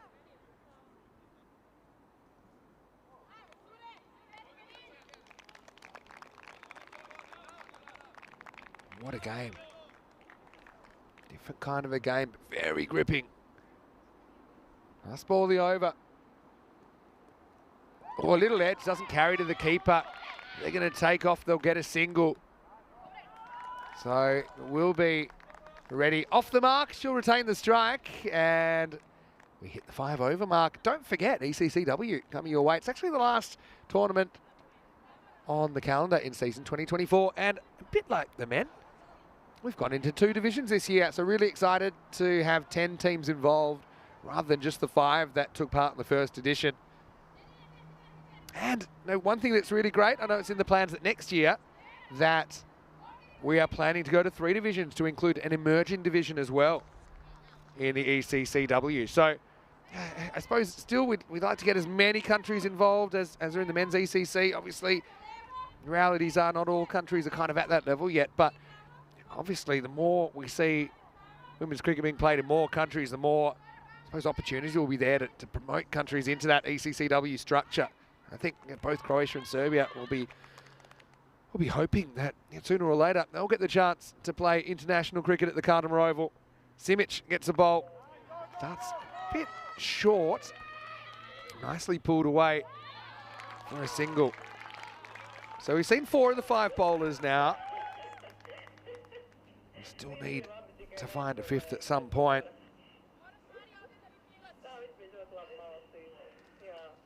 Both teams have made big improvements, I think, with their accuracy with the ball.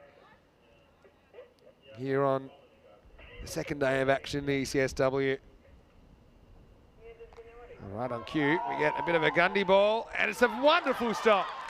Wow, that was always spinning away from Yevdanovic, but she threw herself at it and was able to stop the boundary. And in a low-scoring game, that could be a match-winning save. Wonderful bit of athleticism. Had to crawl the last bit, army style as well. And the plot thickens here. 32 off 28 required. Simic will be thankful to her boundary rider. This one's pullable. This is more work for the fielder. Running away, and this time it will go to the boundary. Nice shot by Reddy. And, well, that one was unstoppable. And once again, Jinx Zagreb, well, they know the key of the situation.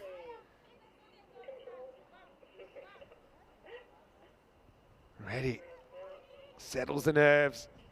The runs and balls very, very close together. Never been too far apart.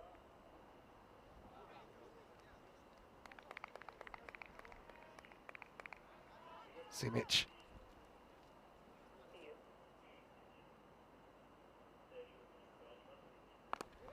Another good pull shot. Oh, mishandled. Oh, still half a chance. That might have been out if it had hit. There's Perisic. It's flying at mid-wicket. Yeah, if she takes that cleanly. I still think if this hits... Oh, yeah, I mean, it wasn't the greatest backgrounding. 28 off 26 now.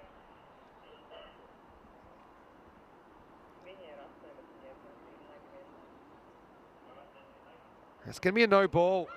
It bounces before the crease. We'll wait for it.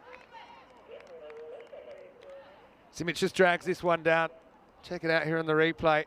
She actually tries to bail out, as in not to spoil it. But yeah, this second bounce just before the crease. No ball will be called. Free hit coming up. Chance for Zigante to cash in. Simic has got to get this right.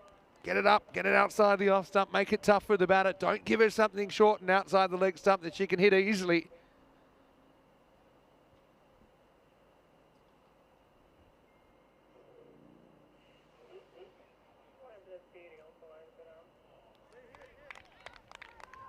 There's a signal. All right. Zigante's got the license. Simic.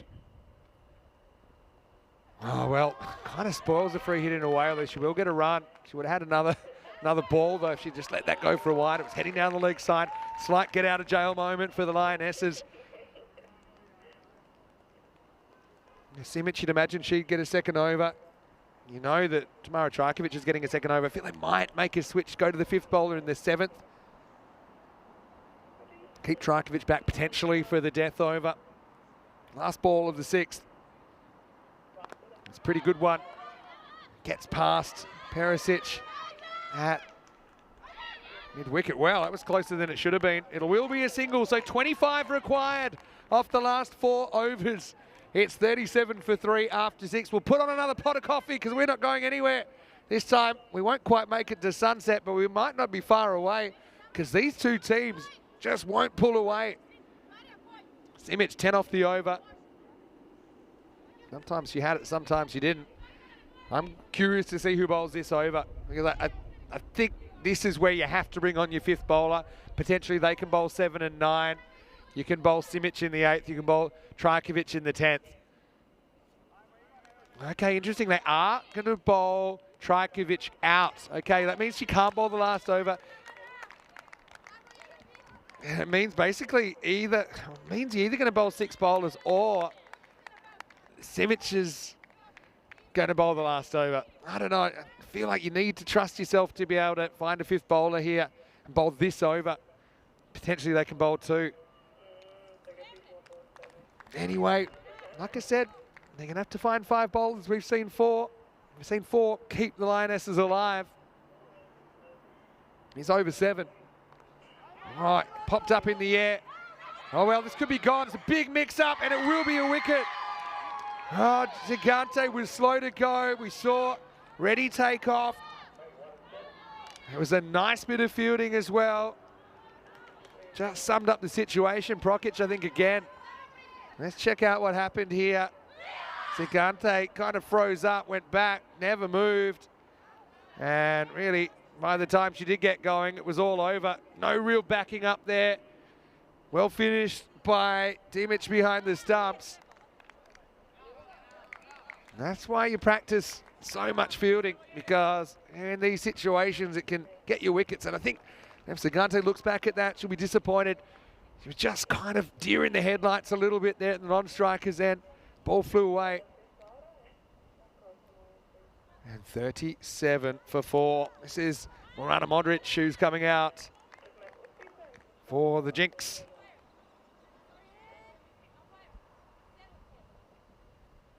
Again, well summed up by Prokic. Again, took it cleanly, just got the ball moving towards the keeper. Didn't have to throw it too hard, just had to kind of shovel it back, make it comfortable for a keeper, and that's exactly what she did. Modric gets bat on ball, wants to run again. This could be trouble again. Any sort of throw, it's gone. It's 2 in a row. 2 run-outs in consecutive balls. And really, it's exactly what happened the ball before, but this time Priyanka Reddy was at the non-strikers end. Modric bat on ball, took off straight away. It was a bridge too far for Priyanka. And another good piece of fielding. Again, clean pick-up, throw, wasn't too difficult if they just kept their head, and that's Maya Yevdanovic who gets that back. Once again, clean keeping from Demic. 2 hat-tricks in 2 balls. And the score 37 for 5. And we're seeing so much improvement, really. It's only day 2 on ECN for these 2 teams. Let's have a look. This is the first one. Again, it's all about clean pick-up, get it back. Clean pick-up, get it back. Doesn't have to be a fast throw, just has to be a quick throw. Again, good attacking pick-up. Yevdanovic gets it. I love the athleticism of the keeper, getting low down. Back to live action here. Oh, edge. Oh, would have been a tough one. It's going to get through. It might actually go for 4. It almost does, but it doesn't. Oh, wow. This is ECN action. It'll be a single. Just have a look at this. It's a late deflection. Demic, good keeper. Just not quite able to react in time. Might have got a fingertip on it. Valentina Romani off the mark. Modric has faced. The only ball she faced caused the run out of Priyanka Reddy. 24 off 21. Probably a wide, just missing the mark. So 23 off 21 now. Not a bad spot to miss though for Trajkovic. Just needs a little bit of that natural movement and that'll come good.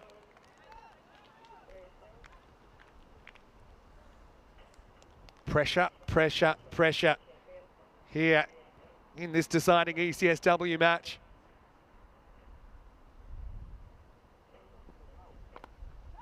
Nice little paddle shot round the corner. Modric this time will get off the mark.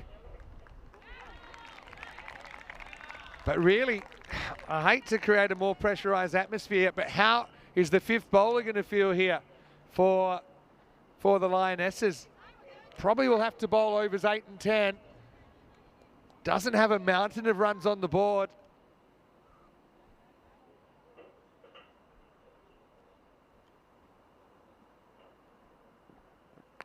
Excellent ball. Romani has to keep it out. 22 off 19 now. Last ball of this over coming up. Trajkovic once again delivering for the Lionesses. 1 for 7 off 11 balls bowled.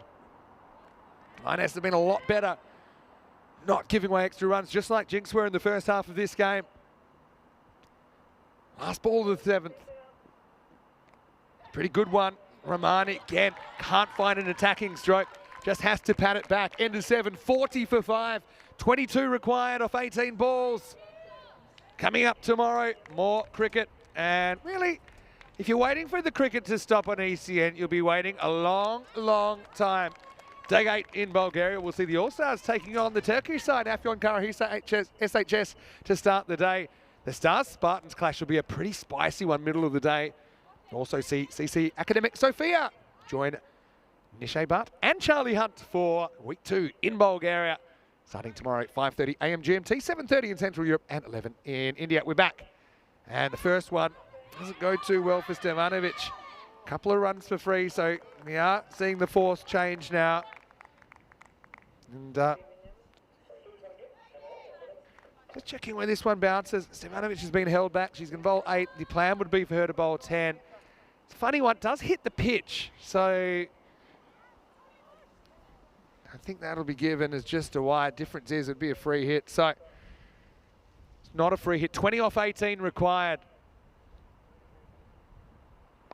Much better ball from Maya. Bit slow to go there, Modric, but she will get through for the single. Makes it 19 off 17. Much better ball from Maya. Again, she's very young, but she's been given a big responsibility here to come on and get it right. Modric faces up. This one's going to be a wide.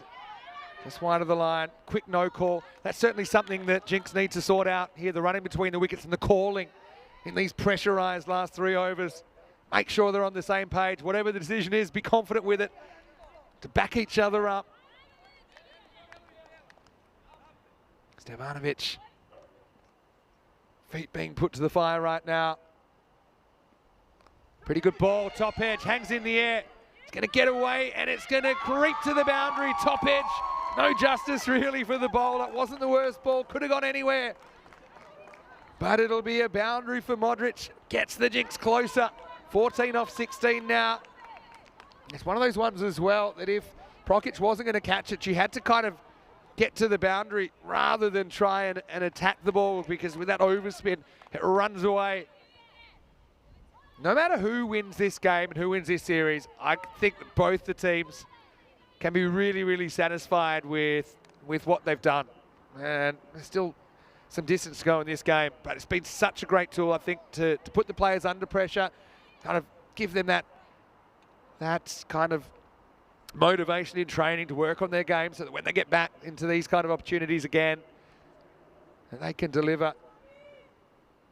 Modric gets the strike back. Stevanovic, it wasn't the worst ball. I feel like they just need a wicket to get the momentum back, don't they? The Lionesses, they don't get one here. It goes down the leg side.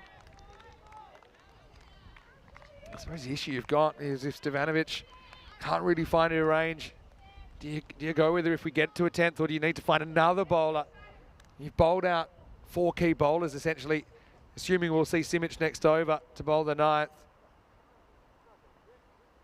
A bit short, good take down the leg side. Will be a wide though. Run slipping away now. 50's up. What the Lionesses would do, even to have another 10 on the board at this stage. Jinx could have sewn it up last night. They were 1 ball away. Lionesses fighting for life here. Very good ball. In fact, it takes off on the keeper. Doesn't go too far though. That's an excellent delivery, and you can certainly see Stevanovic. She's got a lot of talent with the ball. I mean, this is a fantastic delivery that even the skillful Dimic behind the stumps has trouble gloving cleanly, because it really took off. 12 off 15 required. Another good ball. I mean, this game is very much still alive. I think I'm liking what I'm seeing from Maya these last couple of balls. And if she can get in the groove, I think you've got to go with her 10th over, assuming this game's still alive. All signs point to it will be at the moment. Modric still in the hot seat. Another good ball, good shot though, solid. What a pickup. Could be a chance with a good throw. Oh, fumbled by Dimic at the critical moment. I think if she takes that, it would have been out. But she drops the ball. It was an incredible one-handed pickup from Nikolic. Watch it come in. Just kind of spent it before she got it. Would have been close at least. But it will be a single still. Stevanovic, second half of the over. She's battled back. She's been good under pressure here at Romani. And she hasn't really been able to find an attacking shot so far.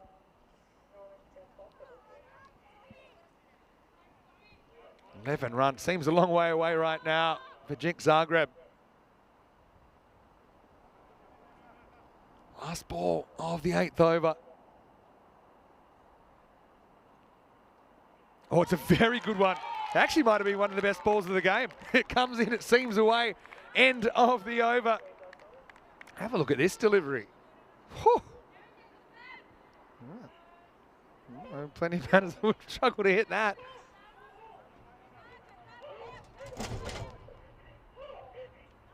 $51 for 5 then after 8.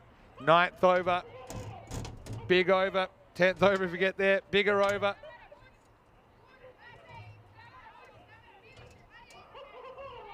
All right, here we go then.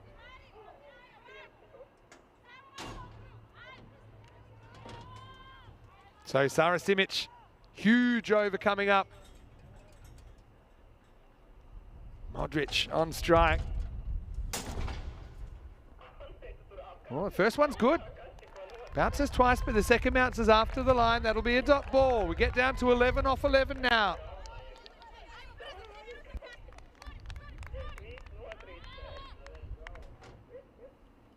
Good start from Sara.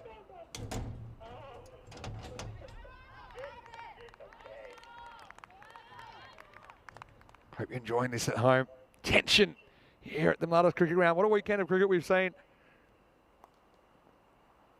Again, similar kind of ball, same result. 2 dots to start the over. Taking the air out of the ball there, Simic. That's what she likes to do. Keeping it the right side of the wicket as far as the Lionesses are concerned. 11 off 10 now. Oh, this one's the one that gets away. Will have to be bowled again. 10 off 10.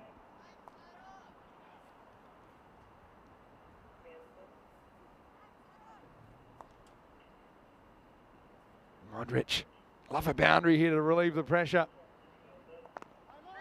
Another good ball, clean pick up, throw. Oh, this is quite close, you know. It was an excellent pick up from the keeper. Does Romani get in? Let's have a look at it on the replay. Have a look at the fielding. Again, outstanding work from Perisic. I just think this could be gone, you know. It is gone. It'll be out. Fantastic bit of work. And well gathered. It's out only just. And Romani has to go. And probably more importantly, it saves them a run at this stage. How's the fielding here on the ground? Quick pick up, quick throw. Dimic snaps into perfect position. It's just out. Lionesses breathe again. Romani did a decent job for her team. She'll have to watch the rest from the sidelines. 52 for 6, 10 off 9 required now.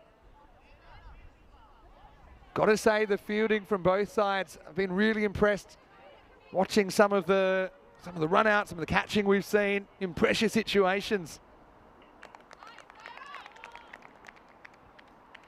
Simic, we'll be thankful to her fielder, saves the run, 10 off 9.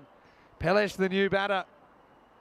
This first one's actually no ball, bounces off the pitch, so she'll get a free hit.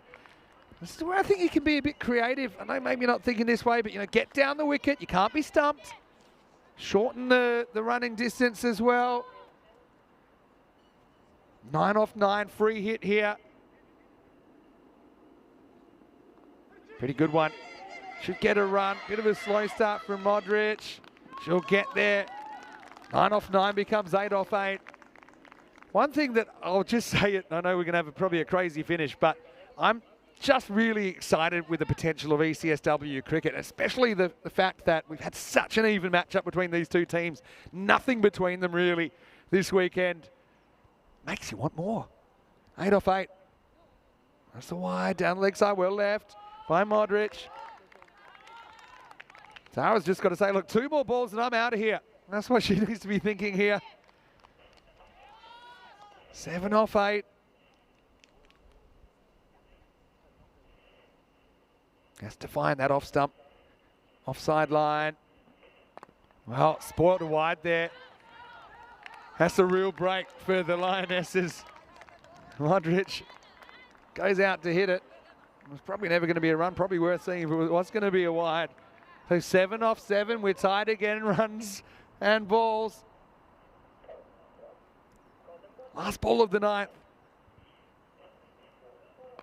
Pretty good one. Look who it is though.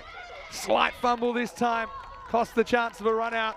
So Modric will be in the hot seat. We'll go to the last over of the series. 6 required to win. 5 for a tie. And yes, it's exactly what it was last night when we saw 5 off the last and we had a golden ball. Golden ball 64. You're looking at it. Last night, Lavender Lionesses defeated Jinx Zagreb.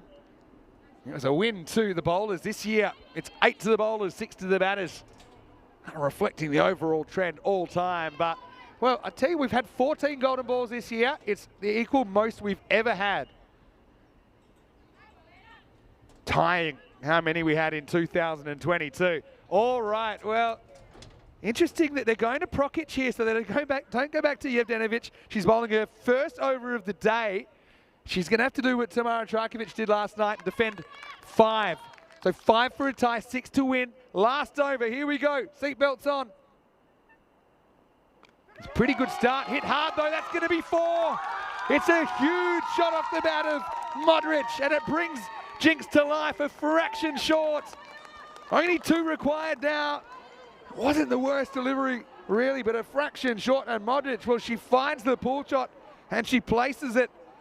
And it's right off the middle of the bat. And now Jinx so disappointed last night in this exact situation.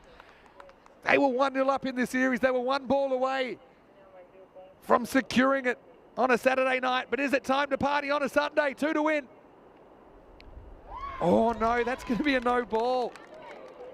Because I think this bounces twice before the line. I don't think it's hit. If it was hit, it wouldn't be. But let's have a look at it. You can see if that hasn't been hit. Let's have a look. And it will be a no ball. It'll tie the scores. Oh, disappointment for the Lionesses. Have played so well in this series. I hope we can match these two up again sometime in 2025. But now any run wins it. And it's a free hit as well. Modric just got to find some bat. Scores tied. In the air, and it's going to be a win to Jinx Zagreb. They will score the winning run, and they will win the first ever ECS-W, bringing up the win with 4 balls to spare. And they will rush the field. There's the confirmation. Lionesses so brave in defeat. But history is made here in Croatia. It's the home club, Jinx Zagreb. That are your ECS-W champions. What a great series it was. 2-1 in the end. Had a golden ball. Had a bit of everything. Vedran Zanko in there. He's just as excited as the players. Really, both teams should be commended for the way they played that series. And you could really see, once you play more matches, you kind of realise what you need to do a bit more as well. You can train all you like, but I think that to be put under this kind of pressure, you really see what your team's made of. You play for your teammates. I know the Lionesses, they'll be disappointed, but they became Golden Girls last night, didn't they? Winning Golden Ball 64 after sunset. We'll never forget that moment. But good to see a lot of mutual respect, and I've got to say I've got a lot of admiration for both these teams and the coaching staff that have really provided magnificent entertainment to us this weekend. Let's go back and have a look. And really, Lionesses put themselves fractionally ahead, I think, in the first half. Leko got trapped on the crease LBW. The first ball from Maria Trajkovic rattled the stumps, and that was the end of Kavaric. Had a bit of a miserable time with the bat over this 3-match series. I like the fielding, though, of the Lionesses as well. They kept themselves in it. Just have a look at some of these stops. That was a wonderful one which saved some runs. You'll see the run-outs just start to happen in a little while. Not before we saw Priyanka Reddy with a pretty important boundary. Every boundary was a bit of a momentum shifter in this. You can see this is where the train started going off the rails, though. 2 run-outs in 2 balls. We had 2 new batters at the crease for Jinx Zagreb. And let's just say there are a few butterflies going around. That was quick work by Yevdenovic to get that back to the keeper. 2 in 2. But I suppose maybe, you could argue maybe a tactical misstep, even though we saw Yevdenovic come on. Maybe you need to bring it on and over before. Keep your options open. Maybe keep Trajkovic for later, for a rainy day, so to speak. That was another run out that was executed by the Lionesses. So, I mean, all the work they put in the field was pretty important and paid off. That towards the end, it just needed one more shot, and there it was. Well, the Jinx, they're not jinxed. They're your first ever ECS-W champions. Really, I know it's an old cliche, but really both teams are winners in my book. I really appreciate the Lionesses that travelled a long way to be here. They were more than competitive in this 3-match series with a memorable golden ball win and 2 narrow losses to the home side. Jinx Zagreb, 12 from Modric turned out to be pretty important, even though she had a bit of a hairy start running out of part in the first ball. Apart from that, 9 for Ivana Zigante. Pavlasenyuk with 5 and 23 extras. Probably just something obviously both teams will be working on. Bowling wise, well, they had that kind of puzzle to solve with their 5th bowler in the end. They went to Stamanovic. She actually came pretty good, I thought. Thought maybe she'd earned the 10th over. They went to Prokic, but she couldn't keep the game alive. Jinx win with 4 balls to spare.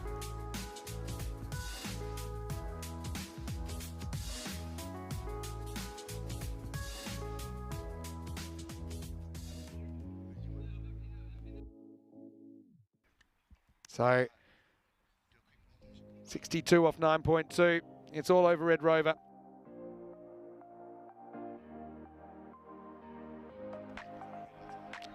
And so having the Lionesses, they'll be disappointed, but that'll spur them on. Like I said, I'd love to see a rematch I will say thanks to everyone. We've really enjoyed our time in Croatia. Thanks to everyone from Cricket Croatia, all the players, the spectators here, the community that have welcomed us in with open arms, everyone that's made this such a great weekend.